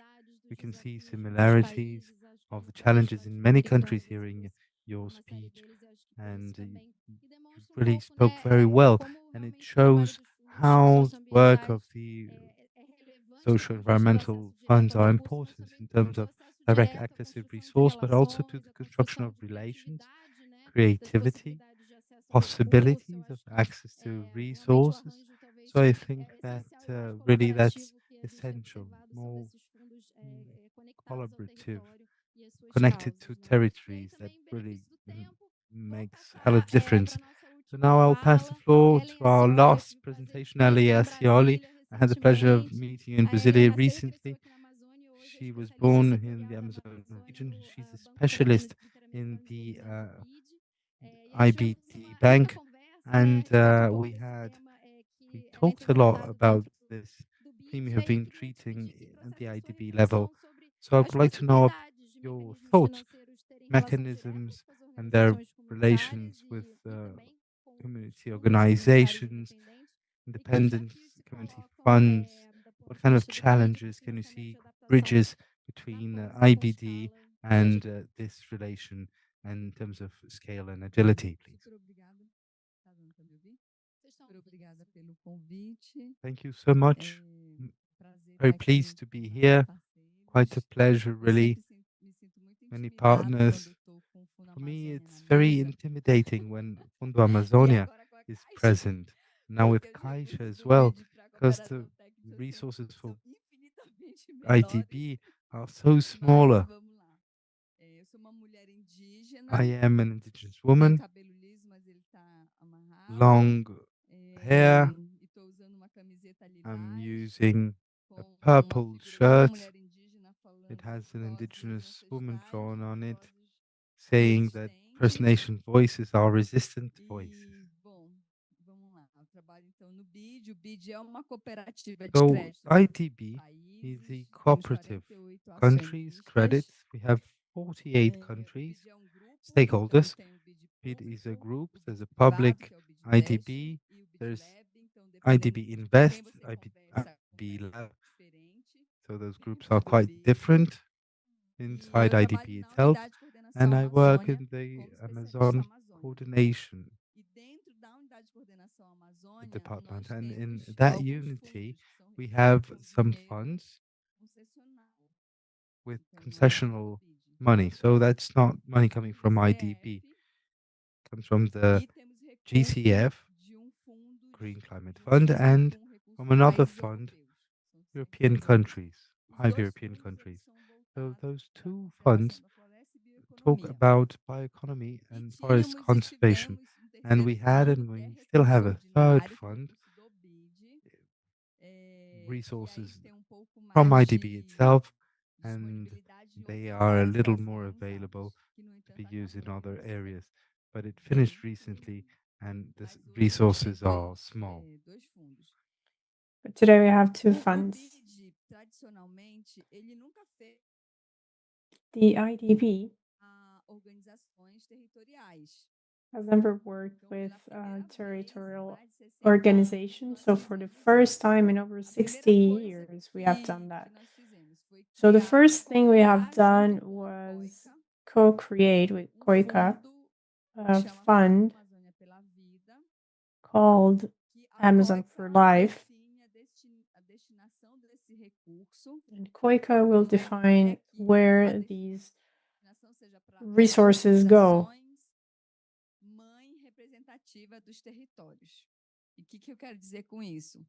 It is for it to represent the entire territory. So in Brazil, it would be COIAB. In Peru, has a different name. or FENAI. So even though we have created this fund with COICA, the resources are at the IDB and they have governance, they have political leadership on where that money goes, but the organization will send the propositions to the IDB and then it follows the protocols for for capturing resources with the IDB. So that's what the Fundo Casa has been doing, has been trying to do for over a year. Então, é isso. O que a gente fez para conseguir assinar? Eu assinei esse ano com a CONAC. I signed the agreement with CONAC this year, and we created within the institution, we created a facility called Minga.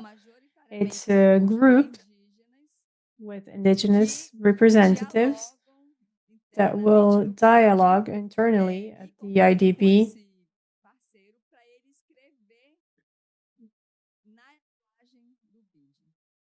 to write in their language. So if we use the narrative of the IDB, we can write to many organisms, multilateral organisms. But there is no difference in terms of what is going to be asked.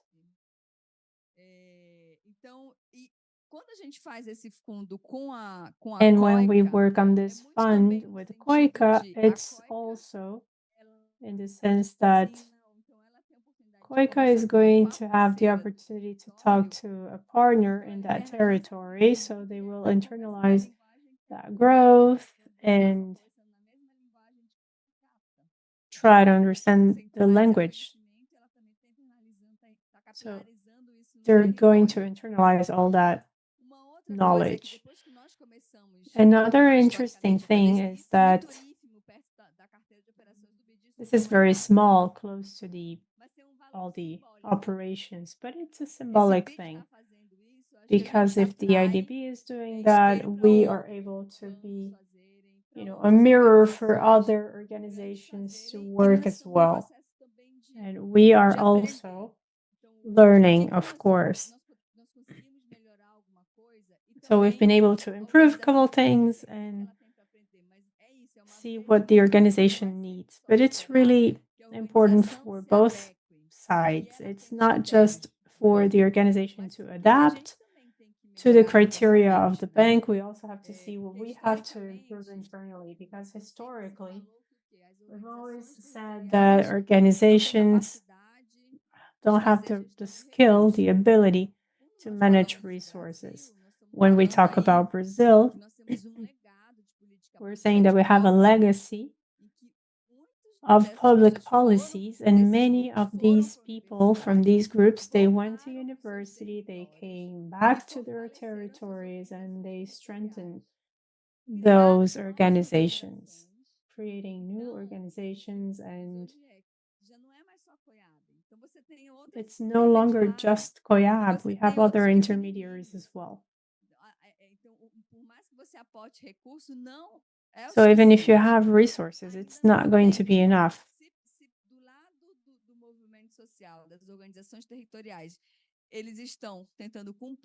If social movements are trying to comply with the criteria for resource management, we can also, and we should also advance somehow.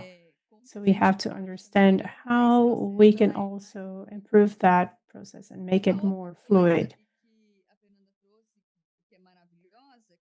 I like what Fernanda was saying.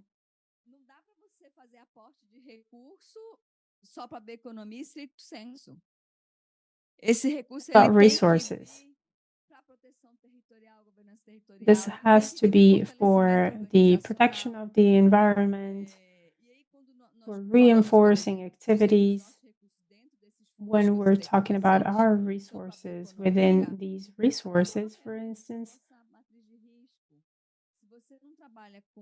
I think if we're not working with territory protection, we have no guarantee that these things are going to be there next year. Because we're not talking about planted forests, we're talking about what we have in the different territories. I mean, those who protect them are the quilombolas, the indigenous peoples. Whenever there's an extractive activity, same. So we have to discuss internally. We have to see that this is the minimum that we can do to protect these places. That would be all. Thank you so much. Thank you, Helen. I think ever since the very beginning, it was interesting to talk to you. I am inspired now by these projects related to banks, which is interesting. Well, as an organizer here, we have to observe the time, and it's time's almost up now. By the way, I am a white woman. I am wearing a black and white t-shirt. I probably look tired because it's been a long day, but I have to say this has been a true pleasure to start and end the day with these great speakers.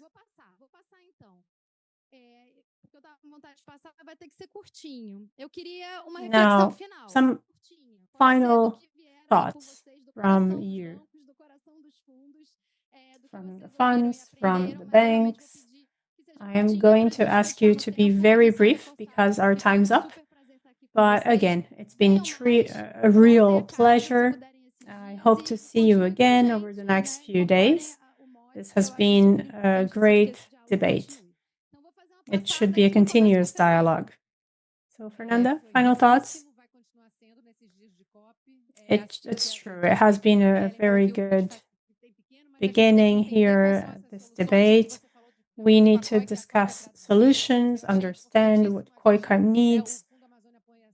I think it's nice to see that the Amazon Fund supports so many projects, so many entities.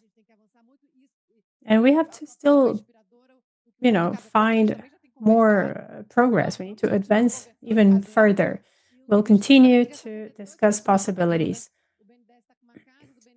And I just have to say that the National Bank for Development here, the PNDES, is now supporting a film festival. We had Surui, for instance, for us.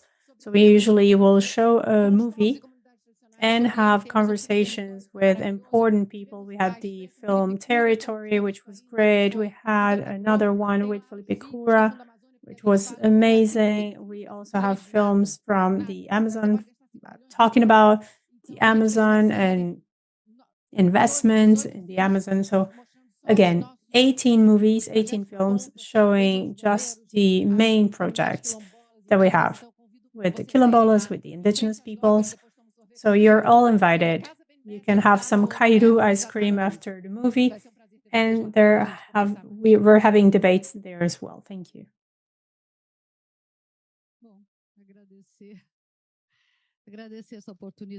I just wanted to thank you for the invitation, the opportunity.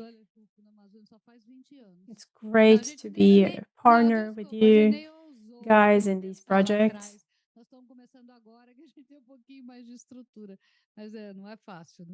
It's been great to be here, and I just wanted to say that many of the funds of the Alliance and Rede Como, I think it's worth discussing more. Here we have people from Argentina, Mozambique. We have many countries participating here, and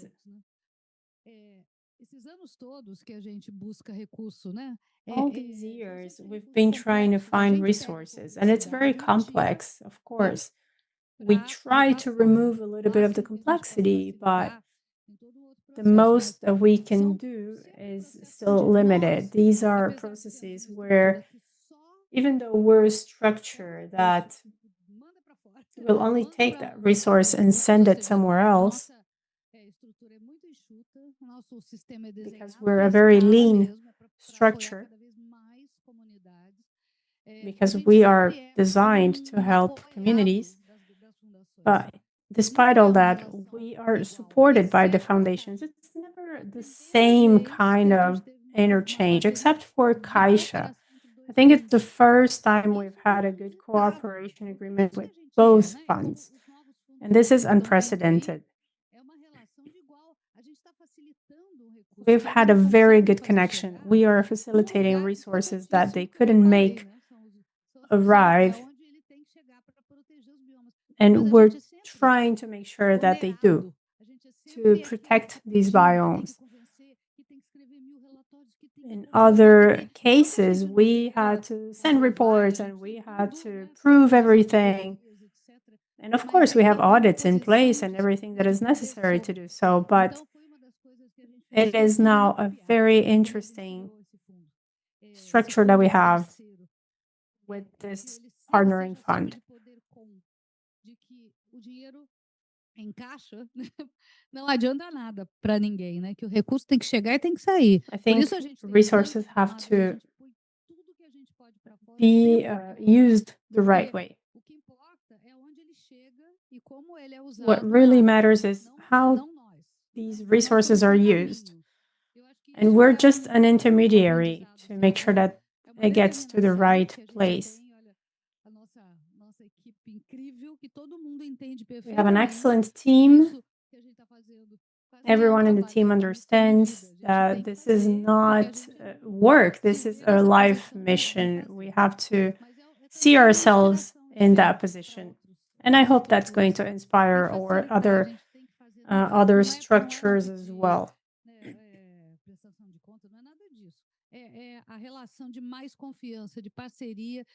This way we can build trust and greater partnerships. Again, these resources have to get to the right hands as fast, as quick as possible. I also wanted to thank everyone. It's really warm today, so I'm feeling a bit dizzy. Maybe it's the acai or the tacacá, or it's really warm, I don't know, but it's a pleasure still to be here. I wanted to thank you all for the invitation, and it's nice to have all these protagonists debating here. It's nice to have this direct partnership model. We really want to build trust with all of our partners. That is essential for us.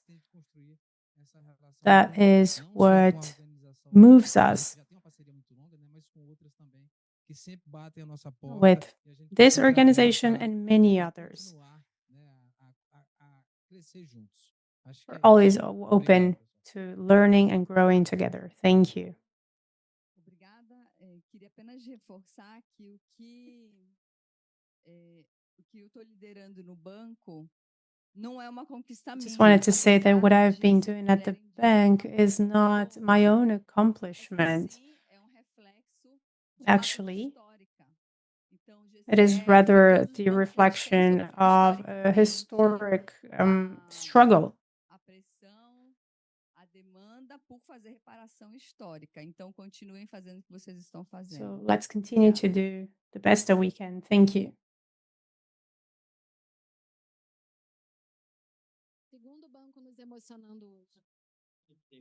See, everyone's being inspired by banks.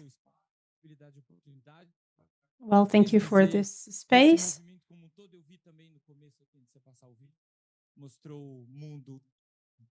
We saw on that video, we saw the world like upside down, you know, the different perspective, and I like that. There are many initiatives like that. That is part of the decolonial financing model that we're looking at. So we're trying to change that idea of the global north, global south. We understand that it has to be decolonialized as well. So we can look at the requirements of different institutions from a different perspective. It has to make sense for the communities that we're working with. We're trying to build real paths for decolonial financing in Brazil. Excellent. Thank you. And now our speaker from Colombia. Do you remember that movie, Nemo? Finding Nemo? There's this scene that I find very beautiful where when Nemo's father is trying to find him, he sees a turtle that helps him get on the right ocean tide to get to the capital to find his kid. What we're doing at the Alianza, what the funds are doing locally, is being turtles to help people join the right financing tide, you know. So that's what we are. We're those turtles. Now we're 16 turtles trying to help find many different Nemos. That's what we're doing right now. I think that's what we have learned. Very nice, very nice. Thank you all so much. And Victoria, you have a couple last messages, right? Thank you. Thank you. Hello, everyone. So, this is the end of our program. We still have 6 days before us. To participate, you can scan the QR code that is here on the sign and here on our screen. Oh, by the way, you're taking a picture? Okay, let's take a picture.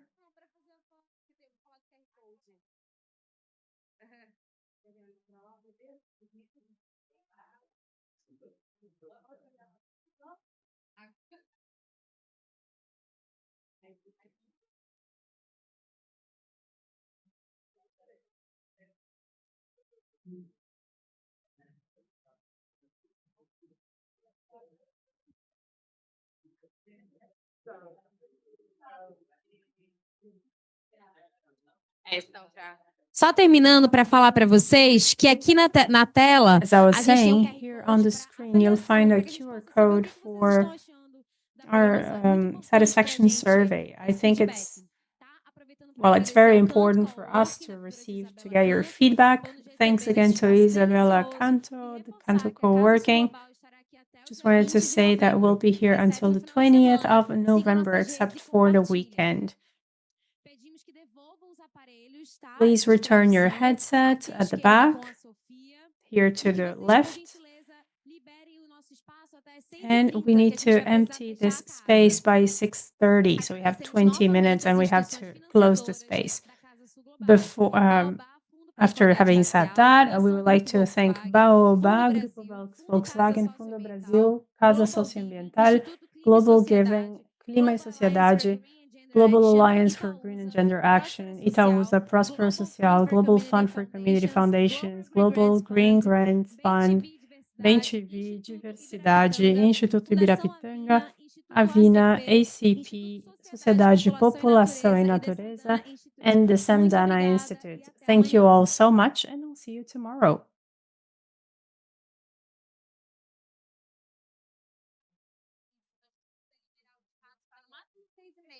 Acho que agora são umas 6:10, mais ou menos. Tá bom.